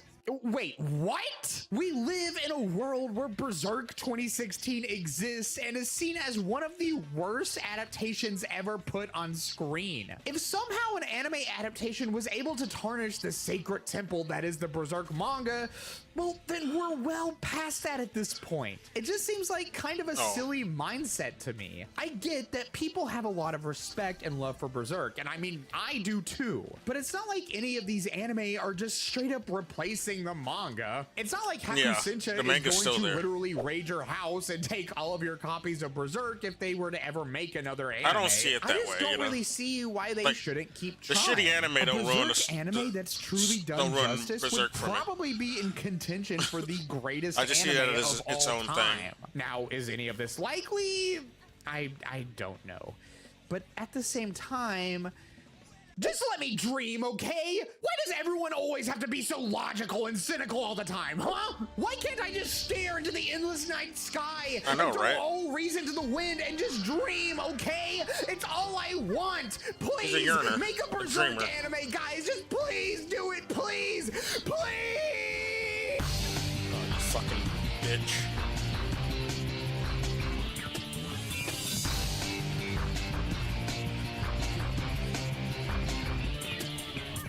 Oh, it's the Sonic music. That's funny. Why are you playing Sonic music? I guess it kind of fits, or, you know. It would be nice to have like a Sonic adaptation of Berserk. That'd be kind of cool. I guess you could do it, yeah. Be unique. You could add it into the, you could have an adaptation with the Sonic and the Black Knight game, maybe. I always wanted like a Souls-like Sonic game. It just have it based in the Sonic and the Black Knight, sorry, not Nart. I don't know what the fuck word that is. But Sonic and the Black Knight world or whatever the fuck it's called. I don't know. I guess it's based off of Arthurian legend, so yeah, there. It's just a rip off of that shit. Alright. I'm gonna keep fighting this boss, because I think I can get him. Alright. Maybe they hate fire though. I'll get fire next time. Broke Rich. That's a Silk Song video. I don't think I'll watch that right now. Oh, there's another Naruto Unhinged now. I'm waiting for the other Naruto. Naruto Get Money. That's my favorite online Naruto fan series. They haven't made a new episode in a while. It takes a while for him to make those episodes because he works another job. Why are Israel tourists getting kicked out of Thailand? They should be getting kicked out of every country. They know why. You know why they're getting kicked out. Supporting that evil shit. Alright guys, welcome back to the channel. If you're new, my name is Bobby. Many of you don't know it, however I do live in Thailand, and lately we had some news here. I don't know who this guy Israeli is. Tourists potentially will get banned from Thailand. So now I have a lot of Muslim viewers obviously, and you might think it is because of the Gaza situation. That is not the case at all. Should've did it It too is early. due to the behavior or misbehavior, call it what you will, of Israeli tourists here in Thailand. A little Oh yeah, anecdotal evidence there's like personally from a big myself who are traveling trend of through Israeli Thailand. terrorists I had doing many some incidences where bad you see absolutely obnoxious behavior in Thailand and from other Southeast Asian Israelis countries. over and over again.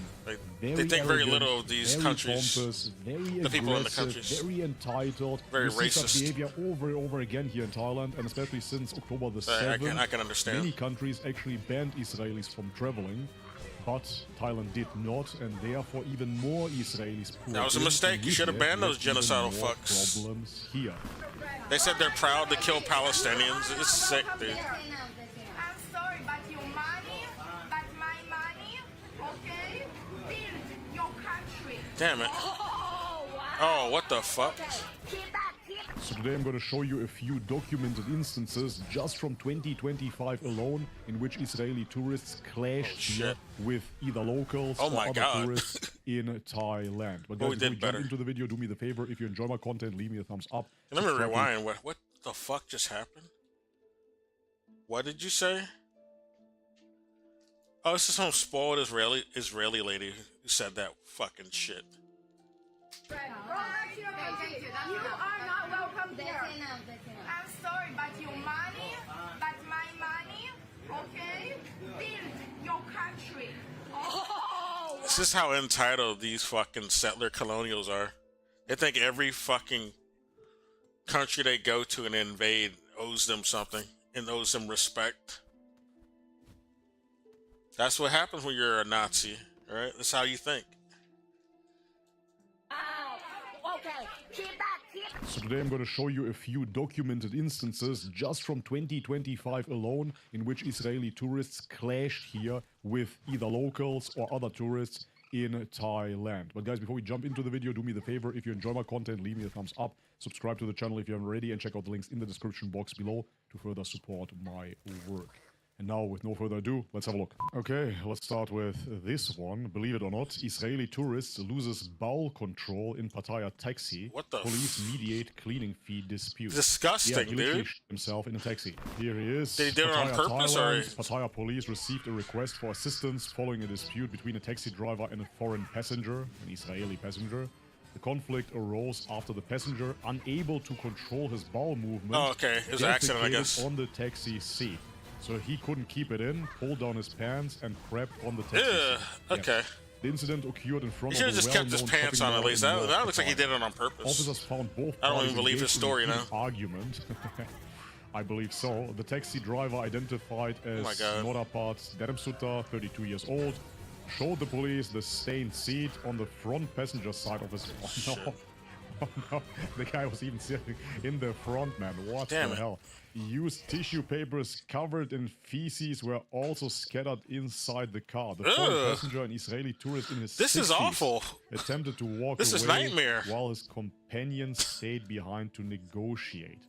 And so now check this. Dude, you ruined this entire trickery work here. day All with the that. taxi driver wanted. You can't get any more customers after that? 1,500 baht. This is roughly $40. That's it. Just a $40 cleaning fee. But Only $40? Wow, it's not bad. The Israeli obviously insisted that that is way too much, and he wanted What? to give the driver. He said only $40 is way 300 too baht, much. which What a is cheap.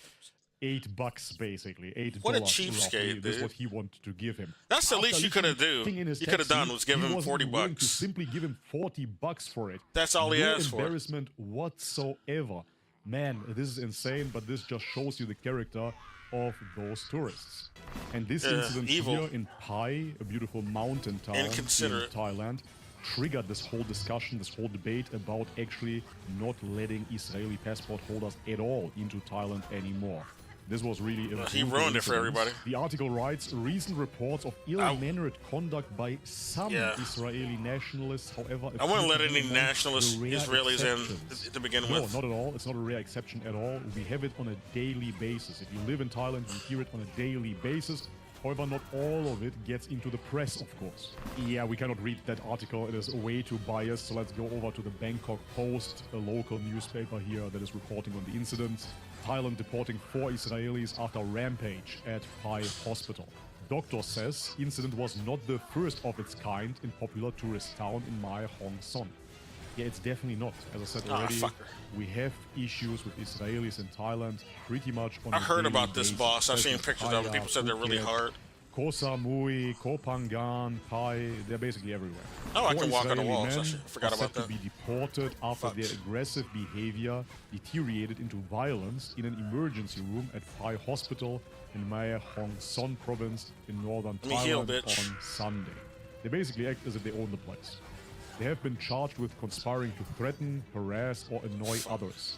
The charges amount to disturbing the peace or risking the safety of the public, and thus disqualify them fuck from you. holding a Thai visa. Damn it, they hit me twice. Says Paul LT, Paul Wichai That Pana, bullshit. Inspector with the Mae Oh, Hong Son that was Immigration close. Police. Daniel Gagev, 24, Aviv Rom, 26, Emmanuel Ashton, They're not dead, are they? 25, and Dan Nisko, 25. They all got a very second form, I Semitic knew names it. Here, are being detained by immigration police. Their tourist visas have been revoked. The arrests stem from a recent social media post by a shit. doctor at Pai Hospital. She said the incident followed a motorcycle crash Oh my that God. injured another Israeli. Watch out for them strings. The 4 men broke into the emergency room and went on a violent rampage, causing damage to the hospital's property. I didn't know about the second extent of form. the damage was not I guess I should have known. The 4 refused to leave, which prompted the hospital to call the police. They were later No wonder they fined said this is a hard boss 3,000 then. baht each. Wow, what a fine. Great job, Thailand. No Great wonder they said this boss is hard. They get a second form. Okay. Well, now we know. I'm about to say that was pretty easy. Then they went into their second form. I'm like, oh shit. Let me rewind what he said. Hospital, she said the incident But yeah, I'm not. followed a motorcycle Oh, actually, no. I'll crash talk for now. that injured another. And then I'll talk. I'll play it when I get in there. But yeah, I wouldn't let any one from Israel in, especially if they're arrogant like that. You know that these are the type of people. I mean, like Israel. There's no one in Israel who's like against the genocide, basically. So that would already make me like restrict travels on Israel just for that. Like all of the polls, it's like 90+% are in favor of the genocide. So yeah, I wouldn't want any of that bullshit coming to my country. I'd ban them, full stop. Shit, I'd ban Americans from my fucking country. Not really. But yeah, if you're gonna be wearing a MAGA hat or saying yeah, you're gonna be like that bitch who called ICE on people at that Hyundai EV factory. Yeah, you're gonna get deported. You're gonna get kicked out of the country. All right, you can't be acting like that and being all that blatantly racist in my country. You're You're getting shipped out. Oh, I should have put on another tool. It's too late now. But yeah, you know, like, we're not accepting people from like an apartheid state. You know, like, I would have banned South Africans from coming to my country. Well, the Boers anyway, not the natives, the actual natives. The Boers, those racist white supremacists, would have been banned from my country. If the apartheid was still going on and they tried to come here, yeah, fuck off. You're banned. Other Israeli. The four men broke into we don't the respect emergency room apartheid and went on a states, so violent fuck off. rampage, causing damage And to the it's also good, So, even if those wow. even if those Israelis are like the fucking minority amount of Israelis who are against the genocide, I still wouldn't let them in, because you want to send a real message to the country of Israel. We're not going to accept people from your genocidal country until you change your practices. You need to stop your genocide. So, just on principle, to encourage other Israelis, or to encourage the people who try to come here, whether they are for the genocide or not, I'm just going to ban them anyway. I'm not even going to look at what they actually support personally. I'm just going to have a complete ban to encourage a change in behavior from this apartheid state. They need to dissolve their fucking apartheid state to begin with. Especially, they need to stop doing a genocide. So we're going to have like a big boycott from travel and even buying shit from that country, of course. Oh, what a fine. Great job, Thailand. 3,000 baht is basically $80 each, but at least they got deported as well. The fine should have been much, much higher, of course. 3,000 baht. What is that? Nothing. The doctor said that the February 2nd incident was not the first time the hospital had encountered rude, aggressive, and law-breaking Israeli visitors, adding that she felt unsafe working there and may ultimately end up resigning. I hope not. Pai, as I said, is a beautiful little town in the mountains in northern. Why is the floor so slippery? I noticed the floor has got some weird traction going on. Samui or Phuket. It doesn't make any sense. Why am I slipping around? Calling the Israelis out. However, in terms of sheer numbers, I guarantee you 100% that in Samui and in Koh Phangan and in Phuket, we have much more issues with Israeli tourists. They just don't speak so much about it. Many of these Israeli visitors converging at the northern I wouldn't be kind. have either left the army or they're doing are the shit that taking he's a break talking from about. the I wouldn't be Gaza war. kind. Yeah, it's You pretty shit cool. in They my can cab. just take a break from the war. Can the Palestinians do the same? I'm gonna tell everybody. In I'm Pattaya, gonna shit on half a you. dozen Israeli male tourists Verbally. and one Thai lady boy were And apprehended by Pattaya actually- police before done Monday at Beach Road. Not After even this- verbally. Not even verbally. I'm gonna get physical. I'm gonna kick them around and roll them around in their own shit.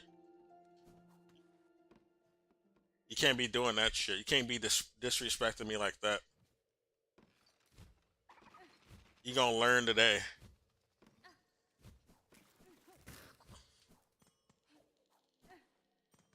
Alright. They did something with some what? Let me rewind.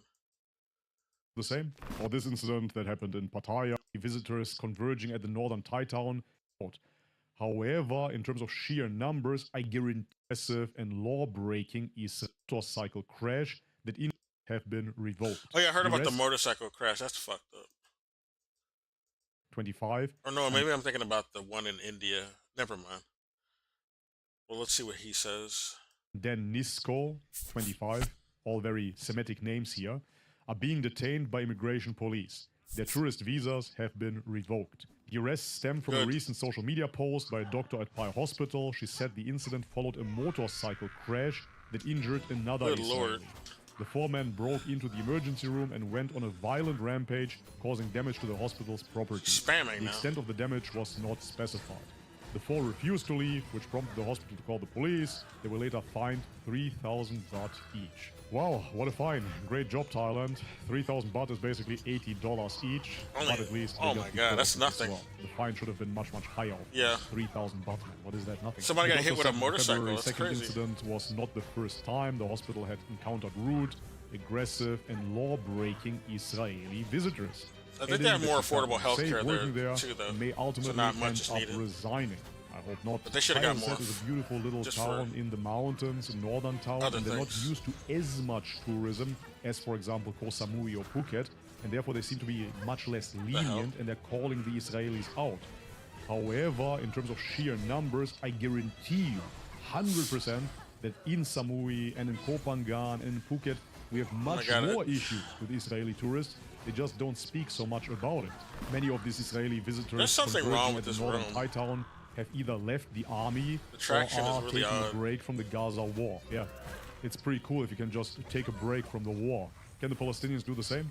Or this incident that happened in No. Pattaya, half a dozen Israeli male tourists and one Thai ladyboy were apprehended by Pattaya police before dawn Monday at Beach Road after the 6 tourists tried to drag the transgender into a hotel What the to fuck? have sex. So basically, they were wanted trying to rape her? get her, but the woman I mean, resisted and yeah, got you into can't an say that word. altercation with one. They The were sex trying worker to told the police that the arrangement essay her.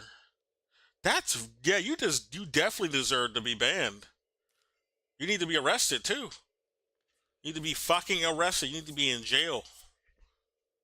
That's fucked up. They probably do that a lot in Israel too. They just thought they can get away with it here. They do say like Israel's like a big hub for like runaway pedophiles and rapists, which yeah, they probably are one of the statistics we've heard about doing this fucking shit. Hotel to have sex. So basically, they wanted to get her, but the The woman gang resisted and got into an assault her. altercation with one. The sex worker told the police that the arrangement was for 3,000 baht, and she took a 1,000 baht deposit, but after she recognized that there were many men, she tried to call her friends, and that's when the men were trying to use force to drag her. So, That's yeah, crazy, you heard dude. that right. 6 Israelis taking a transgender 60? ladyboy and 60? dragging her Wait a into minute, their hotel did I room. hear that That's at least right? What they tried to 60? do. That's insane. What? And that's when the men were trying to use force to drag her. So, yeah, you heard that right. 6 Israelis 6? taking a transgender ladyboy and Oh, maybe he said 6 and his accent is just really thick. I think he meant 6. I don't know. dragging her into their hotel room. That's still at a least lot, what they yeah. Tried to do. The comment That's section crazy. is fun as well. They were promised one ladyboy 2,000 years ago. Yeah, maybe that's what they writes it was thought. probably for a Torah common reading. Sukkah says the sausage was promised to them. Julian writes, I witnessed the Damn, same that's thing fucked up. in a Bangkok hotel. About 20 Israeli men on my floor with one ladyboy, who I'm guessing thought she was going home with one male. She was getting dragged from room to room. It still haunts me to think of She what didn't- went she didn't down agree to, until like, staff came poor to little see white what girl was going scene, on or whatever the after hell that people ringing porn's reception. called. Yeah, exactly. There's a lot of anecdotal evidence because obviously nobody is Poor little taking a white boy, case I guess, study is here, and another one. moreover, not all the incidents are being reported to the police after Well, no, all. no, that's- never Oftentimes, mind. authorities simply shut an eye and let the tourists do their thing. It is a tourist economy after all, but this is what I encountered and many, many other people's encountered over and over again. Really, truly reprehensive behavior. But they're not only attacking ladyboys, no, they're attacking teens as well. Israeli suspect arrested following Koh Samui sex assault of Finnish teen. Yeah, in this incident we have Miss Sofai. Oh, shit. Sofai, 19 years old, a Finnish national, that filed a complaint at Voput police station at 3:30 a.m. And she reported she had been drinking at a bar with 2 Danish male friends when 2 What the fuck? unfamiliar The bouncing, foreign damn men it. joined the table. So, yeah, those unfamiliar men were Israelis. And I need later some, on, like, they started invincibility touching her, frames when I get groping hit. her, basically More. sexually More of 'em. assaulting her. And this is nothing new either. If I would have only a penny for every story that I heard of Israelis groping random women in Thailand, Yeah. especially Thai women, it is absolutely Sadly, disgusting. that's a common thing in And let's end it with the most places like hilarious South incident where Korea, 2 too, though. Israelis sustained Like, I remember when I injuries was in a there, brawl that with was a big transgender problem. woman in Thailand. So yes, you They, heard like, that right. taking 2 their chances Israelis with got beat up by one Tourist lady. women, especially. So they shouldn't be. If you're a tourist woman in a place like South Korea, you should Run. never go out by yourself. Oh my God! They stole their underwear or something? Hilarious. Wait a minute. For people that's gonna say I have to censor this. Yeah, no wonder they're banning. They want to ban these fucking tourists. What the fuck? All with a transgender woman in Thailand. So yes, you heard that right. 2 Israelis got beat up by 1 ladyboy. Oh, okay, they got beat up. That's good. Fuck them. Fuck them. They got what they deserve. Run. Trying to sexually assault them. In second form time. There it is. For people that's gonna say I have to censor this, guys, those are not real women. They're ladyboys. Yeah, here we have them. The Israelis Wait a are minute. bleeding, and the ladyboy has only a scratch. Good Oh, job. he means because they gotta censor the So now it's the really attack discussion, on women. many times. But if they're not biological, I don't know. Some people will not agree to that. Some people might find that offensive. Well, I don't know how YouTube accepts it. Maybe that's how the rules are. I don't know. Thai people really wish for a total deportation of Israelis, and they don't want them to get into the country anymore. I'm not a Thai person, I just live here, and I can sign that as well. I would agree they shouldn't be allowed entering here. Of course, there will be certain Israelis that behave well, but we had just too many incidences, and then at some point you have to count your losses. However, will Thailand truly do that? It is very, very questionable, because we're talking about losses. The Israelis are a very big sector of the tourist business here in Thailand. Therefore, a lot of money is coming from Israel to Thailand. And moreover, a lot of Thai workers work on plantations, as far as I know, in Israel as well. So there is this mutual exchange. This is one of the unfortunate parts of Therefore, I Thailand. believe that they want to keep good relations, unfortunately. But we will see what will happen. All right, guys, but this is it for today. If you enjoyed it, I leave was it a thumbs up. thinking of going to Subscribe the channel Thailand. if you haven't already. Check out the links in the description box below to further support my work. And as always, may God Before bless I you go all. to China, Peace. or use it as a transfer.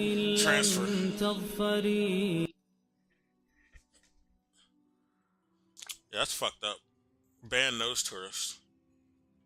Ban anyone from an apartheid ethno state that's doing a genocide in the first place.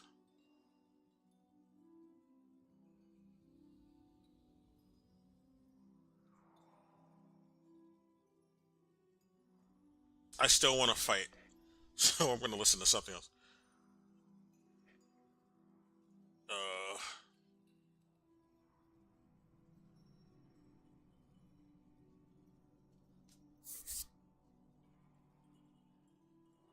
One Piece in political literacy. Oh, actually, let's listen to this. Let's listen to this. This might be interesting. Now, we must tell you in our analysis, we do not make the errors that others do. Anytime you make an analysis of an oppressed people in any aspect of their life, and you leave out the enemy, you will never come to a correct analysis. On the contrary, It's not you will blame it's not the wrong. oppressed for all of their problems. Yeah. Therefore, we tell you He's from right. the very beginning, we've never taken the line of others that the biggest problem that we have is we ourselves. No, our biggest problem That's is our some enemy, bougie shit. capitalism, and it must be destroyed. Right. Right. Absolutely right. We say any analysis you make of an oppressed people must include the oppressor, otherwise you will come up with an incorrect analysis blaming the oppressed for their Bougie position of analysis. That they've come up with them Dean Withers analysis. That Destiny type of analysis. On June 25th, Dare I say 2023, even a Vosh. I gave One Piece another shot after dropping it during the peak of the pandemic in 2020 when I got to the Surf Village arc. Now, almost 2 years later, on April 24th, 2025, I officially caught up on One Piece. And Wow. I have some thoughts on I'm never gonna the Marines, catch up and Monkey D. Garp specifically. where I because, left off. Well, Garp is trash. And that's being nice, because honestly, Garp? he's a bootlicker. Yeah, he's a. To summarize briefly, One he's Piece right. has existed as a Fuck Garp. Garp is Luffy's grandfather, and he's like, he works for the Navy. He's a big old, like, dick rider for the world government, and he wants to arrest his nephew and fight him because he's a criminal. Because he wants to fight the world government, and he's a pirate. Like, fuck off. Fuck off, boomer, old man. You serve Nazis. Shut the fuck up. You're not a good guy. You're not doing good. I don't give a fuck. If you want to call us a criminal, you serve Nazis, just straight up. That's what Luffy needs to fucking say. You serve literal Nazis and pedophiles. Granddad. They need to go. You just join me instead of bullshitting. Why are you wasting your talents serving their ass? Why are you licking their dick? You're a fucking traitor. You're a class traitor, Granddad. That's what Luffy needs to say. You are a fucking class traitor. I need to beat your ass real quick. But Garp is pretty strong, so yeah, he couldn't really do that right now. Maybe later. Garp has some high hockey powers.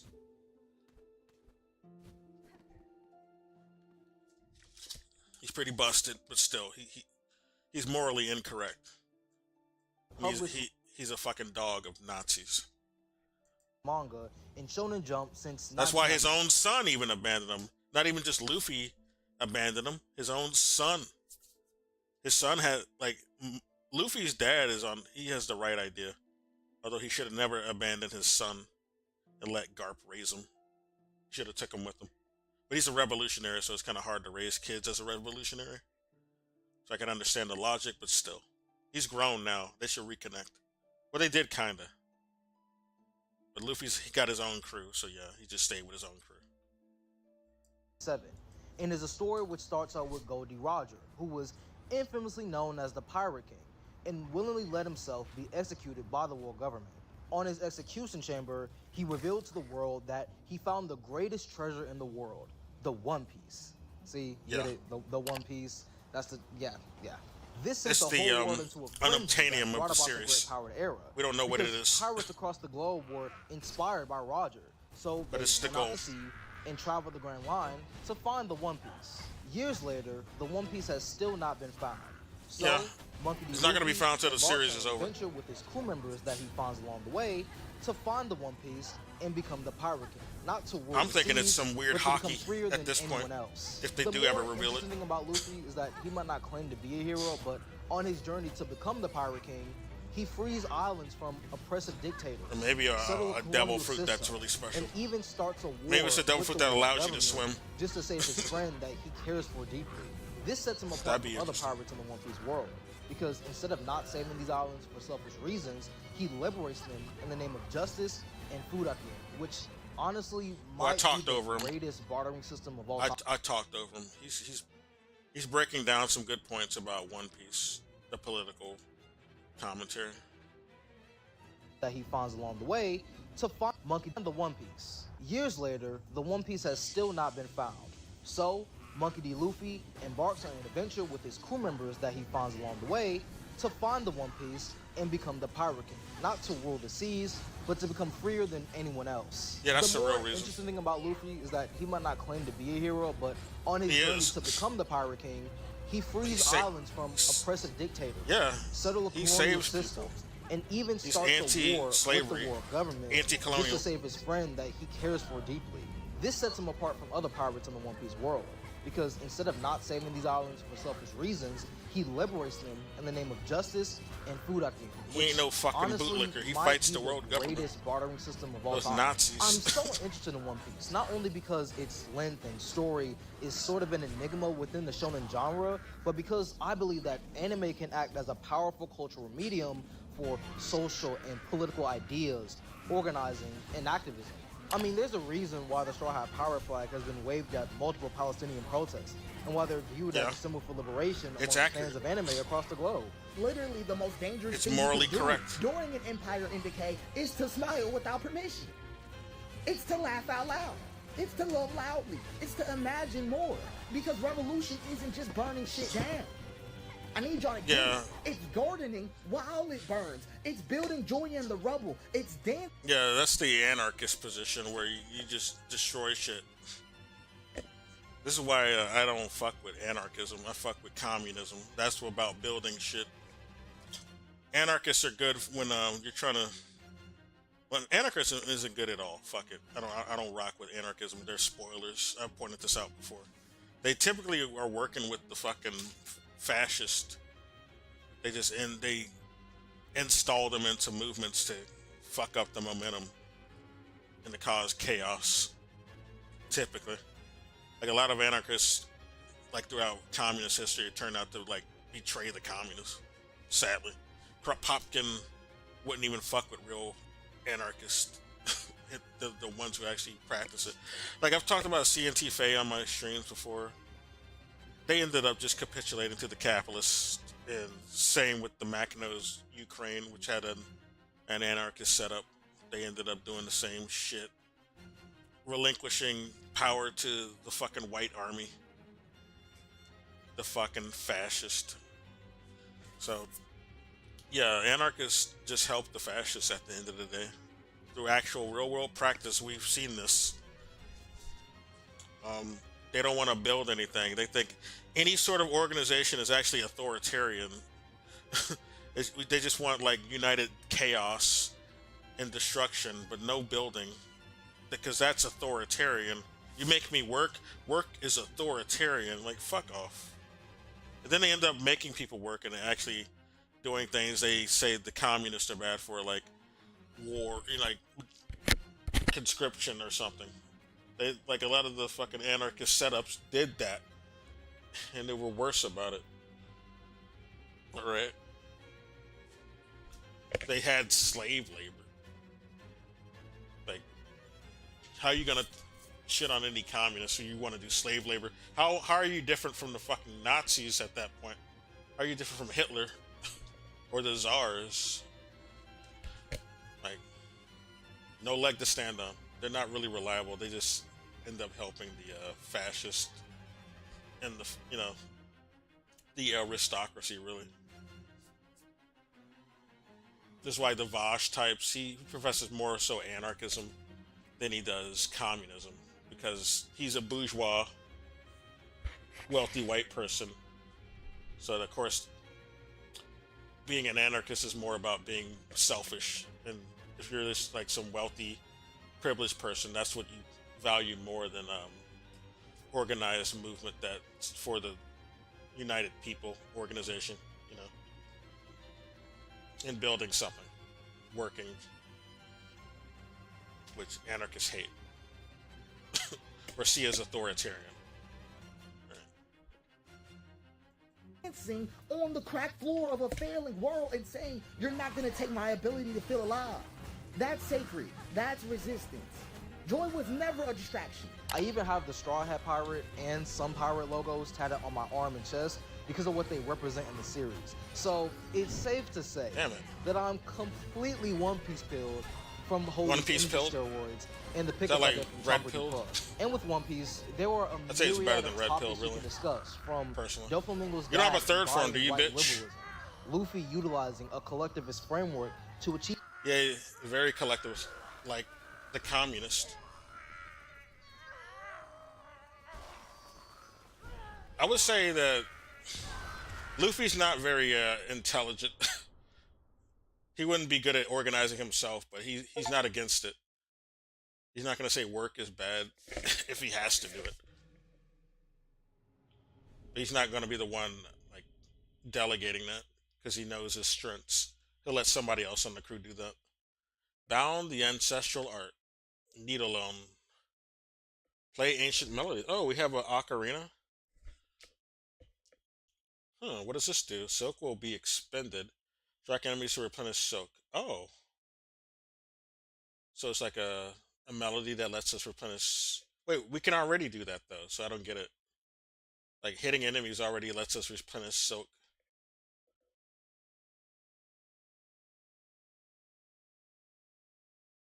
So why? Okay. I don't know what this means. It's not specific enough. I guess we'll just test it out. Oh, we're knocked out. That boss wasn't so bad. I was expecting him to be harder. Oh, what the fuck? Where are we? Can you come back? Thank you. Oh, it's a wall. Wondering what it was. It's hard to notice. Oh, that doesn't work. This place is corporeal and non-corporeal at the same time. Alright. Oh, this is what I use it on.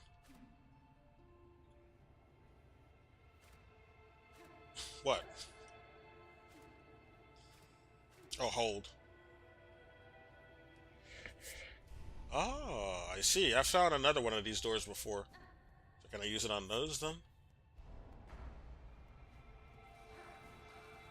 There are a bunch of spiders, but they're more feral looking than they are humanoid. Compared to my character.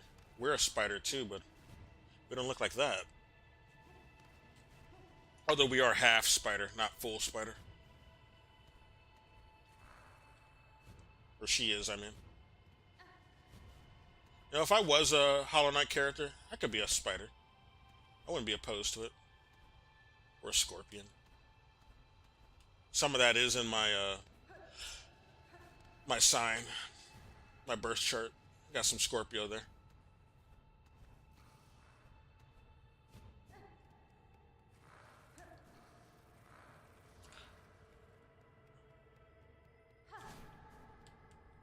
What is this?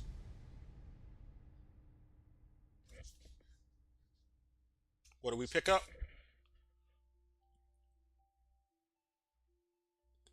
So we need to have silk to use it is what it's trying to say. That's what okay. That's what it said, you need to hit enemies to replenish. Is this a person? They got a big head. That's like the jaw. What's his name from regular show? Pops. Yeah, Pops. Only a female Pops. For her light eternal, our song sustains.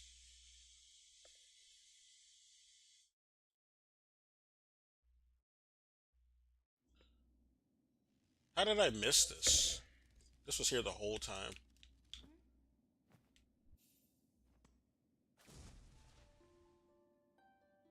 There's the bell. We can hit it now. That's the last bell. So now we can go into that big door in the blast area. I'm thinking I missed something in the bio area though. I saw parts of it. It looked like there's some other shit you can do there that I have not discovered. So what am I doing wrong? Objective updated. Now what do we do? We only have 2 more things. I can go there now. I know about that. So that's all we really have to do. Did I miss something?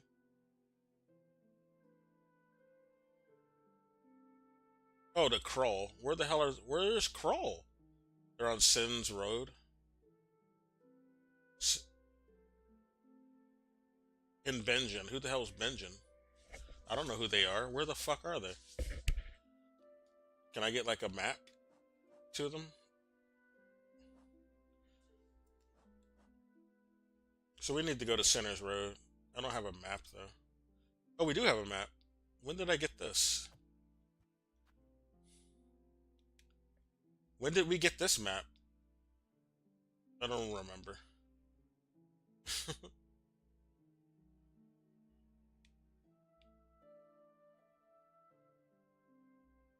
Oh, yeah, I have this map, but I just don't have the bio area, whatever it's called. But they're here somewhere. I don't know where they are, though. I guess we got to go to the left. There seems to be like an empty space over there. Okay, we'll go there. Then I'll end the stream. Maybe. What time is it? I can go another hour, maybe.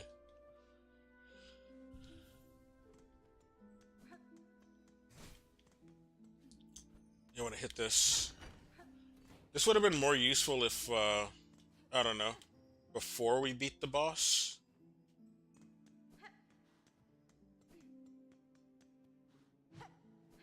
There's an elevator over here, I'm pretty sure. Yeah. But why would we need this now, though? This is shit we should have had earlier. Like, why would we need it now? Maybe there'll be something here later.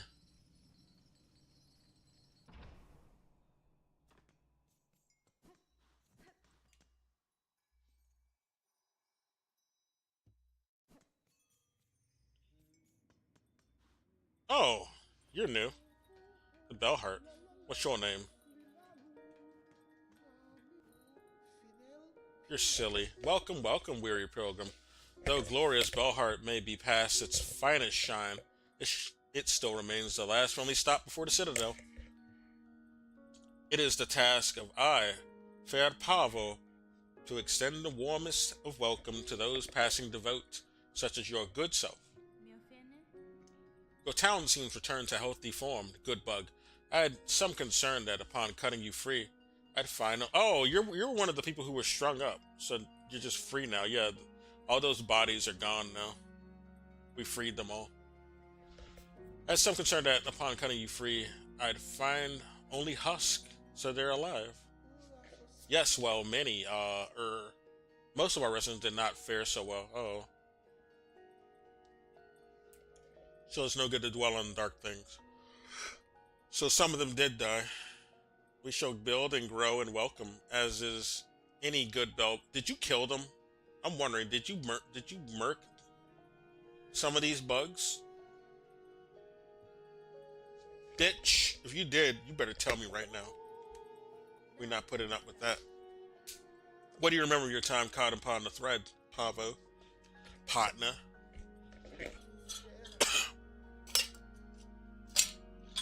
But it's difficult, upsetting even to think. Strange and sad memories, not my own and my own thoughts smothered amidst the tangle. If one could choose to connect themselves to something grander, that curse may seem a wonder. For myself, it now seems a horror. Oh yeah. Welcome, Travis. Rest your weary shell. Revive your flagging spirit. Ugh, I need to get a drink. My throat's getting dry from reading. One moment.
That boss wasn't so bad. I thought that boss was going to be way worse, though I still am amazed that I beat them, because I've seen people meme that boss, pointing out how hard it is. But maybe we'll fight it again later. That might be the case. They're a cool looking boss, though. I forgot what their name was. Was it Widow or something? I don't know. I'll look at the VOD. But, when I was in an accident, oh, there's a merchant. I hope they're a merchant. There's another thing here. Is this my new hub? I need to go back to the other one. Greetings, shopkeeper. Yeah, you're a shopkeeper. I thought so. It seems you've recovered well from the silken affliction. Oh, well, I'm a clever bug. When that strange thread struck down from above, I shut up tight and huddled in my bell home. Oh, you were just in here. You weren't strung up. Might have been a problem for the others about here. But my store was flush with supplies, so no fear I'd go hungry. So you weren't even affected. Your preparedness served you well then. Although your store now seems quite bare. Does it? Ah, yes, I'll admit. The wait was longer than I anticipated. And a bug has to eat. Well, he ate all his food, is what he's saying. I'll have more to offer you once my courier turns up. No doubt he's been avoiding Belheart since the curse set its tights on us. Yeah, they don't have much right now. Alright. That would be a good thing to buy. I need to put more of these. I'd waste less money if I buy this. Let's do this now, because I don't want to waste too much.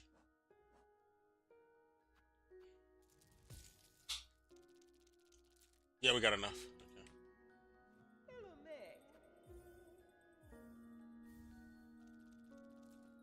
All right.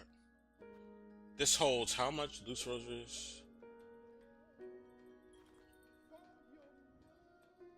It'll say in this inventory. It holds 120, so I just lost 20 like usual. That's a better investment. They also sell memories. 330? What do these do again? I forgot what these even do. What do memories do? Oh, can be used to expand the oh! That's actually good. You know what? Not to get that.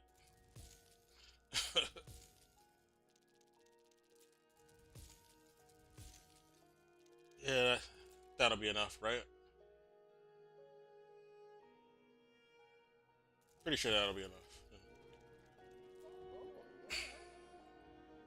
Yeah, we got enough.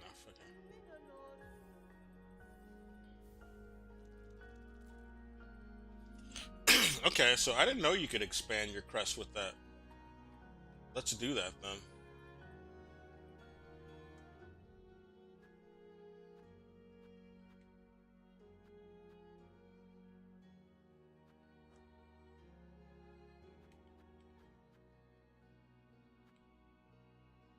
Expand crest. So that's for blue.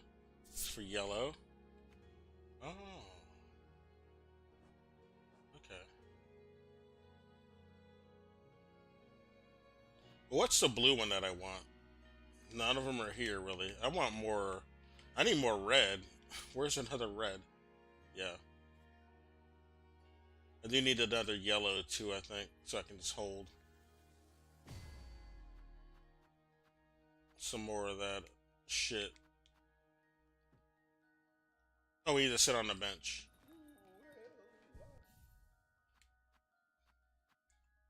Go to the boomerang. Alright.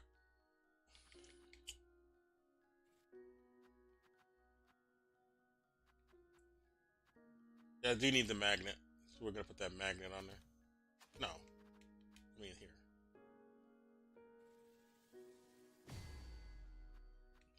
Compass. Magnet. How did I just now figure this out? Oh my god. This is so good. What do we want this for? No, we don't want to take extra damage. That kind of sucks.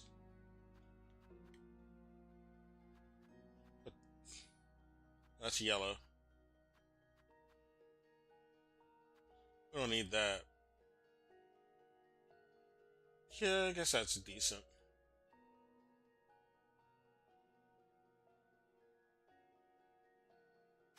I guess that's more useful. I do get hit a lot. Welcome, travelers all. Rest your weary shell and rob your flagging spirit. Okay. Say the same thing. What is this? Silver bells, huh?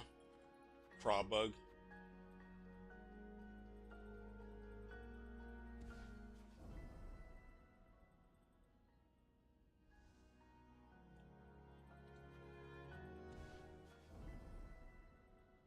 Oh, we need to find the carrier, and then they'll have more shit. Okay, we'll do that.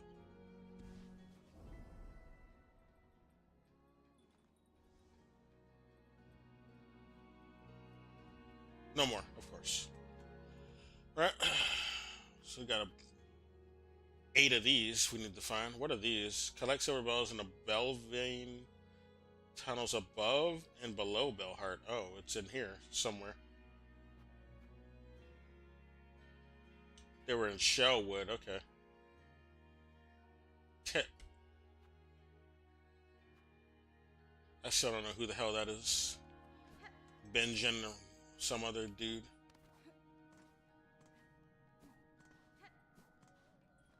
Oh! We can go in here. What's up? Relic Seeker Scrounge. What? Who is it? Who have you got? What do you want? I'm just a traveler. One hoping you were not too badly affected by the curse. What binds them outside means nothing to me. None of them have my keen sense, my respect for the past. You're pretty cool looking. You seem able, though. Sneaky, too. You find any fine old stuff, anything with history to it, bring it here. Okay. I'll take it. Well, since I smell something on you right now, you have a relic for me. Do we? Oh, yeah.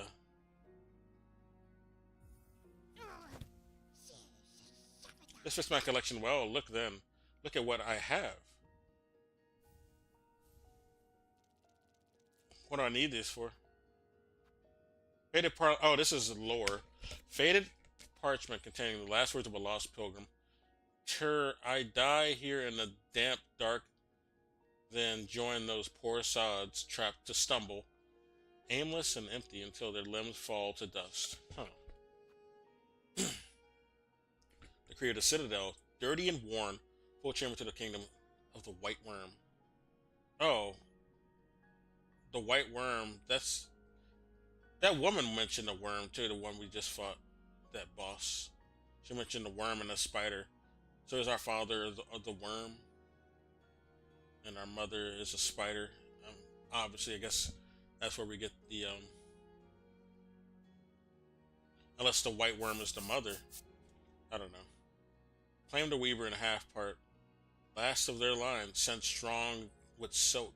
Resistance anticipated, quell with rune cage. Okay.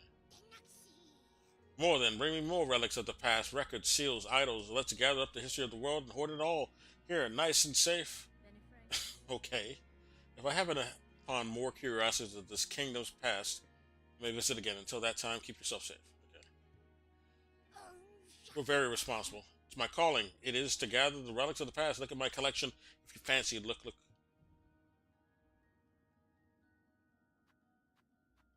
Okay. They're just a lore keeper. Oh, there's another place. What do you have, sir? By Claw, are you the one savior in the shell? You then our savior in the shell. Okay, yeah. Standing so calm and cool. On entrance to Pliny's bell home. What clue, sir? Tells of my part in your town's liberation. Why, your blade, fierce warrior. Any fine penmaster, well, that makes sense. Common sense. Would detect the sign of deadly work upon the needle's edge. Are you a blacksmith? 'Twas a vile curse that struck here. No simple bug nor basic pen could have granted our release, no. That blade, though so expertly clutched and clawed, that could well have met the task. It was you who cut us free, yes? Yeah. Actually, you're right. I'll grant you sharp sight, penmaster. Your saving is fortuitous. This blade that restored your town would now benefit from your service. Yeah, I think they're going to do something to my sword. Welly, yes. Oh, Welly, what the helly? I have a busy backlog of pens to tend, but your gracious heroism decrees that unique weapon receives my care this very moment. I think I know what the Chinese... Never mind. The Chinese pointed out something about the dialogue, but I don't know if it's as accurate as ours, or one-to-one as ours. But it is quite verbose, that's for sure. What say I took a look? Yeah, sharpen my needle, bitch.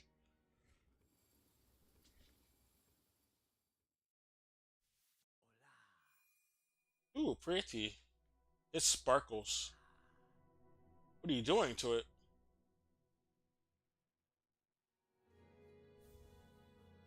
Nice. Monava, it's done, brave warrior.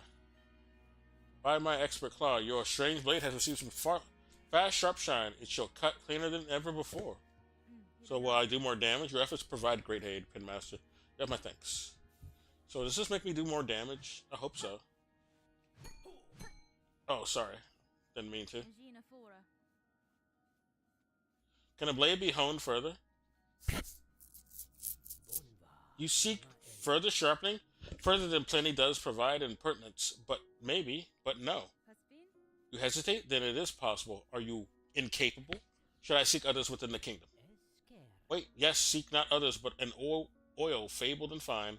With it, the citadel once brought gleaming edge and point to its pen. Though the citadel's penmasters are long past, some small store of that miraculous elixir may remain within its halls.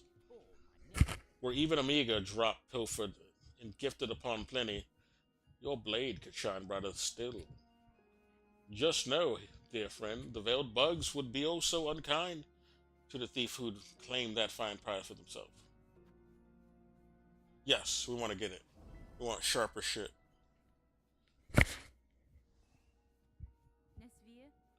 I will find the oil penmaster. My needle has been or seen much use in the cruel kingdom, or this cruel kingdom, and I suspect many more battles are due. I will value your further skills upon my blade. It is dangerous wish.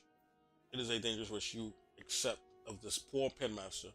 I really hope this one's professional desire does not cost you your life. Up there in the citadel, the fabled oil is waiting. Oh, it's up there? But we have access to it. Bestow it upon the pine penmaster, and your blade shall sing louder yet.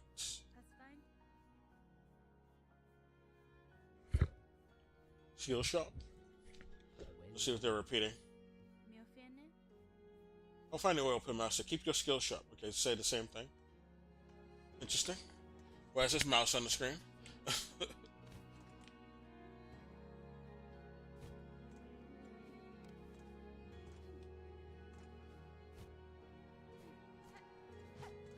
Nothing there.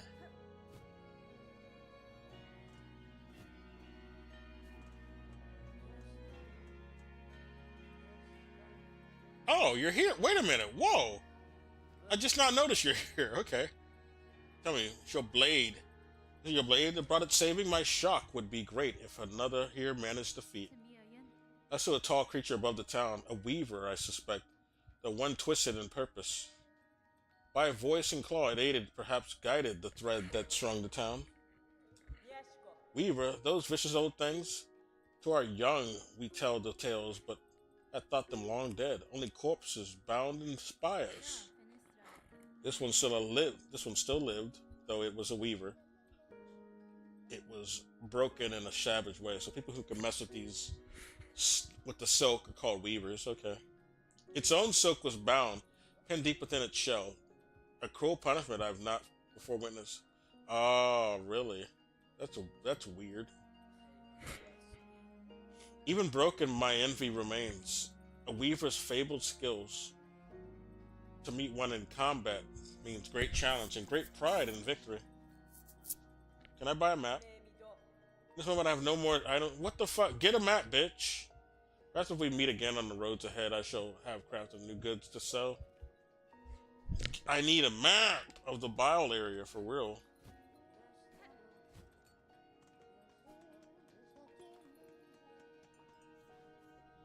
Okay, let's go.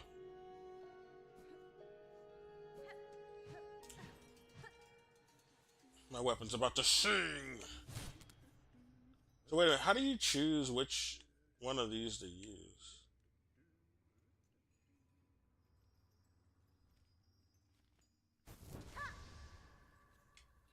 Is this does it voluntarily or what?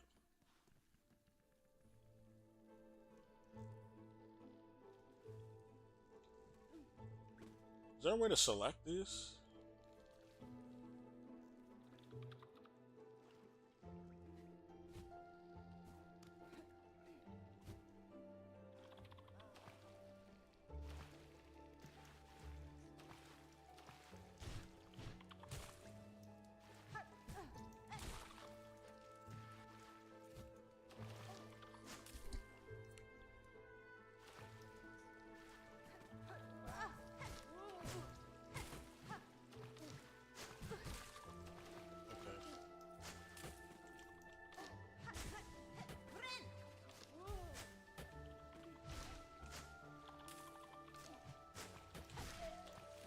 Yeah, I'm doing more damage at least.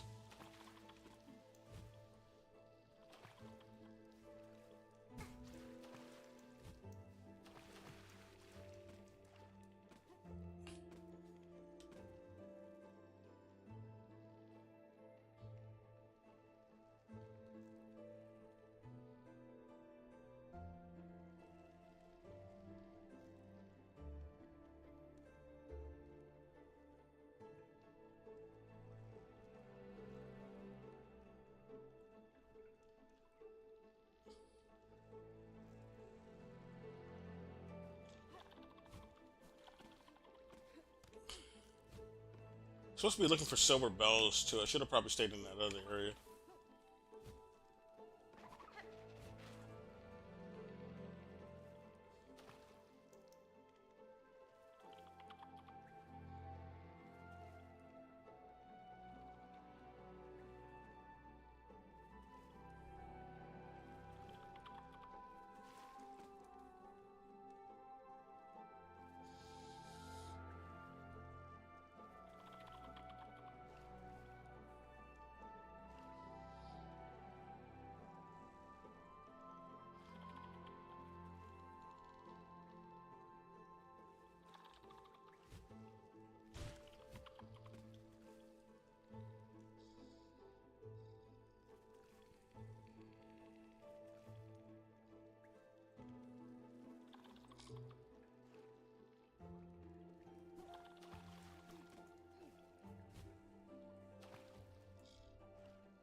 All right.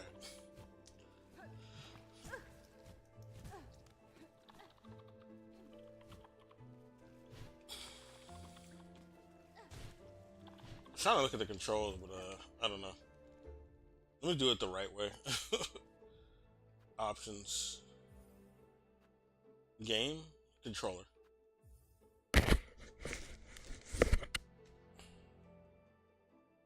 Nidolin, which is the newest item we got.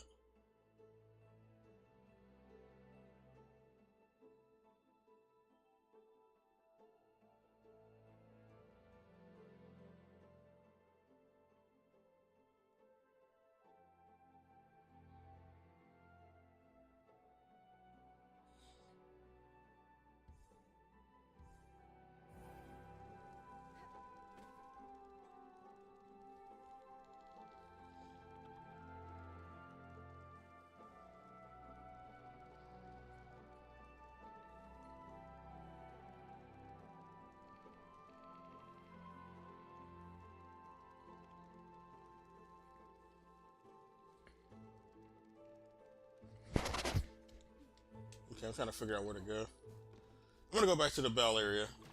So I just want to get that one really quick because it's just one room anyway. Oh shit! I didn't know I'd die. Fuck. Oh, you're new. Where'd you come from? Oh, they're a background. Never mind.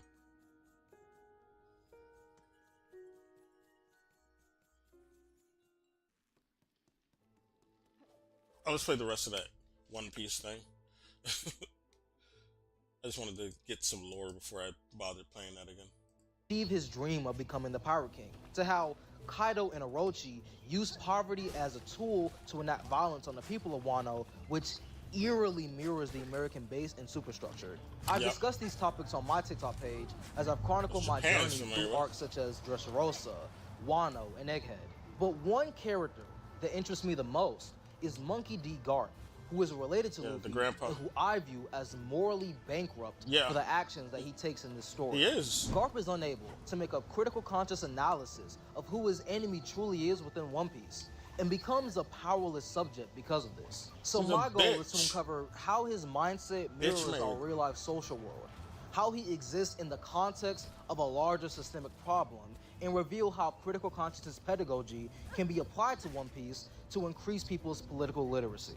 Now, when I was in my film studies classes at Morehouse College, we deliberated and learned tons about spectatorship and respecting the audience that'll view your work. So I sent out a survey poll of where my audience is at in their own One Piece journey, and the overwhelming majority of y'all haven't started One Piece yet or aren't caught up on the story so far. Maybe this video will inspire y'all to get to Egghead, shit, possibly Elbaf.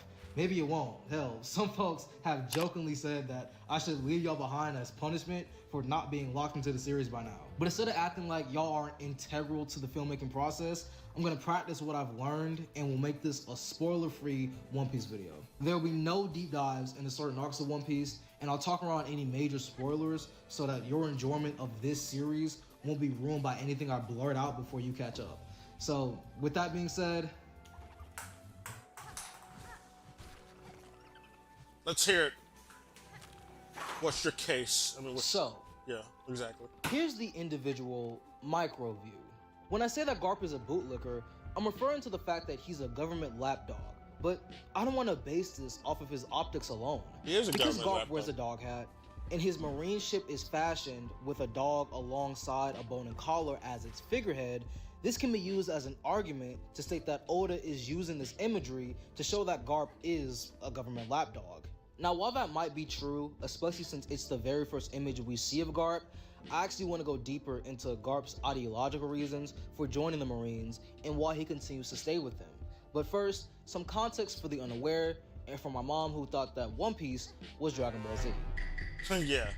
Garp is currently 78 years old and joined the Marines in One Piece at 22 years old. He's 78. Which means that he's Wow. been with them for 56 years. And the Marines are the military forces of the world government that have maintained dominant control over the Blue Planet for 800 years. This Blue Planet is what the global One Piece is known as, and it's divided into the East Blue, South Blue, West Blue, North Blue, Grand Line, Calm Belt, and Red Line regions. In the beginning of the story, the hierarchy ranges from the Gorosei, who are the leaders of the world government, to the captains of the Marines, and Garp is a vice admiral within this world government system. It's important to state that Garp is also known as the hero of the Marines, who, even in his old age, continues to fight against the pirates as they're against everything that he stands for. He likes order over anarchy, and some might say that this is a noble act, as he saves various islands from pirates that are the opposite of people like Shanks and Luffy, which does have some merit to it. Some might say that Garp is a person who respects the establishment, has respect for order, and ultimately wants to change the system from within because he has this huge sense of justice. This is also why I believe Garp is part of the Marines, because the Marines claim to have justice as their main moral principle, and this can be indicated through their motto, their iconography, and the actions the Marines take in the story to achieve order and justice. But here's the issue. They believe in absolute justice, in which the ends justify the means, but this is mainly determined on whatever the world government tells them to do. So when the world government tells the Marines to stop pirates from freeing slaves that the Celestial Dragons own, to the Marines that's justice. When the world government tells the Marines to utilize collective punishment and genocide if even one person on an island does research on the Void Century, which would uncover how the world government came into power, to the Marines, that's justice. And if you question these actions, you're told to shut up and do as you're told. To add on, Cypher Pool is a secret organization associated with the world government rather than the Marines. And they also utilize guilt by association to kill anyone they come across, which they view as justice, because even though they harass and kill innocent people, they're stopping the pirates, which justify whatever murderous actions they commit, because ultimately they're following the world government's orders. But to be fair, not everyone in the Marines uses absolute justice as their framework for being part of the Marines, even though it's the main tagline they go under. In a Coast Cooper's research article on pirates, justice, and global order in the anime One Piece, they state that One Piece offers a popular representation of these dilemmas by the different attitudes higher-ranking officers of the Marines take in their acts for preserving order and making compromises on justice. The way One Piece introduces this dilemma is through different approaches individual high-ranking officials of the Marines take towards this dilemma, with each higher-ranking Marine having its own personality, not simply just being order-following automations. In fact, one of the elements of the story that creates its richness is that characters of One Piece are not one-dimensional, standing for either good or bad, but are complex characters, avoiding the excessive Machian depictions and simplistic characters that are so typical in numerous Hollywood blockbusters. Characters of One Piece are complex and continuously evolve, sometimes shifting from right to wrong. In the Marines, everyone has their own sense of justice. Some are beholden to the mission at all costs, and some ignore orders and even leave the Marines if the orders they're given don't align with what their view of justice is. Aokiji? But Didn't Garp he leave? exists in this like weird gray area, and that's the most interesting part about him. He's a vice admiral only because he refuses to be promoted as an admiral, because admirals are required to be lapdogs for the Celestial Dragons, and Garp doesn't like the Celestial Dragons because they're overly arrogant, obnoxious, and what else are they? I'm forgetting it. It's on the tip of my tongue. Oh yeah, they're slave owners within the world of One Piece. Like, also, because that's he has what I'm the title talking about. of the hero. They're slavers, man. What else are they? I'm forgetting it. It's on the tip of my tongue. Oh yeah, they're slave owners within the world of One Piece. Also, because he has the title of the hero of the Marines, he's able to ignore orders and use Marine resources in any way he sees fit. So really, he has more freedom within the Marines than anyone else who chooses to be a cog within the Marine machine. And it's important to note that one of the main reasons why Garp gets this privilege is because he's not weak whatsoever, and is arguably the strongest Marine, and is definitely one of the top 10 strongest characters within One Piece. For the longest time, Garp's strength was unknown, and therefore he was considered to be a fraud strength-wise because everyone in the story would hype him up as the hero of the Marines, but we as the audience never saw any feats that justified this title. This frame of logic is commonly known as agenda piece within the One Piece fandom, and is devoid of any facts to push an overly positive or overly negative agenda on characters within One Piece, especially if we, the audience, haven't seen them do much of anything within the story that justifies the hype they receive from characters within One Piece. And trust me, I'm not bashing it, because it is truly one of the funniest things that has ever come out of the One Piece fandom. Like, imagine getting caught up on 1,000 episodes, 1,000 chapters, and you go to the fandom and the fandom isn't funny. Like, nigga, that would suck. You know what I'm saying? And that's exactly why Agenda Piece is so hilarious to me. Because you can get caught up and then go into this whole other realm of One Piece. Like, there's Theory Piece, there's Agenda Piece, there's actual One Piece. And it's like, it's all hilarious and it's so intriguing, right?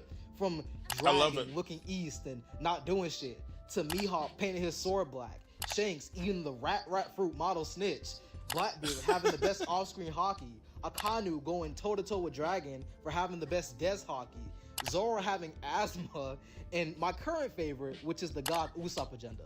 To my folks that are caught up on the story, they're on Elbaf, and they're reading the manga, man, listen, fuck what these new chapters talking about. I don't give a fuck. Y'all niggas are impatient, and you're clowning my boy. You're clowning him right now. Oh, for sure right now. But just wait. Y'all niggas is impatient. Like, you're not standing 10 toes down on the agenda. You have to believe Usopp's weapon will eat a devil fruit.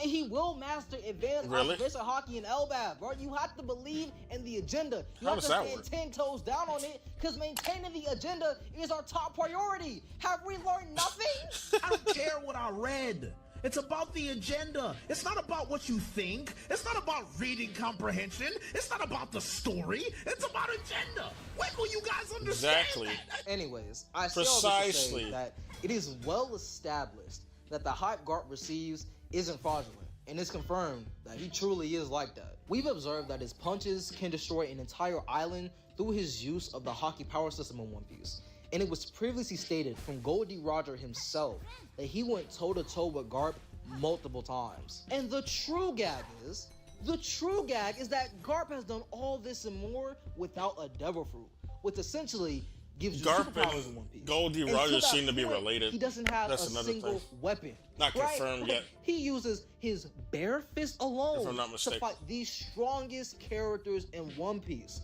So there's no question that we have verifiable proof that he's not weak and powerless. This level of strength also makes the excuses people make for Garp meaningless, especially when you consider that Garp was and currently is stronger than Sengoku, but was held back by Sengoku when Garp was highly reconsidering his position in the Marines and fighting back against them to save his family instead of letting their execution occur. It's really a if he wanted to, he would situation, and in Garp's case, he was strong enough to get Sengoku off of him, and he was strong enough to proactively intervene towards freeing his own family, but he chose not to. And this knowledge comes with its own set of problems, because if he's this strong, then why did he let the world government kill someone who was part of his family and not take any action to stop it? Why doesn't he leave the Marines and end the rule of the Celestial Dragons if he hates them so much that he refuses to become an admiral? Yeah, the Celestial Dragons. Why doesn't he become That's the what I'm thinking change of. that he ultimately wants to see? Because we know he can. He has enough social capital, physical strength, and hockey abilities to leave the Marines, stop working for the world government, and be someone as powerful as Luffy, Fisher Tiger, or Dragon, who don't use the Master's tools to dismantle the Master's house and craft their own tools to make the radical changes they want to see. And some would argue that Garp is doing this currently by being part of the SWORD organization, who aren't attached to the traditional Marine hierarchy and act independently of the Marines. But the issue with that is not only does SWORD still work for the world government, they also still operate on behalf of the Marines. So all they really did was resign themselves from the standard Marine command structure and nothing else. Like, when it comes to Garp and the Marines, I love the lack of energy. Like, go girl, give us nothing. Garp can easily leave the Marines entirely and start his own organization with Kobe, Hemplo, and other Marines who are part of SWORD and continually disagree with orders they receive from the world government. Garp doesn't even have to be a pirate and could join Dragon in his revolutionary army to fight against the Celestial Dragons. And he could have saved his own family from execution if he teamed up with Luffy's allies during that altercation. But Garp didn't do that. He refuses to leave the Marines and chose his job over his own family because he's a government lapdog. He might claim to hate the Celestial Dragons for being slave masters, but won't take direct action against them or free the slaves under their boot. And while he's silent right now, he was still willing to take orders from a world government he knew engaged in genocide, ethnic cleansing, systemic racism, enslavement, human experimentation, mass torture, and mass human and species trafficking. Hell, a good amount of pirates in One Piece are not good people who commit their own set of heinous crimes. But for the most part, pirates don't engage in state-sanctioned violence and aren't able to act with impunity. And even when they are able to act with impunity, it's because they're working alongside the world government. The world government, Cypher Pool, and the Marines only face consequences if they don't follow specific world government orders. Not because they kill innocents to stop pirates who rebel against the world government's genocidal tendencies. And this is the faction that Garp chooses to be part of. He's a cog in the machine who has a warped sense of justice that is rooted in a misunderstanding of how to make radical change possible. And this is why he's unable to make a critical conscious analysis of who his enemy is. Because it shouldn't be the pirates alone, but the entire structure of the world government and the systems of inequalities that they produced for 800 years. And I believe that this works for the story of One Piece. Because Garp cares more about maintaining balance, order, and justice than protecting his family suffers. And Garp tries to make up for it through saving Kobe only because Kobe is the future of the Marines and can continue to maintain balance, order, and justice once Garp passes on. Because while it is true that Garp's family is full of crash dummies who will die over your daddy jokes, Garp never needed his family's permission to save them.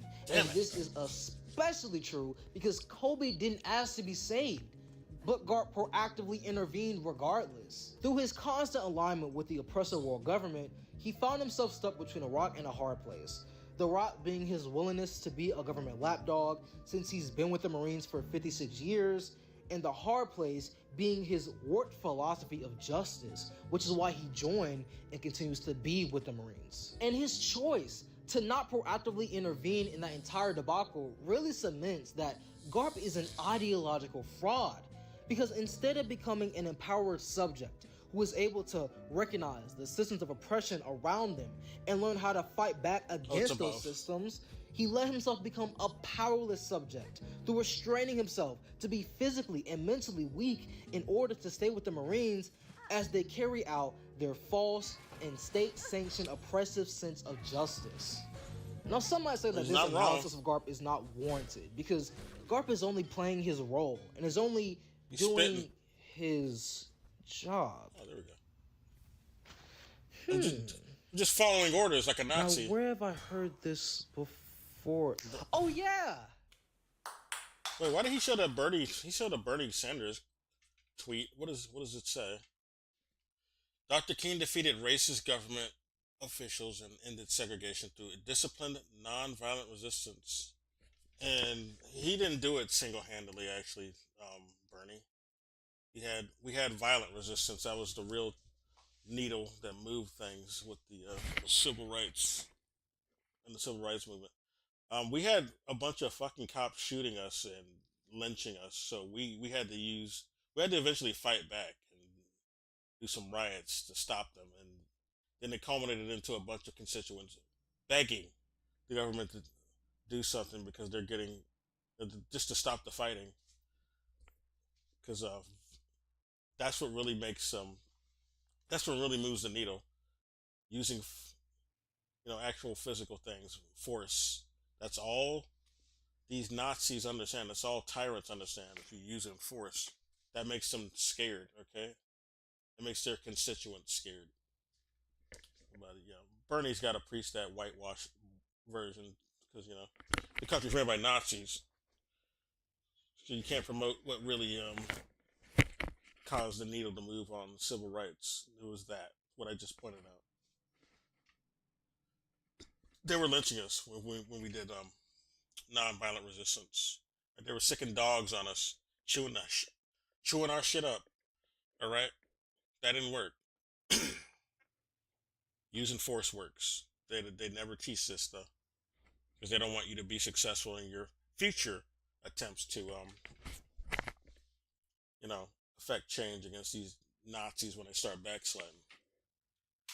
Oh yeah.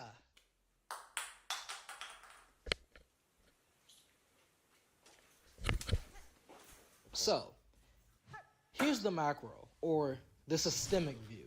In Louis Althusser's On the Reproduction of Capitalism Ideology and Ideological State Apparatuses, he details a Marxist view of structure, articulated by an economic base and superstructure. This economic base is, quote, the unity of the productive forces and the relations of production. The superstructure comprises two levels or instances, which is the political legal level and the ideological level. And this superstructure is best known in Marxist theory as the repressive state apparatus and the ideological state apparatus. The repressive state apparatus is public and includes institutions such as the police, army, prisons, courts, and the government because they operate and maintain dominant control through physical violence. The ideological state apparatus is private and includes institutions such as religion, education, the family, politics, trade unions, communications such as TV and the press, and culture. The main distinction between these apparatuses is that one operates through physical violence while the other operates through ideology. But they work in tandem to make individuals obedient subjects who will join the police state and military under the guise of maintaining balance, order, and justice, when in reality, they're controlling oppressed people through brute force to benefit the capitalist interests of the rich and elite. The tragedy of the capitalist system is to be found in the fact that it takes human beings who think in fact they're working for just ends when in fact they're working for unjust ends. But here, by doing this, the system clearly demonstrates to us that human nature itself is for humanity. Clearly. Even when they come to take the youth and send them to Vietnam, they don't come before the youth and tell them the truth. We're going to rape the country. On the contrary, they lie to them. They tell them we're fighting for democracy. They tell them we're fighting for justice. They say we're fighting against communism, which is bad, and the dictatorship, and we're fighting to bring freedom. And this is why the people are mobilized, because the people will be mobilized to fight for justice. And look at the vicious system, lying to the people, sending the youth to believe he's really fighting for democracy, when in fact this youth is fighting against democracy. It's a backward and stupid system. It has to be overthrown. In our society, we've seen how ideology was used to manufacture consent. I like the plain fucking truth just spat out in one's. Like, nothing he said there was incorrect, man. Nothing he said there was wrong. Nothing was a lie, dude. He summarized exactly what is going on, what the problem is. They try to make us hate things that are for our benefit.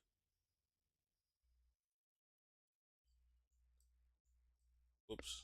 Oh, I lost my place. I accidentally clicked off. Operates through physical violence, while the distinction between communication such. But if you're a real, yeah, that guy understands the that's a communist who was speaking. And Bernie, let me go back to Bernie in his tweet. Like, communists use force to move the needle. Okay, they weren't some non-violent resistors. They understood that there's Nazis out there, and the Nazis are gonna kill you no matter if you use non-violence or not. Okay, they're gonna try to do, you know, a bunch of Holocaust against you. So you're gonna have to fight them eventually. So I'm gonna read the rest of Bernie's tweet because I didn't finish reading it. It's the world government of the logical state apparatus, the police, the legal, the quote. Yeah, there it is. Okay, 1 second. Oh yeah. Now where have I heard this? Defeating Trumpism. Okay, after he said Dr. King defeated racist government officials and ended segregation through discipline. I don't know why he says it was just Dr. King single-handedly and that's all that did it. It wasn't. But defeating Trumpism, oligarchy, and authoritarianism requires the same level of discipline. ICE agents and the deportations are going to have to be met with more than just nonviolent resistance. Just got to tell you that. The National Guard. Violent protests are counterproductive and play right into Trump's playbook. I mean, would you say that to Hitler? No, you wouldn't. You wouldn't say that because that would be stupid. You have the privilege of hindsight to say that yeah, that was justified. But if it was happening today, you were saying this shit, you'd look like a fool in hindsight. Before, oh yeah.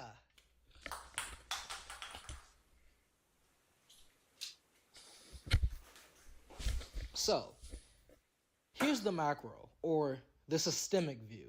In Louis Alhazen, I think he was criticizing Bernie with that tweet. I think that's why this content creator had it up there. He was trying to shit on Bernie's little liberal tweet there, which is not really it's not a revolutionary tweet. It's some capitulation. It's a capitulation tweet. All right. You got to make the Nazis feel safe and comfortable, is basically what that tweet should say. Make the white supremacists feel comfortable. Make the tyrants and the fascists feel comfortable. On the reproduction of capitalism ideology and ideological state apparatuses, he details a Marxist view of structure, articulated by an economic base and superstructure. This economic base is, quote, the unity of the productive forces and the relations of production. The superstructure comprises two levels or instances, which is the political legal level and the ideological level. And this superstructure is best known in Marxist theory as the repressive state apparatus and the ideological state apparatus. The repressive state apparatus is public and includes institutions such as the police, army, prisons, courts, and the government because they operate and maintain dominant control through physical violence. The ideological state apparatus is private and includes institutions such as religion, education, the family, politics, trade unions, communications such as TV and the press, and culture. The main distinction between these apparatuses is that one operates through physical violence while the other operates through ideology. But they work in tandem to make individuals obedient subjects who will join the police state and military under the guise of maintaining balance, order, and justice. When in reality, they're controlling oppressed people through brute force to benefit the capitalist interests of the rich and elite. Yeah, he was criticizing The Bernie. tragedy of the capitalist system is to be found in the fact that it takes human beings who think in fact they're working for just ends when in fact they're working for unjust. He's talking about Bernie there. But here, by doing this, the system clearly demonstrates to us that human nature itself is for humanity. Clearly, even when they come to I mean, the person talking here, this is not, he ain't talking about Bernie. But I mean, this message is for someone like Bernie, the guy who's talking right now. This is a quote from somebody from a few decades ago. It looked like the 70s from the hairstyle and the clothes he's wearing. The youth and send them to Vietnam. They don't come before the youth and tell them the truth. We're going to rape the country. On the contrary, they lie to them. They tell them we're fighting for democracy. They tell them we're fighting for justice. They say we're fighting against communism, which is bad, and the dictatorship, and we're fighting to bring freedom. And this is why the people are mobilized, because the people will be mobilized to fight for justice. And look at the vicious system, lying to the people, sending the youth to believe he's really fighting for democracy, when in fact this youth is fighting against democracy. It's a backward and stupid system. It has to be overthrown. In our society, we've seen how ideology was used to manufacture consent for oppressive wars like the war in Iraq, the war in Afghanistan, and the war in Vietnam that Vietnamese people rightfully call the resistance war against America to save the nation. Yeah, And they these couldn't do apparatuses nonviolent are resistance. depicted in One Piece to a The Viet Cong couldn't use nonviolent resistance to stop the U.S. from trying to genocide them and supporting a fascist state in their fucking country. All right, they had to actually fight them. They try to indoctrinate people from doing real revolution by saying, yeah, if you fight back against your oppressors, it's bad, okay? It's bad, you're wrong. Another privileged white guy telling you you shouldn't fight back against white supremacists who are trying to genocide you. Like, that's what we need to, like, unlearn. As the world government, Cypherpool, and the Marines represent the repressive state apparatus who work in tandem with the ideological state apparatus to make individuals in One Piece obedient subjects who will join the Marines under the guise of maintaining balance, order, and justice. When in reality, they're controlling oppressed people through brute force to serve the world government and the capitalist interests of the Celestial Dragons. This is why solely talking about Garp is an insufficient analysis, because while he's definitely part of the problem, he exists in a wider context, or more so, a wider system of oppression that tons more contribute to, like Sengoku, Akainu, Kizaru, Kobe, and Smoker. Worst. This is also why they're just doing their job talking point falls flat, hate it. because it's an anti-intellectual opinion that acts as if their actions exist in a vacuum, when in reality, their actions support an oppressive superstructure. Because the problem isn't just with Garp, it's the entire structure of the world government, Cypherpool, and the Marines that produce people like Garp. Just like how in our society, the problem isn't just Mako E. Langley, who is the commander over AFRICOM, which is the U.S.'s neo-colonial project in Africa. Yeah, he's It right isn't about just Linda Thomas Greenfield. Whoa, this channel is raising so her hand. informed. I'm gonna follow them. His name is Think Peace Tribe. I'm glad I found this channel. This is pretty good. He knows his shit. He knows his shit. On behalf of the U.S. at the UN, using our empire's I was power sleeping to on him deny a earlier. ceasefire What in the Gaza. fuck was wrong with me? It isn't just the Clintons being a repackaged version of traditional American slave masters when Bill Clinton was the governor of Arkansas. And it isn't just Trump as he continues to use ICE as the modern-day Gestapo they always have been, and uses a photo from the ongoing genocide occurring in the Democratic Republic of the Congo to push white supremacist propaganda is about funding. a fake white genocide occurring in South Africa. This is proof that there is actually a There's a genocide black going on genocide in that the Congo. West is funding in the Democratic Republic of Congo. The RNF motherfuckers, I think that's what they're called, The West is funding them to kill a bunch of black folks. They killed like 8 million people, and they're doing the same thing in Sudan. They're trying to starve people in Sudan. It's fucked up. The West is doing that. South Africa ain't doing no genocide against any white people at all. That's what, but the West is trying to do genocide against black folks. that shit they're doing in Congo, or funding in Congo, in the Sudan right now. Anyway. Now, as if we needed any proof. These victims spoke from the beyond, and they spoke to the world.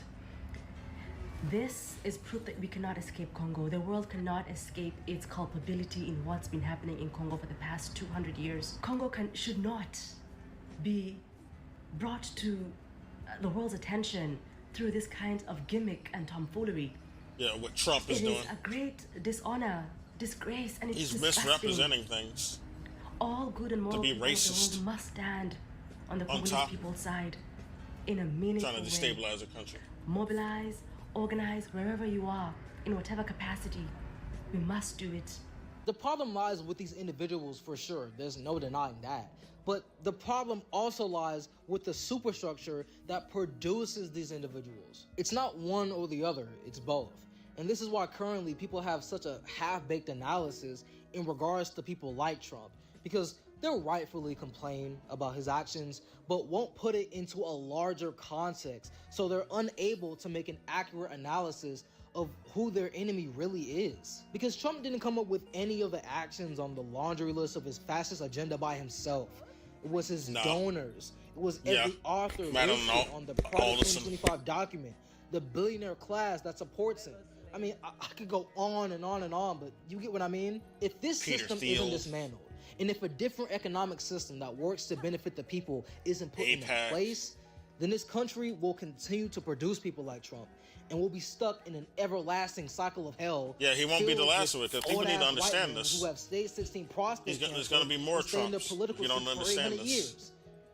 Just like the Gorosei.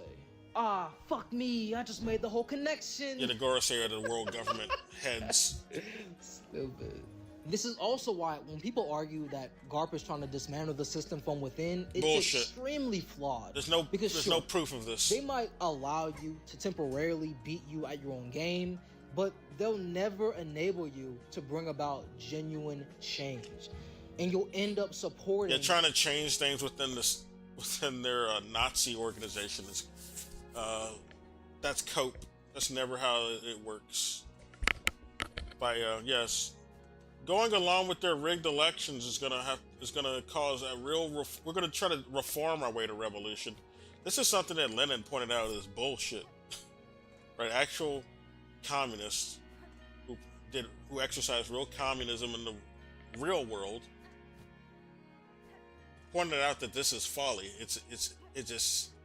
It always has the backwards effect. It doesn't actually lead to anything. You're just assisting that system, that's all. You get eaten up by that system.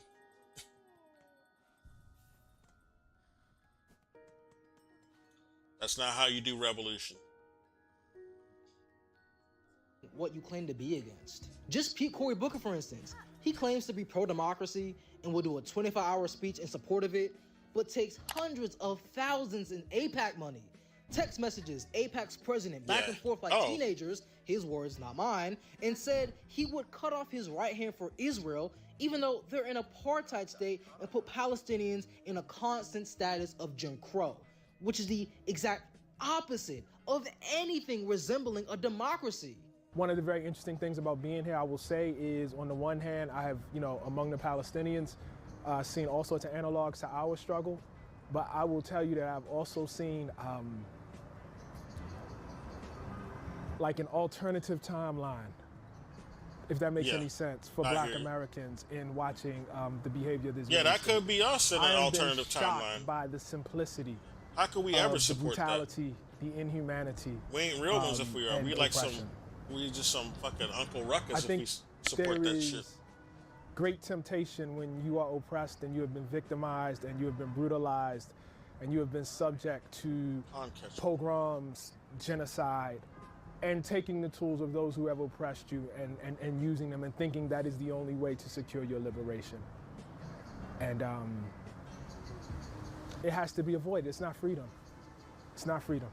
Like I'm saying, these systems are nasty. In this state that I live in alone, in Georgia, Adriana Smith is currently a brain-dead black woman being used as an incubator because of our laws on abortion. Like, this is legit ongoing human experimentation that black women have been experiencing for centuries at this point. Like, the superstructure is wicked, and it'll swallow you whole and turn you into a powerless subject, as we've seen with Garp, and as we've seen with the individuals in our real world who have a warped sense of justice and therefore validating this system about is radical folly. change, genuine change. Yeah, That we're is gonna one change of it the from many within. problems we face today, and is By why critical becoming a consciousness Nazi, pedagogy sure. is so important, especially as pseudo-intellectualism and principled anti-intellectualism continues to rise. Niggas gotta be willing to mix their informal education with the formal education and do the knowledge, but not that esoteric nonsense. Cause we need more empowered subjects. And through analyzing One Piece in this manner, I believe that it'll foster an environment for people to feel powerful rather than powerless. I think it's doing a But good job with his more thoughts on analyzation this after this short eye break. and of One Piece and overlaps with real world politics. He's making some good points. Now go ahead and send me money, yeah! Money, cash. Bro, they need to put cocaine back in fucking Coca-Cola thing. And Propane? Oh, he said cocaine, yeah. Hear me out. Cocaine used to be in Coca-Cola, that's right. But now they just neutered it. So it doesn't have that shit anymore.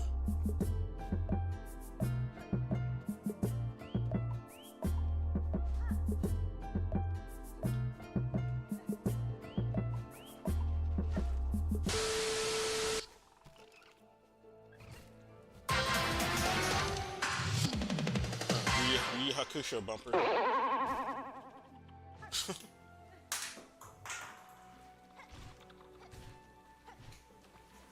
So, here's what critical consciousness pedagogy entails. In Sean Carlton's Drawn to Change, Comics and Critical Consciousness, he details Paulo Freire's theory on conscientization, which is popularly known as critical consciousness. Carlton continues as he states that conscientization does not refer to one's mere attainment of an alternative or critical consciousness. It is also a pedagogical method. In Pedagogy of the Oppressed, Freire defines conscientization as an active process whereby people learn to perceive social, political, and economic contradictions and to take action against oppressive elements of reality. This transformational pedagogy inspires learners to see themselves as empowered subjects of history, capable of acting to improve their own lives and working with others to change their world for the better. Comics such as Art Spiegelman's Mouse, A Survivor's Tale, Gord Hill's The 500 Years of Resistance comic book, and the illustrated adaptation of Howard Zinn's book, A People's History of the United States, are able to marry print and visual representations to critique politics and ideals that aren't discussed in mainstream media. We can observe this especially with Mouse, because in the text, Spiegelman shows a flashback of his father experiencing genocidal conditions in the Holocaust. And when we cut to the present, his father is being overtly discriminatory against a hitchhiker only because he's black. And in his words, it's not even to compare the Shortversers and the Jews. By the way, that Shortverser term is basically the N-word with the hard R used against us in the Yiddish language. If you haven't picked up on it already, we really aren't joking when we say that anti-blackness is global. Like, these niggas got black on the brain. That was an example of it. Anyways, this shows that Spiegelman was able to capture how experiencing marginalization because of your identity doesn't lead to an inherently radicalizing experience. Yeah, that's true. You can go through something as That's how dehumanizing as indoctrination the works, too. Holocaust and still come out the other side anti-black. And this is interesting because Spiegelman was able to show this through the medium of comics. And with this knowledge, we can see that comics have the pedagogic potential to not only increase literacy amongst the people, but also increase critical consciousness amongst the people. One Piece also has that similar pedagogic potential and can inspire people to become empowered subjects, especially because unlike popular mediums such as film and television, comics require much more from their readers to establish basic meaning. There's a level of textual and visual literacy that must be used to understand meaning in the story that's being told, which is why comics utilize techniques such as subject to subject and action to action transitions to contribute to the textual and visual language in comic storytelling. And even though comics aren't perfect pedagogic resources, they do have the liberatory potential to critically engage with the past and present to be able to struggle for a better future. And that's what One Piece is to me. It's not a perfect manga or anime, and Oda, in typical mangaka fashion, is questionable. The goal of this video was to examine Garp as a character to discover a systematic issue within the repressive state apparatus of One Piece, and make these necessary connections apparent to push back against the continued rise of principled anti-intellectualism and inspire people to become empowered subjects. If you're able to analyze a property like One Piece in a proper way, then you'll be able to increase your own political literacy. And this goes for other mangas and animes that I've seen, from Beastars, Code Geass, to Vinland Saga. And this is why I believe that anime can act as a powerful cultural medium for social and political ideas, organizing, and activism, because they have the potential to be a good pedagogical resource, and not in the potential man way either. Because no matter how you chalk it up, you can't run away from reading, because you can't feel free as a human being without it, because literacy is freedom, and political literacy shows you how to struggle for freedom. I remember when I gave my book to my father, I dedicated a book of mine, Power and the Powerless, to my father. I said, to my father with my love. Gave him a copy of the book. He opened it up, looked at that. He'd only gone to the 7th grade. He was a son of an immigrant, a working class Italian. And he opens the book and he starts looking through it, and he gets misty-eyed, very misty-eyed. Oh. And I thought it was because he was so touched that his son had dedicated a book to him. That wasn't the reason. He looks up to me and says, I can't read this, kid. Oh. I said, that's okay, Dad. Neither can the students. I mean, that's not something. I mean, don't worry about that. I wrote it to you. I mean, it's your book, and you don't have to read it. You know, it's a very complicated book, academic book. I said, I can't read this book. And he just, and the defeat that man felt. That's what illiteracy is about. That's what the joy of literacy programs is. That's why in Nicaragua you got people walking proud now for the first time. Yeah, they were animals before. They weren't allowed to read. They weren't taught to read. So instead of wanting to stay ignorant or reading the 48 Laws of Power, you could read something that'll actually enrich you. And it doesn't have to be One Piece, but let it be something that inspires you to become an empowered subject. We need less people like Garp in our world. People who think they're powerless and therefore make themselves powerless. We want to build a future where empowered people have the self-determination and material conditions to live, struggle, and create freedom for themselves. Because if not, then we'll continue to live in a sadistic world where those deemed unnecessary by the state are weeded out and eliminated. So let's continue to make accurate analyses, know who our enemy is, and fight for the freedom that we so desperately yearn for and deserve. You made a good point. Yeah, Garp's not a good character. I mean, I know you'll see the people like him because he's strong, but that's like this shit really tight. So hold ethically, on. he's not a good character. Wait. Room. Shit. You see that? You see the thing? It'd be like. wait. Shit. Bah. Like, but that's it for his episode. He's just doing bloopers now. Okay. I want to watch another one from this guy before I go to bed. I guess I'll go to the gate too before I go to bed. What a professional channel. Trump on One Piece and far-right accelerationism. Oh, it's another One Piece video. I think I'll watch it. It's also about Trump. What a good channel. His name is Think Peace Tribe. Think Peace and then Tribe. Yeah. Election fallout and moral apathy. Nah, I'm not going to look up. I already know what the elections were about. I don't need to go over it again. We have two corporate parties, and some billionaires decided who they want on that election, just like usual. I think our elections have pretty much been that way since JFK was assassinated, if no other time before that. When they started assassinating the president, yeah, you got to start suspecting that the elections are going to be rigged from there on. All right.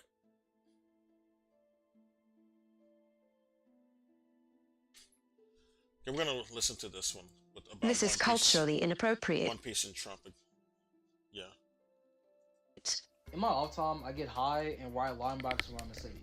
I don't know when this hobby of mine started, but I love doing it because Atlanta is built on hills, so sometimes I'm coasting. Well, he's in Georgia. And yes, on occasion, I do get close to having Grady Hospital visits.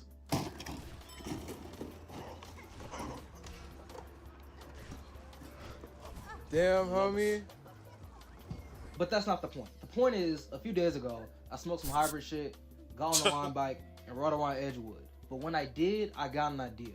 Earlier that day, I saw a tweet from Newswire about Trump doing yet another 90-day pause for the tariffs he really wants to put on he's China. kicking the can down the road. Howard Lutnick just came out and said that there were going to be no more pauses. In mid-line bike ride, wind in my face, 93 degrees outside, I thought about these 90-day pauses. The U.S. has no cards when it comes to trade.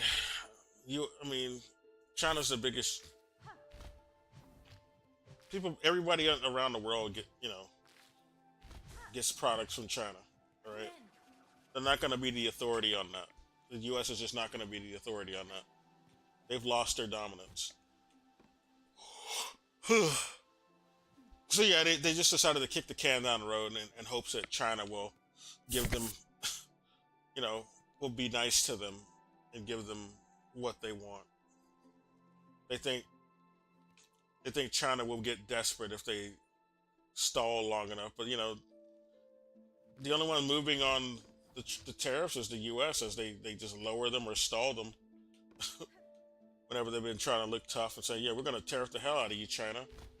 Okay, after they did that 125% posture, they just brought it back down to 10% in hopes that China would be convinced to take any tariff. No, China doesn't want any tariffs from you motherfuckers. It's either back to what it originally was or nothing. They already put up with your tariff from 2017 in his first term. Or was it 2019? I think it was 2019. Yeah. They already put up with that. They don't want any more shit like that. They're done with that. They were just, they were just being nice on the first turn. They're not going to do that again. You can't keep pushing them over and over again. Where the hell is this NPC, man? They say he's supposed to be over here. I'm going to go to the big gate if I don't find him.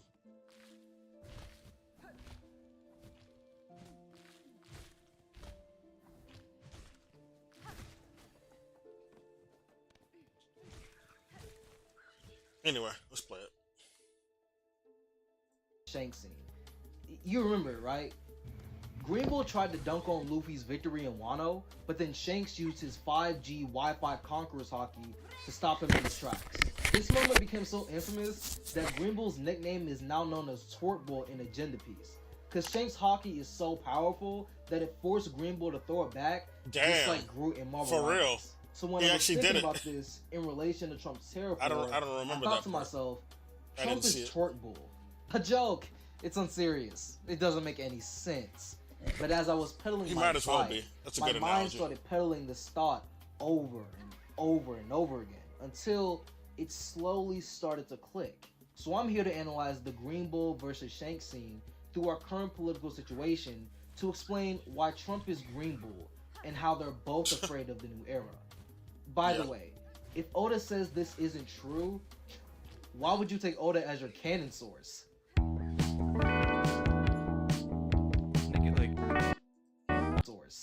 Oda says this isn't true, why would you take Oda? Laugh my ass off. No way you take Oda as your canon source. What the fuck? This is an actual tweet that was made? How is Oda not the canon source? That's the most cannons you can get. What do you mean? I don't understand this tweet. Hold it as your canon source. I don't know what that's supposed to be.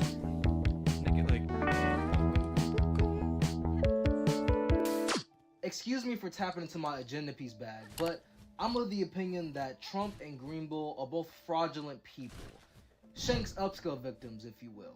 I'm not gonna act like we have every single detail about Greenbull's life, cause we don't.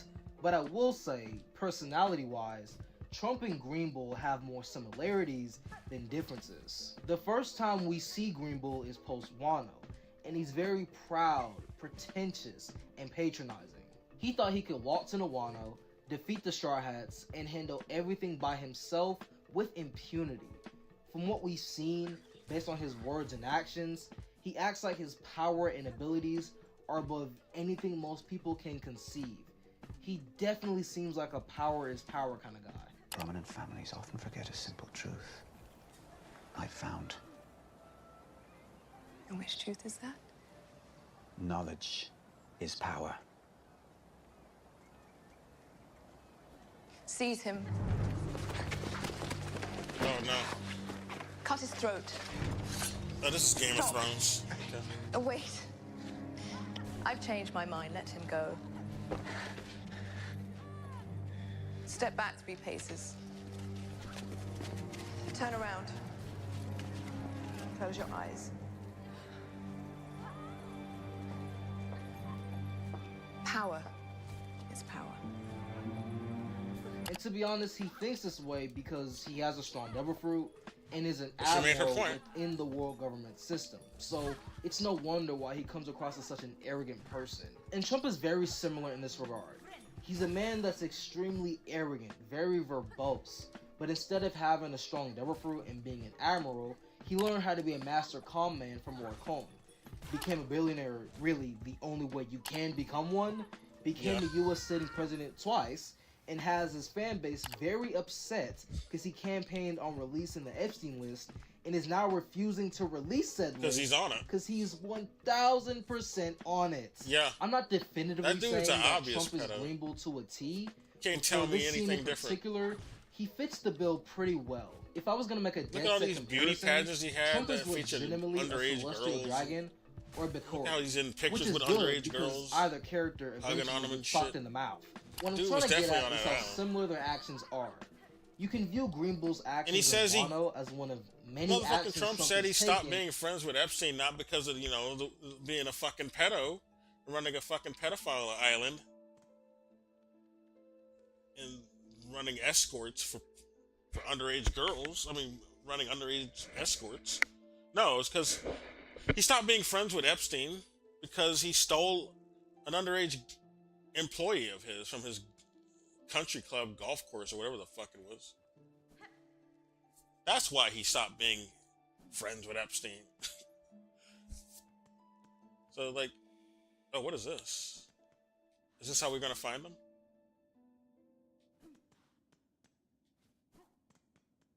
Oh, yeah, I gotta look at these more. This is how we track down that one enemy. This is for hunting, not for the NPC I need to find, though.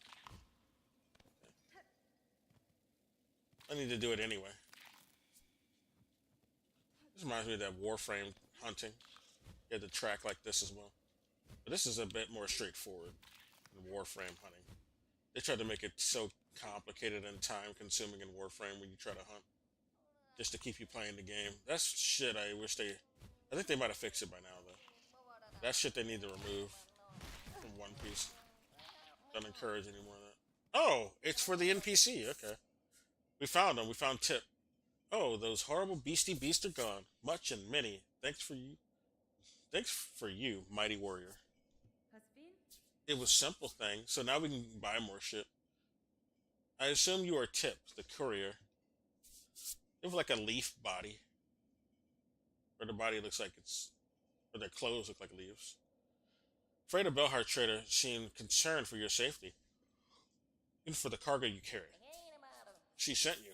Oh, that's a woman? Okay. She sent you. Bah, she needs to learn a little patience. I'm as barely been away. but still is lucky for me you came. Sound like a Sesame Street monster. My missing courier wish granted. Okay, we got it. Well, I'm just be off now. That old grubbly grub in the bell will come after me herself if she not get her goods. Okay. Wookie! They flew away. That's a cute exit.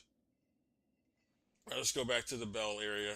We're gonna take. Oh, wait a minute. Whoa, whoa, whoa! What was that? Wait a minute. What was that? Damn it! Oh fuck! We landed right over this hole.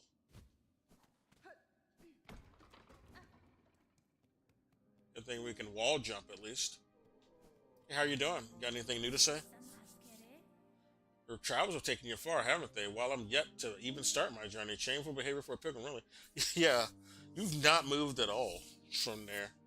To tarry here so long. I see no shame in it, sir. Your life is your own, and you need not be squandered at the ghostly call of the Citadel. Journey out for your own sake or not at all. Hey, you truly aren't a pilgrim, that's for certain. That's blasphemy spoken with friendly intentions to not. Well, fuck you then. And yet I don't recoil from what you say. Perhaps I'm not much of a pilgrim either. Maybe you should go home then. Rest here with me as long as you like. I'm not ready to leave yet, and a little company is always nice. Okay. I'm gonna change one of my tools. I need projectiles for both tools. It'll have more synergy. How do you switch your tool though? That'd be better to know about.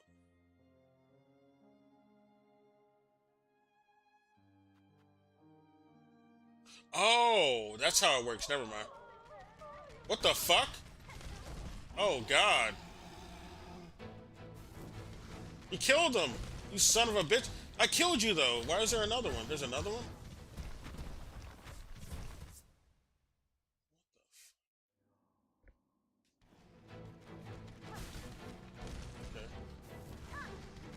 Oh, they destroyed the bench too. I don't have a save point.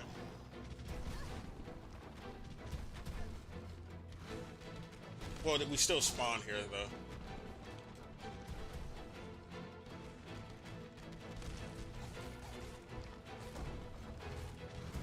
They were easy to fight at the other area, so we'll get them.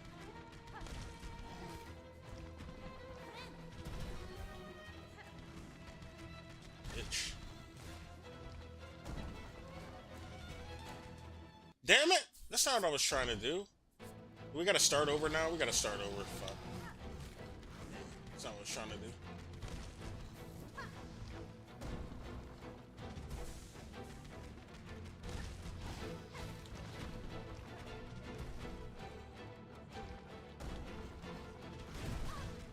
Fuck you, buddy.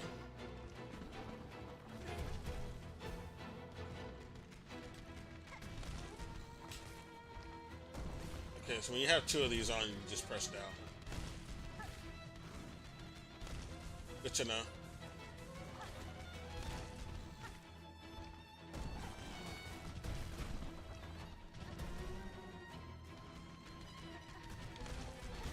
Bounce pogoing on them does not work. Good to know.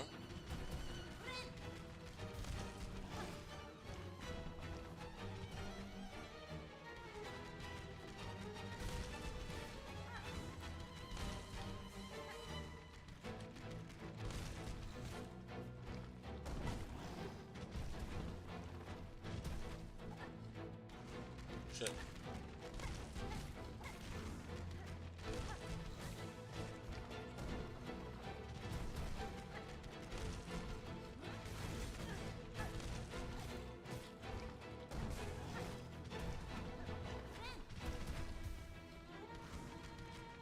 Good thing they're easy to fight. So as soon as I open the door, I guess this guy shows up. I think I came here before going through the door. Maybe. Probably fucked up, to be honest.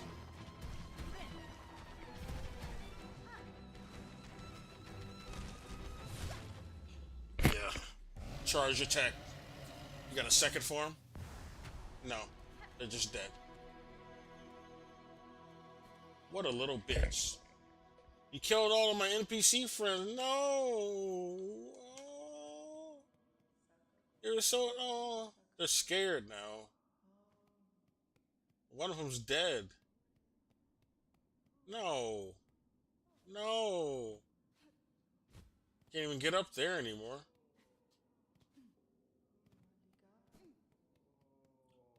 This is sad. Piece of shit. Why did this happen?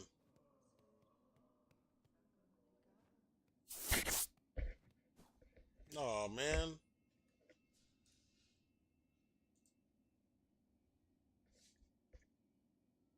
Rest in peace, fellas. Alright. Let's listen to something a bit more upbeat, I guess. In his 6 months of being in the White House. 6 months, by the way. 6 months. Trump is legitimately a celestial dragon or Bakori. Yeah. Which is good because either character eventually gets socked in the mouth. What I'm trying to get at is how similar their actions are. You can view Greenbull's actions in Wano as one of many actions Trump has taken in his 6 months of being in the White House. 6 months, by the way. Keep in mind, it's only been 6 months. And these actions range from his current tariff war, the increased ICE budget, and their increased deportation quotas, to gutting social safety nets across the country and emboldening Israel's war crimes and the genocide they're committing against the Palestinian people. Both Trump and Greenbull commit such hasty and cruel actions because they feel they have the political and social power to do whatever they want. They're also fully backed by the establishment, whether it be the US government or the world government.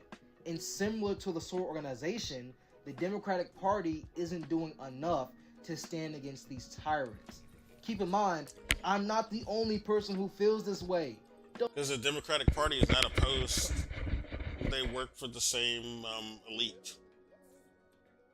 The Democrats are just a good cop for the same bad cops.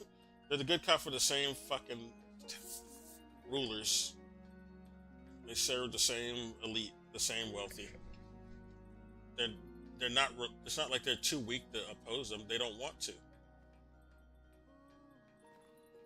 Don't make me pull the facts over feelings card. Yeah. I don't know if I can call Greenbull a far-right accelerationist yet, but I can definitely attribute this ideology to Trump and say that Greenbull going to Wano, rushing to try and stop the Straw Hat's momentum to maintain his social and political stance, can be read as Trump rushing to gut and destroy this country and stop anyone that gets in his way, especially if they're just starting to make a difference. But specifically on far-right accelerationism and Trump, let me be clear. Leading up to the 2024 national election, Trump was very clear and direct about what he was going to do. Which is why when people like Andrew Schultz say that this isn't what I voted for, you have no choice but to laugh in their faces. What I inferred from his campaign run and how it differed from his run in 2016 was how each act he wanted to commit was more accelerated than the last. But it made sense, because once you start saying shit like this... Christians, get out and vote! Just this time! You won't have to do it anymore. 4 more years, you know what? It'll be fixed, it'll be fine. You won't have to vote anymore, my beautiful Christians. I love you, Christians. I'm a Christian. I love you. Get out. You gotta get out and vote. In 4 years, you don't have to vote again. We don't need observation hockey to see what your plans are for this country. The Southern Poverty Law Center defines accelerationism as the following. Not a Christian. In most scholarly contexts, the term is used to describe a movement separate from the white supremacist variation. Other ideological variants of accelerationism seek to push beyond capitalism by bringing it to its most oppressive and divisive form, prompting a movement to build a just economic system in response. In the case of white supremacists, the accelerationist set sees modern society as irredeemable and believe it should be pushed to collapse so a fascist society built on ethno-nationalism can take its place. What defines white supremacist accelerationists is their belief that violence is the only way to pursue their political goals. To put it most simply, accelerationists embrace terrorism. No. This is not a right-wing sort of like, if you want the right wing to have like a monopoly on political violence, you can say that, but I don't want them to have a monopoly on political violence. I would say revolutionaries need to have that, like real like communist revolutionaries are supposed to have the monopoly on that, so you know they don't get that accelerationist utopia, or right-wing utopia they want. You fight them. You have to fight them. You can't like do like peaceful protests against Nazis. Sorry, it doesn't work. You gotta fight the right-wingers. They start deporting you and locking you up,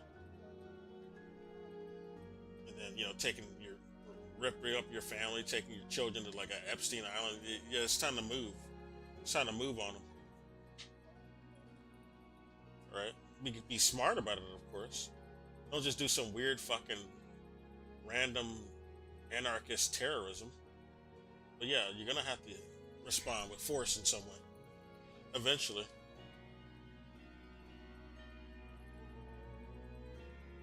Accelerationists aren't part of a new movement.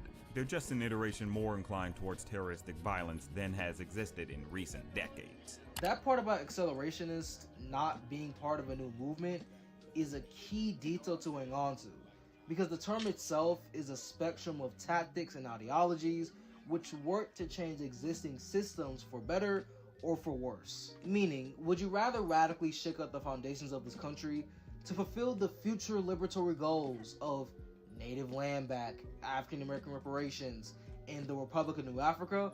Or would you rather cut all federal... You're going to have to do those things by force when you establish a new government.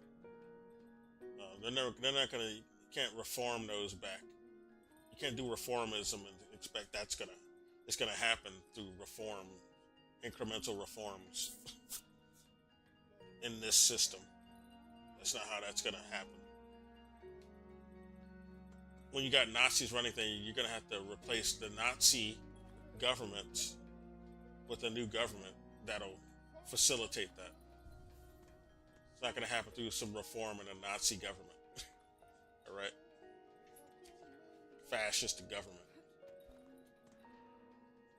Funding from PBS because of so-called left-wing bias. All this to say, far-left accelerationism and far-right accelerationism are two different things, and the distinction needs to be made between them because Trump adheres to the latter. I'm glad this brother pointed this out. Yeah, there's certainly a distinction between left and right, for sure. That guy he was playing that quote from did not make that distinction. That's for sure. Trump since his first term, but it's becoming more and more apparent that his policies and positions rely on fear and fascism to operate. In April, for my Law and Society course, I wrote a paper documenting the current political situation on due process law and civil rights in Trump's America. And I'm glad I did because I got a chance to research the effects of his immigration policies through case law. I also talked to a practicing attorney for this, and trust me, I don't want to become one. But that's not the point. The point is, this was written around the time where Trump hit his first 100 days as president. And during this period, I learned more about far-right accelerationism from two sources. The first was the Kilmar Abrego Garcia case, which was a standout case amongst Trump's deportation efforts. People have, and still are, being held in El Salvador's prison system because their president is overtly pro-Trump and can hold people outside of U.S. jurisdiction. He also just abolished presidential term limits. So expect Trump to do something similar before the year is over. You won't have to do it anymore. 4 more years, you know what? It'll be fixed, it'll be fine. You won't have to vote anymore, my beautiful Christians. I love you, Christians. I'm not Christian. I love you. Get out. You gotta get out and vote. Kilmar's case got the attention it did because he fled the US to seek asylum for gang retaliation in El Salvador, but was deported back to El Salvador for claims of him being part of the MS-13 gang. Yeah, that was in a reality, lie. He was only accused of this for wearing a Chicago Bulls hat, having tattoos, and being Salvadorian. And I just want to point out how stupid this logic is, because I have tats. I also have a Chicago Bulls hat, but these things... Yeah, they were lying. They were trying to say that the tats were MS-13 when they weren't. They just needed any excuse to be able to deport anyone when they're not, and they're actually seeking asylum for gang retaliation. When court orders to send Kilmore back to the US kept getting ignored, it became a nationwide headline of how Trump was ignoring due process law to pack the courts and enact his fastest agenda on immigration, through using ICE as a Gestapo force to increase deportations. This is especially true with international students, people with student visas and green cards, who are being targeted by ICE and the Trump administration for protesting against the Palestinian genocide being committed by apartheid Israel and other Western actors supplying Israel, like the US and Britain.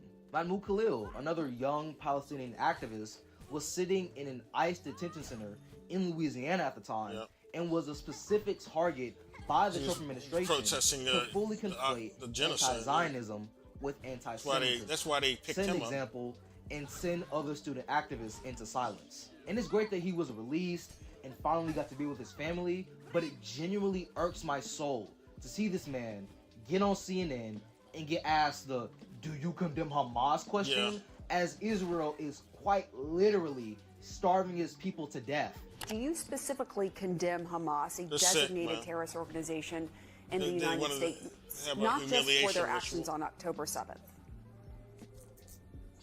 I condemn the killing of all civilians, full stop. But what I don't want to get into is no, I'm very clear with condemning all civilians. I'm very straight in my position in that part. But it's disingenuous to ask about condemning Hamas while Palestinians are the ones being starved now by Israel. It's not condemning October 6th, where 260 Palestinians were killed by Israel on before October 7. So I hate this selective outrage of condemnation, because this is not, this wouldn't lead to a constructive conversation. And this is also like what we want to deal with is the root causes of why that happened.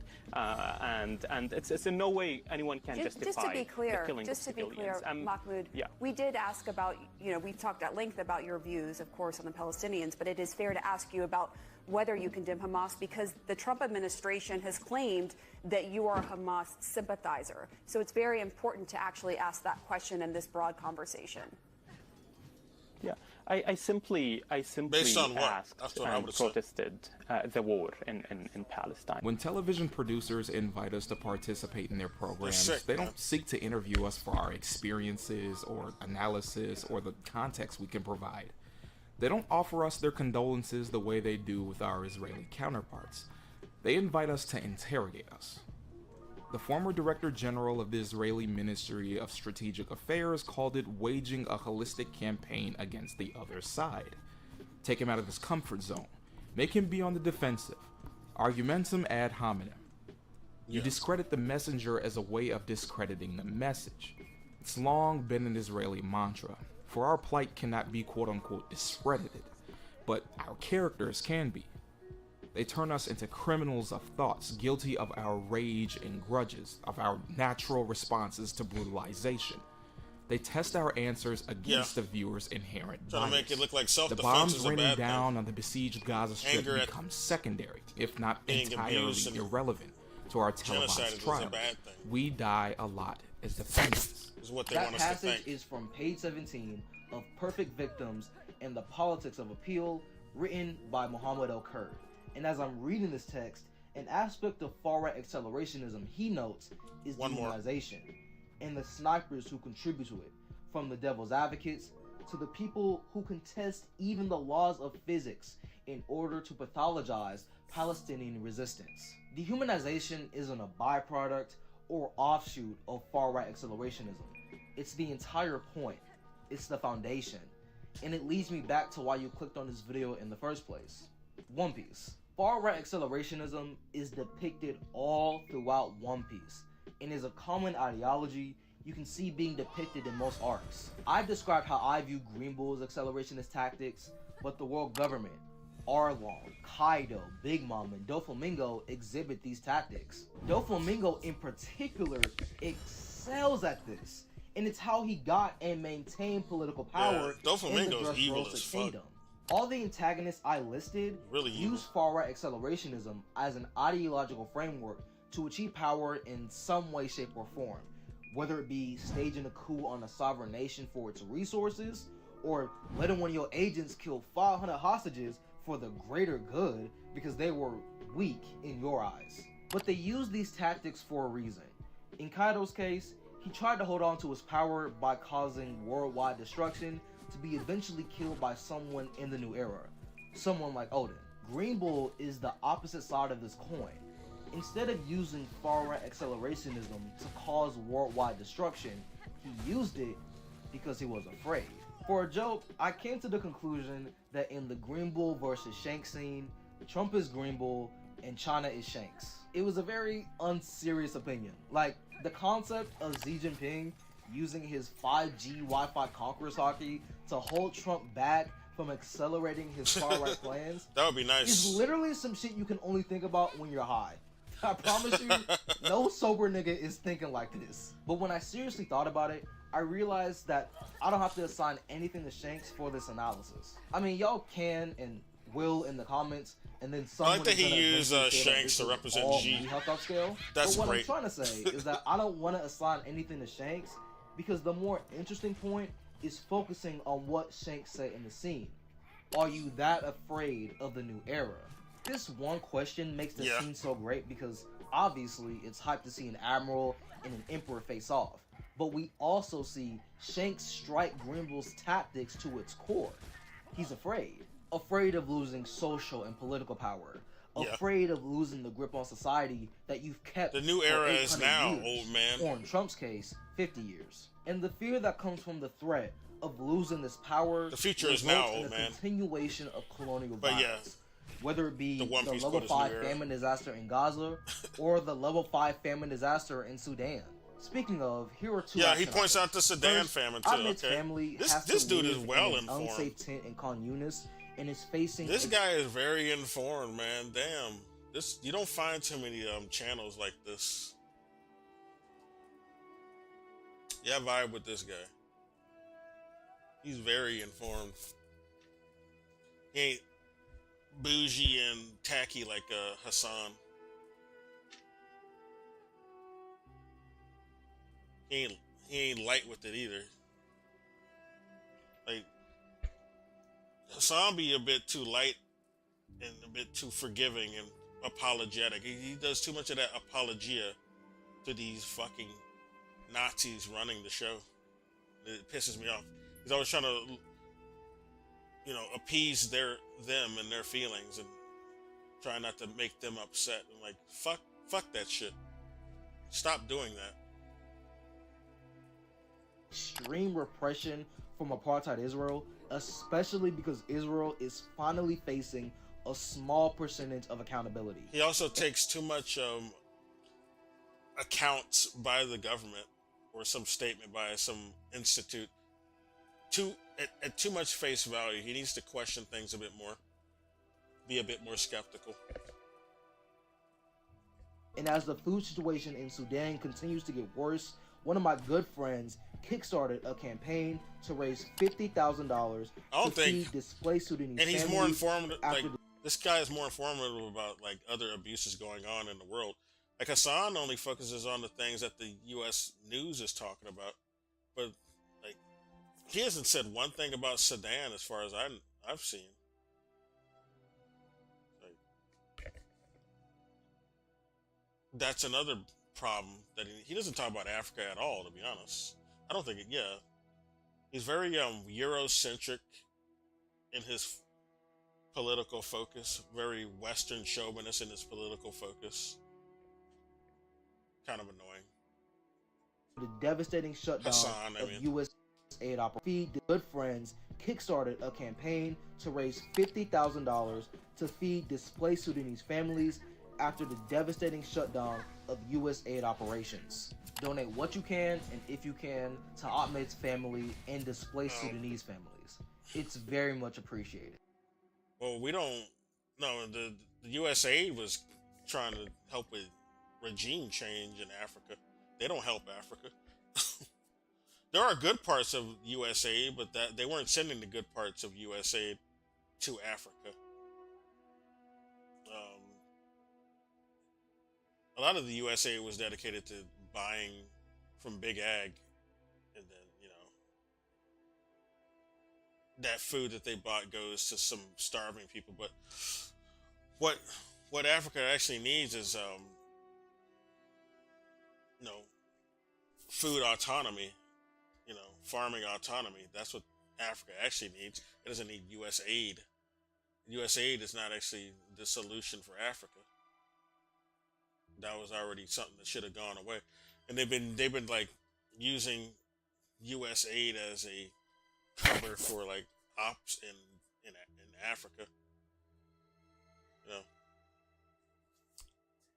there are parts of U.S. aid where you can say, yeah, there's some stuff that's some people can need. Like U.S. aid would be better if like it just was just used as like a relief after like disasters and shit. But like as a steady sort of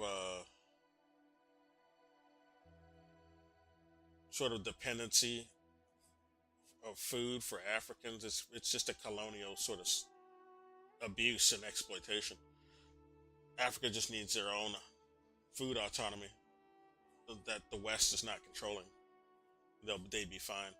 Like I played the whole Abraham Traore and Africa divesting from the West and their, you know, hegemony over their Africa's own food, and how they just rejected the soy that the U.S. was trying to ship onto them to maintain their hegemony over Africa. Like, but Africa that doesn't actually do anything for Africa. Africa would be better off without the dependency on these fucking Nazis, these white colonials.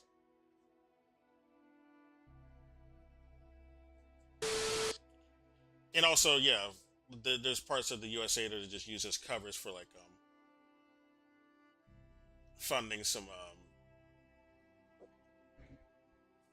terrorist groups to go and destabilize African nations.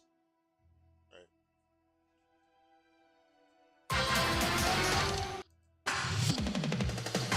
Or to cause some civil war, you know. Now go ahead and send me money, yeah! Money, cash. Bro, they need to put cocaine back in fucking Coca-Cola. And hear me out.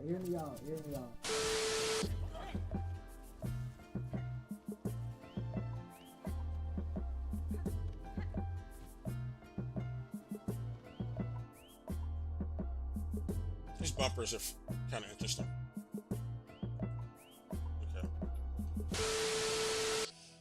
What am I missing?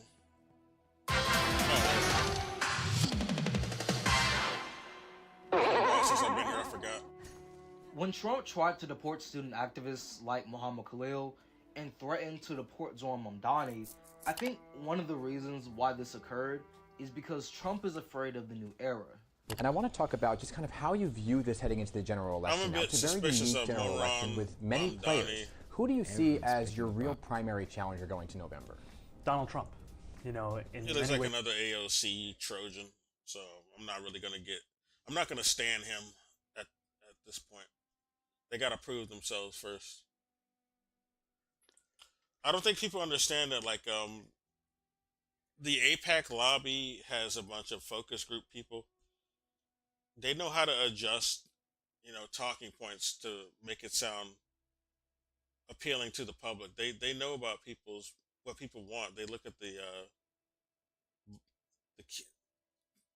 keywords and the algorithm they have, collecting all, you know, data on what people say and how they respond to certain words and speeches by certain people.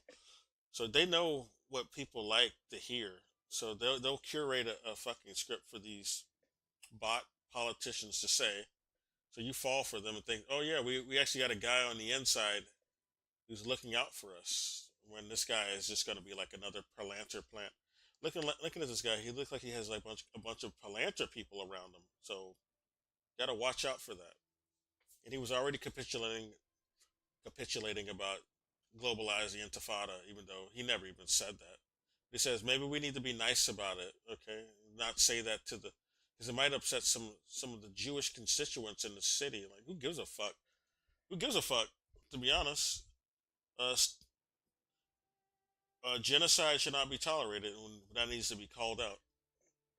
No one should feel bad about that being said, unless you're just an evil ghoul, and to which you're not worth pleasing. You're not worth trying to satisfy. Anyway. We have a number of different candidates, but 3 of them are Donald Trump's candidates. We have one that he is currently coordinating with in former Governor Andrew Cuomo, another that he's functionally bailed out of legal trouble in Mayor Eric Adams, and then another, Curtis Sliwa, who belongs to the same party as him, the Republican Party. And what we're seeing right now is that our president is currently investigating the option of interfering with this election, always working backwards from how best he could stop our campaign. Mm-hmm. And I understand why he's threatened, because of the fact that while he ran a campaign looking to deliver an easier and a lower cost of living for Americans, he's shown no interest in actually doing so, while we will actually deliver on this agenda. Just like Green Bull, he tried to utilize state-sanctioned violence to kill their momentum because they know people don't want to be ruled by fear and fascism for their entire lives. If you want to view it this way, the people of America and the people of Wano have more similarities than differences. Both deal with high cost of living, poverty slum areas, a prison industrial complex that engages in slave labor on a regular basis, and in some cases can fundamentally have their bodily autonomy changed for the worse because they were given illegal drugs without the smile fruit. The smile fruit is drugs in one piece. I'm not saying that Zoran Mamdani and Muhammad Khalil are akin to Luffy and the Straw Hat Pirates who are gonna save the nation. Look at me. I don't think that's a really stupid thing to say is right now. Really like, gonna save really dumb, idiotic in fact. Yeah. But what I am saying is that Green Bull went after Luffy and the Straw Hats for a reason. Trump went after these specific. Going after Mamdani this looks like pro wrestling to me. I don't think it's a serious attempt to go after him. But we'll see what happens with him. Individuals for a reason. The threat of deportations and accelerationist tactics proves the threat to power they represent, and people genuinely resonate with this. According to the establishment, the shift towards pro-Palestinian favorability and people's willingness to vote for a socialist have been unprecedented. But honestly, this was inevitable. Like I said before, people don't want to be ruled by fear and fascism for their entire lives. And when you're offering free baby baskets instead of gutting Medicare, you can see why Trump would see public support for this as a threat to his power.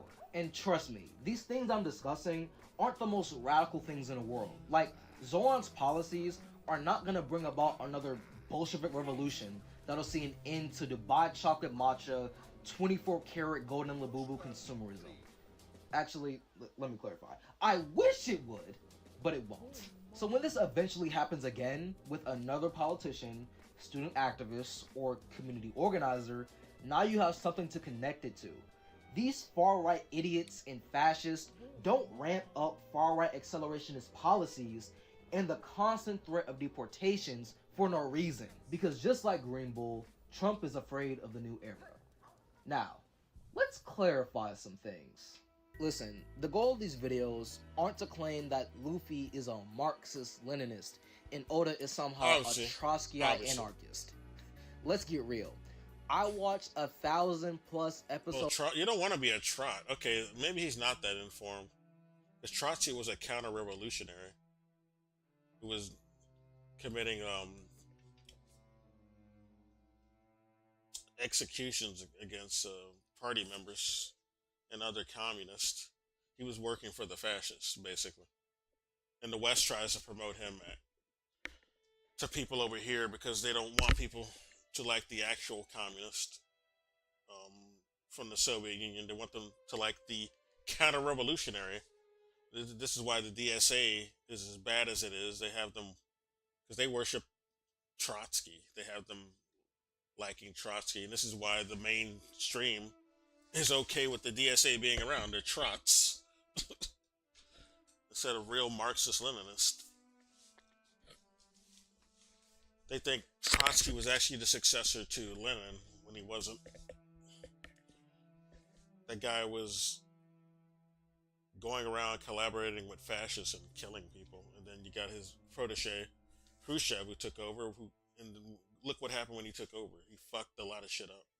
He's the reason why the Sino-Soviet split happened. Right? He was responsible for the Cuban Missile Crisis incident that happened. He's the reason there is any argument over Crimea today. Right? He was working for the fascists. Then he got ousted, rightfully so. He was a terrible leader. He was a trot. That's why. Episodes of One Piece and read hundreds. So this guy is like legitimately like some fucking trot stan. Yeah. Nah. And an anarchist. He's also professing anarchy. No, kid. You were so close. You were so close. You took the anarchy pill. You took that bread tuber pill. Jesus Christ.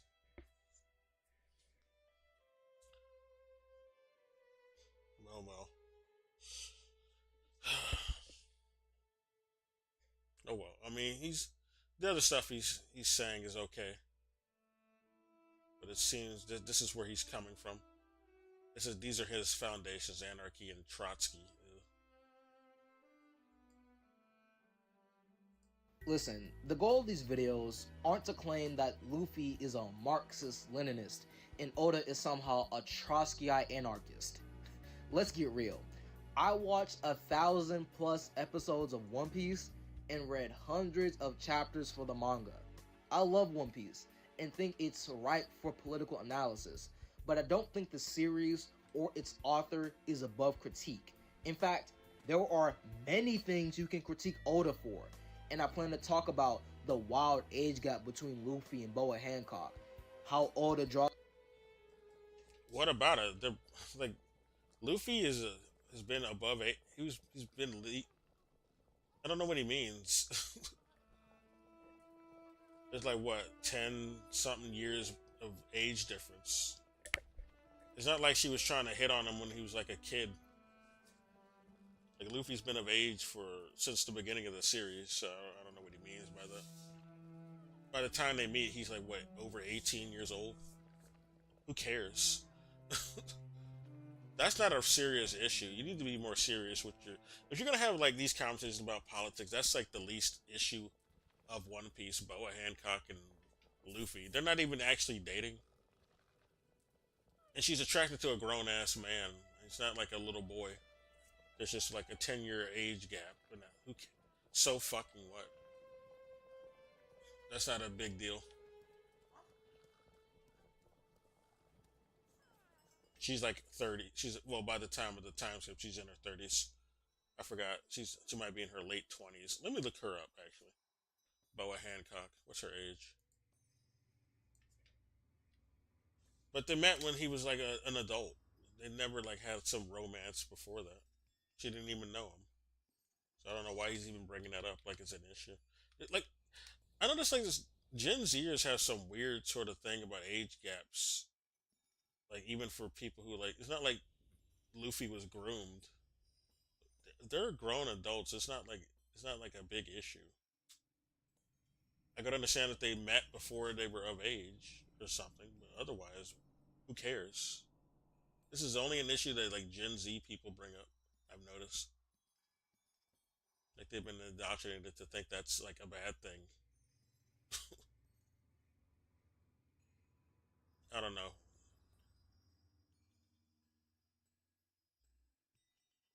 What's her age? One Piece fandom.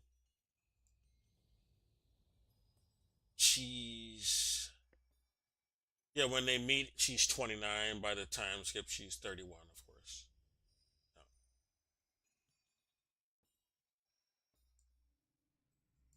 No. Luffy's age is what?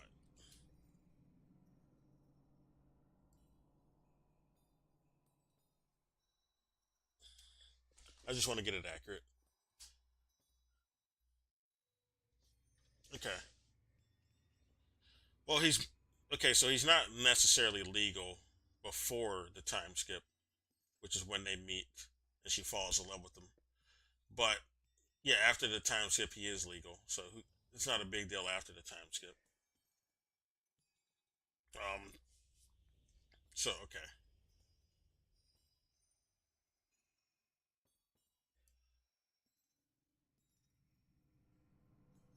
Anyway, I guess I'll end it. I'll be back tomorrow, maybe.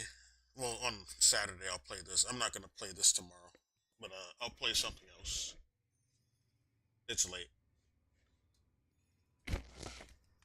Everyone sees this. Have a good night. Bye.